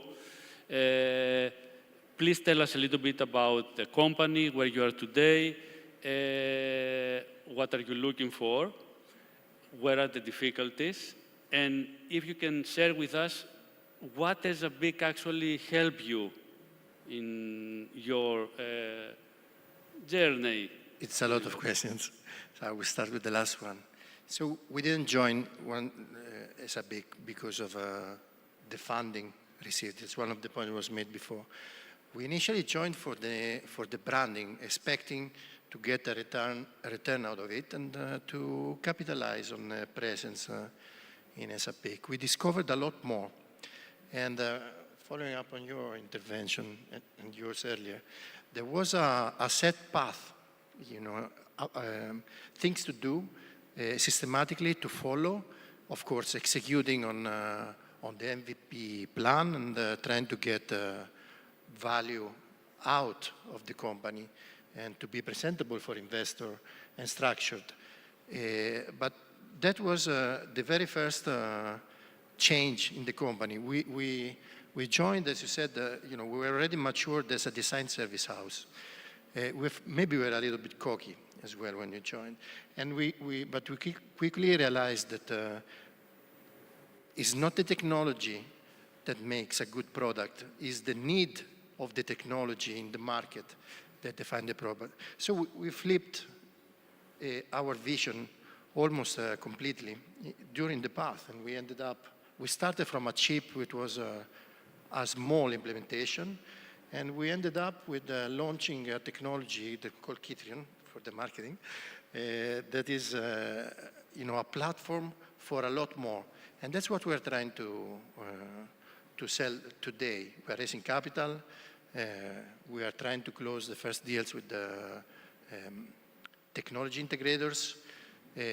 We have, worked on many dimensions at the same time. It all started with the ESA Big, with the EPIC program.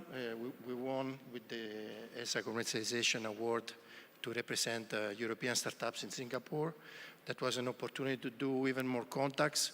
So it opened a new world and a new way of interacting, of networking, that probably just by staying in Greece, despite the great partners of the VTT and all the people that are today, we wouldn't have met. So it was a great journey, and we're really thankful for this to have happened to us, and ad maiora. Thank you very much, Paolo. And let's go to Mr. Ayakatsikas. He could have been working anywhere in the world. He was actually in Australia, in Belgium, but he decided to come back to Greece. And together with one of the most significant professors around FPGA in the University of Piraeus, they established a spin-off of the university in a very difficult area, but very promising, Solid Cosmos. So also from you, tell us a little bit about the company and what was the major benefit for you from the program so far? Thanks for inviting me. So yes, we are the first spin-off from the University of Piraeus. I came back from actually Belgium. I was working then in a company, Space Application Services it was called. We were working on ESA projects and came here to work as a postdoc researcher at a lab that was one of the few here in Greece that was working on fault tolerance and analysis about radiation effects, which is a very big problem for space. So I saw the ESA big Greece program.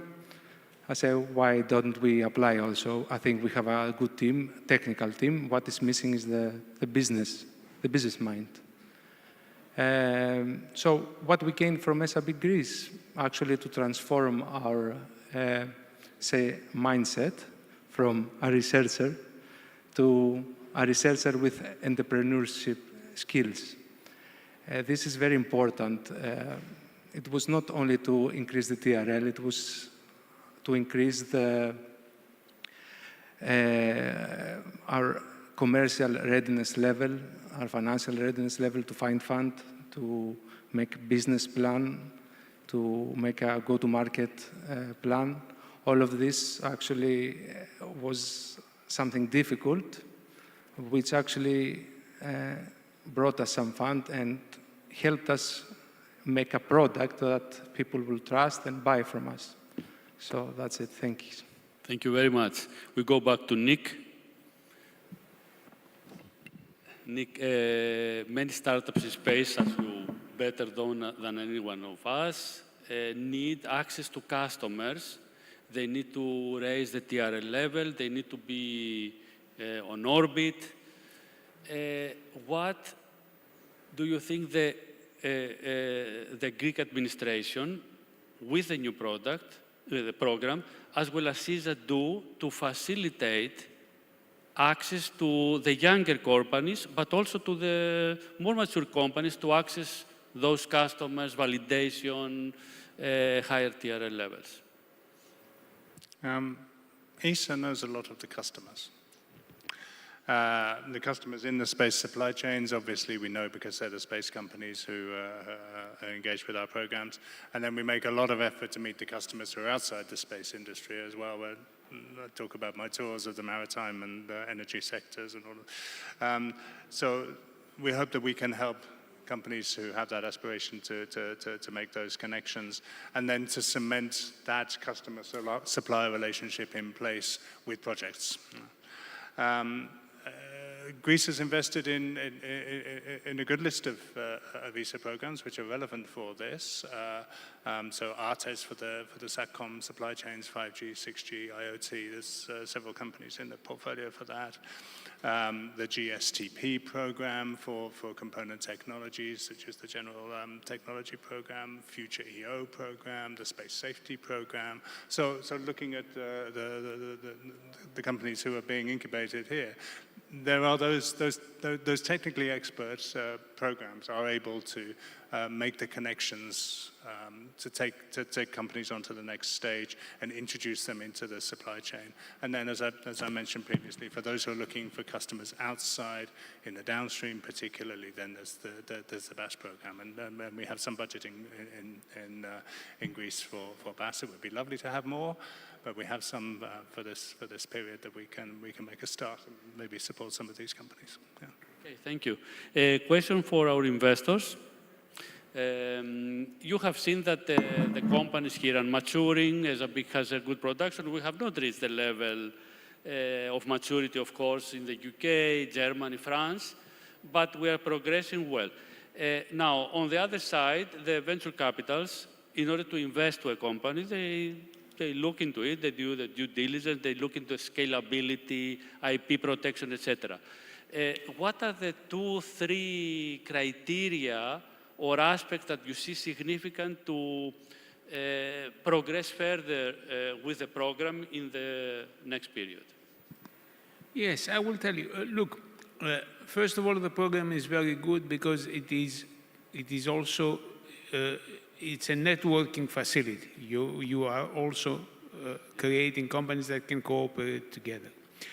The other thing is, I think it's also a good place to identify opportunities. I'll give you an example. I mean, what I am realizing now that we have invested in space and low Earth orbit, we're using a few minutes every 90 minutes. What happens to the rest? How can we make it a networking not only with other companies, but also with our companies in other countries, other jurisdictions? We have to, and this also goes with what I believe we should also look into Europe, which is sovereignty. We should look at European sovereignty. We have satellites that orbit the globe every 90 minutes. They're passing for 5 minutes above Greece, another 5 minutes above Bulgaria, another 5 minutes above Spain. So I was, as a matter of fact, last month we did the test with, along with Cosmote, with sending direct messaging from the satellite to a normal phone for emergency broadcasting. And since I went there to witness it, I realized that we had to do a test every a few hours because we had to track the satellites when they were back. So why are we using this asset only a few times? I mean, others could use it. Somebody has to coordinate that. Esabic could do that. So that's one idea. So definitely there are a lot of things we haven't thought about and we can think about. And Esabic, since you have the ecosystem and you have the networking, and ESA also has all the networking, so I think this is something that we should look into it. Okay. Nico, so again, also for you, what are the criteria for any space startup to become VC bankable, investable? Okay. Before I give at least the two more important criteria in my perspective, let me just say that the higher level criterion for an investor is quantity at an ecosystem point of view. So before we get down to going to incubatee level or investee level, we have to go through a funneling process. So we need numbers. We really need a deal flow. And to this extent, the contribution of Esabic Greece so far alone has created this ecosystem with the 32 and many more to come. So we really need to go through the statistics and the natural selection process of having a population of potential investees. At individual level, two are the most important criteria for at least our perspective that we're an early stage, again, deep tech fund. One is technology defensibility. Defensibility is a very difficult sport. Even with the best and most brilliant minds and researchers and technologies that we have in the country, in Europe, keeping that at the defensible level can be expensive, can be time-consuming, can be long-term commitment. So this is something that support structures like Esabic or others can definitely help, either in financial terms, but most importantly in mentality terms. So what are the priorities for an early stage startup to safeguard, keep well protected its competitive advantage? If this goes away, it's very likely that an investor won't proceed further. And for us, it's red flag number one or green flag number one. The second and this is now a real challenge for the space ecosystem, is the market itself in terms of size. Investors, and we have an added layer of difficulty in this selection. The startups don't just have to be commercial grade. They have to be investor grade, which means that the market has to be such a big size so that the potential returns are 10 or 100 times more. Currently, it's highly likely that space itself as a market may not be enough, which is why we give priority to dual use, to downstream, so applications, so areas where the natural market selection and penetration is automatically larger than the very niche, very vertical space market itself. So this is a criterion for us, unfortunately. I'm saying this unfortunately because at the end of the day, technology itself, from an investor viewpoint, is not sufficient. We have to see the returns. So the market size does matter. Yes. Thank you very much, Nikos, for that. Paolo, Dimitris, can you tell us what is the biggest challenge of a founder trying to build a space startup? It's not just space. I mean, it's to keep the company running. And so for us, it's raising capital. Raising capital in deep tech, hardware, semiconductor, high frequency, compound semiconductor and silicon. It's crazy. So it's difficult to get to a level which is sexy to an investor, because it's a combination of market, 100%, but also cost of the development, valuation of the company, demonstrable, maybe it's not English, pipeline, expected growth. So it's a lot of things all together. The deeper you go in technology, the more risk averse you will find the investor. So it has been difficult for us, also because of the capital intensity of the market. We are not asking little to raise, and it's difficult to even milestone the development. Paolo, if you had the magic stick, then what could be an instrument, a tool that will facilitate this? I don't know, but one thing might help is, since we're talking about ESA big, and it would, in my opinion, because we are seeing this, the need, it would be possibly support before capital is injected in what it was raised before for the readiness of the company. So support with the financial officer, support with legal advice. So practical thing which could be used on a fractional mode from each company of the incubator, and not be another incumbent problem that the company has to solve. And then last thing, because it just came to mind, is possibly the moment the incubation completes, so you eventually become an alumni, it would be great if there was an effort to put a tag on the value of the company at that particular moment in time. So that would help a lot to get, interest from the VCs, a sort of, low-level validation of the company, what it's worth. It would help discussion and maybe trigger faster, larger opportunities. Very good idea to think about it. And Dimitris, your view on this?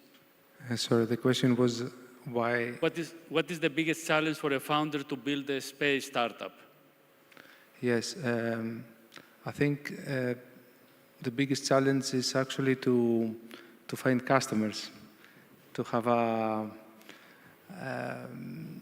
to enter the market, to build a very good go-to-market plan. And now, in order to achieve this, I think the help that we need from the ecosystem, from the European Space Agency, from the VCs, the connections, to to bring us with potential customers and give them some, let's say, paying pilot testing in order to to integrate our solution and check if it's viable for them. I think this is very important and it will help us. Okay, okay. A last round with one word or a maximum one sentence. We are starting the next phase of SAP Greece, 4 years, 4 startups per year, 80,000 per company. What should be the ambition of the next period for SAP Greece? We start Paolo, then Dimitris, and we finish with Nick. Increase the base, but also get first successes in venture, as well as industrial recognition for some of the previous alumni. I hope it's us. Dimitris? My ambition is to have all the resources to scale up startups rather than create them. We created them, now we need to scale them up. Okay, thank you. Salvatore? I would say try to make them, 8 companies is good. Try to make them cooperate and work together. That's important. Space has a lot of need of capital. You cannot get capital if you don't have scale, if you don't have size. With the support of SAP Greece, we proved that we can have Greek space startups. For the next period, we need to prove that we can have Greek space scale-ups with international presence. So local presence is not sufficient. We need to think bigger and higher. Thank you. And Nick? After all these great answers, what can I add? I have the answers on both sides of me. The size of the market matters, and the satellites go all the way around. So I'm going to say exports. Let's start to think internationally. Let's start to think globally. Thank you all. Thank you for staying with us. I think the message is clear. The first 5 years were quite successful, but we did a bigger ambition for the next 4 years, and the whole team, with the support of the ecosystem, will try to achieve that. Thank you very much all. Ωραία. Λοιπόν, σας ευχαριστούμε και όλους όσους και όσες και μείνατε εδώ πέρα και όσους μας παρακολουθούν μέσω της πλατφόρμας Live On. Συνεχίζουμε τη δικτύωση κάτω, στον όροφο που έχουμε φαγητό και ποτό, οπότε νομίζω ότι είναι μια ενδιαφέρουσα στιγμή να το συνεχίσουμε κάτω. Και επίσης η συνέχεια του συνεδρίου είναι αύριο το πρωί στις 9, οπότε έχουμε και ακόμα πολλά και ενδιαφέροντα να πούμε.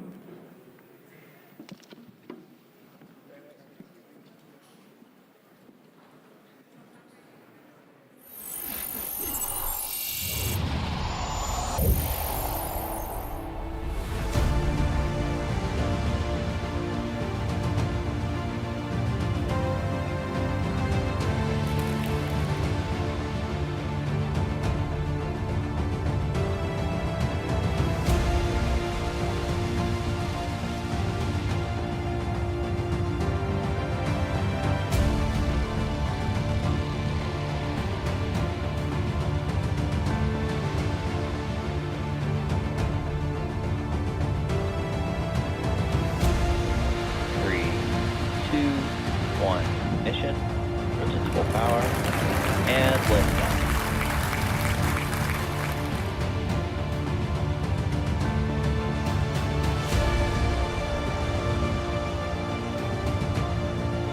Stage separation confirmed.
important. It's about the security of our assets in space, but also the utilization of the EU space program for safety and security missions.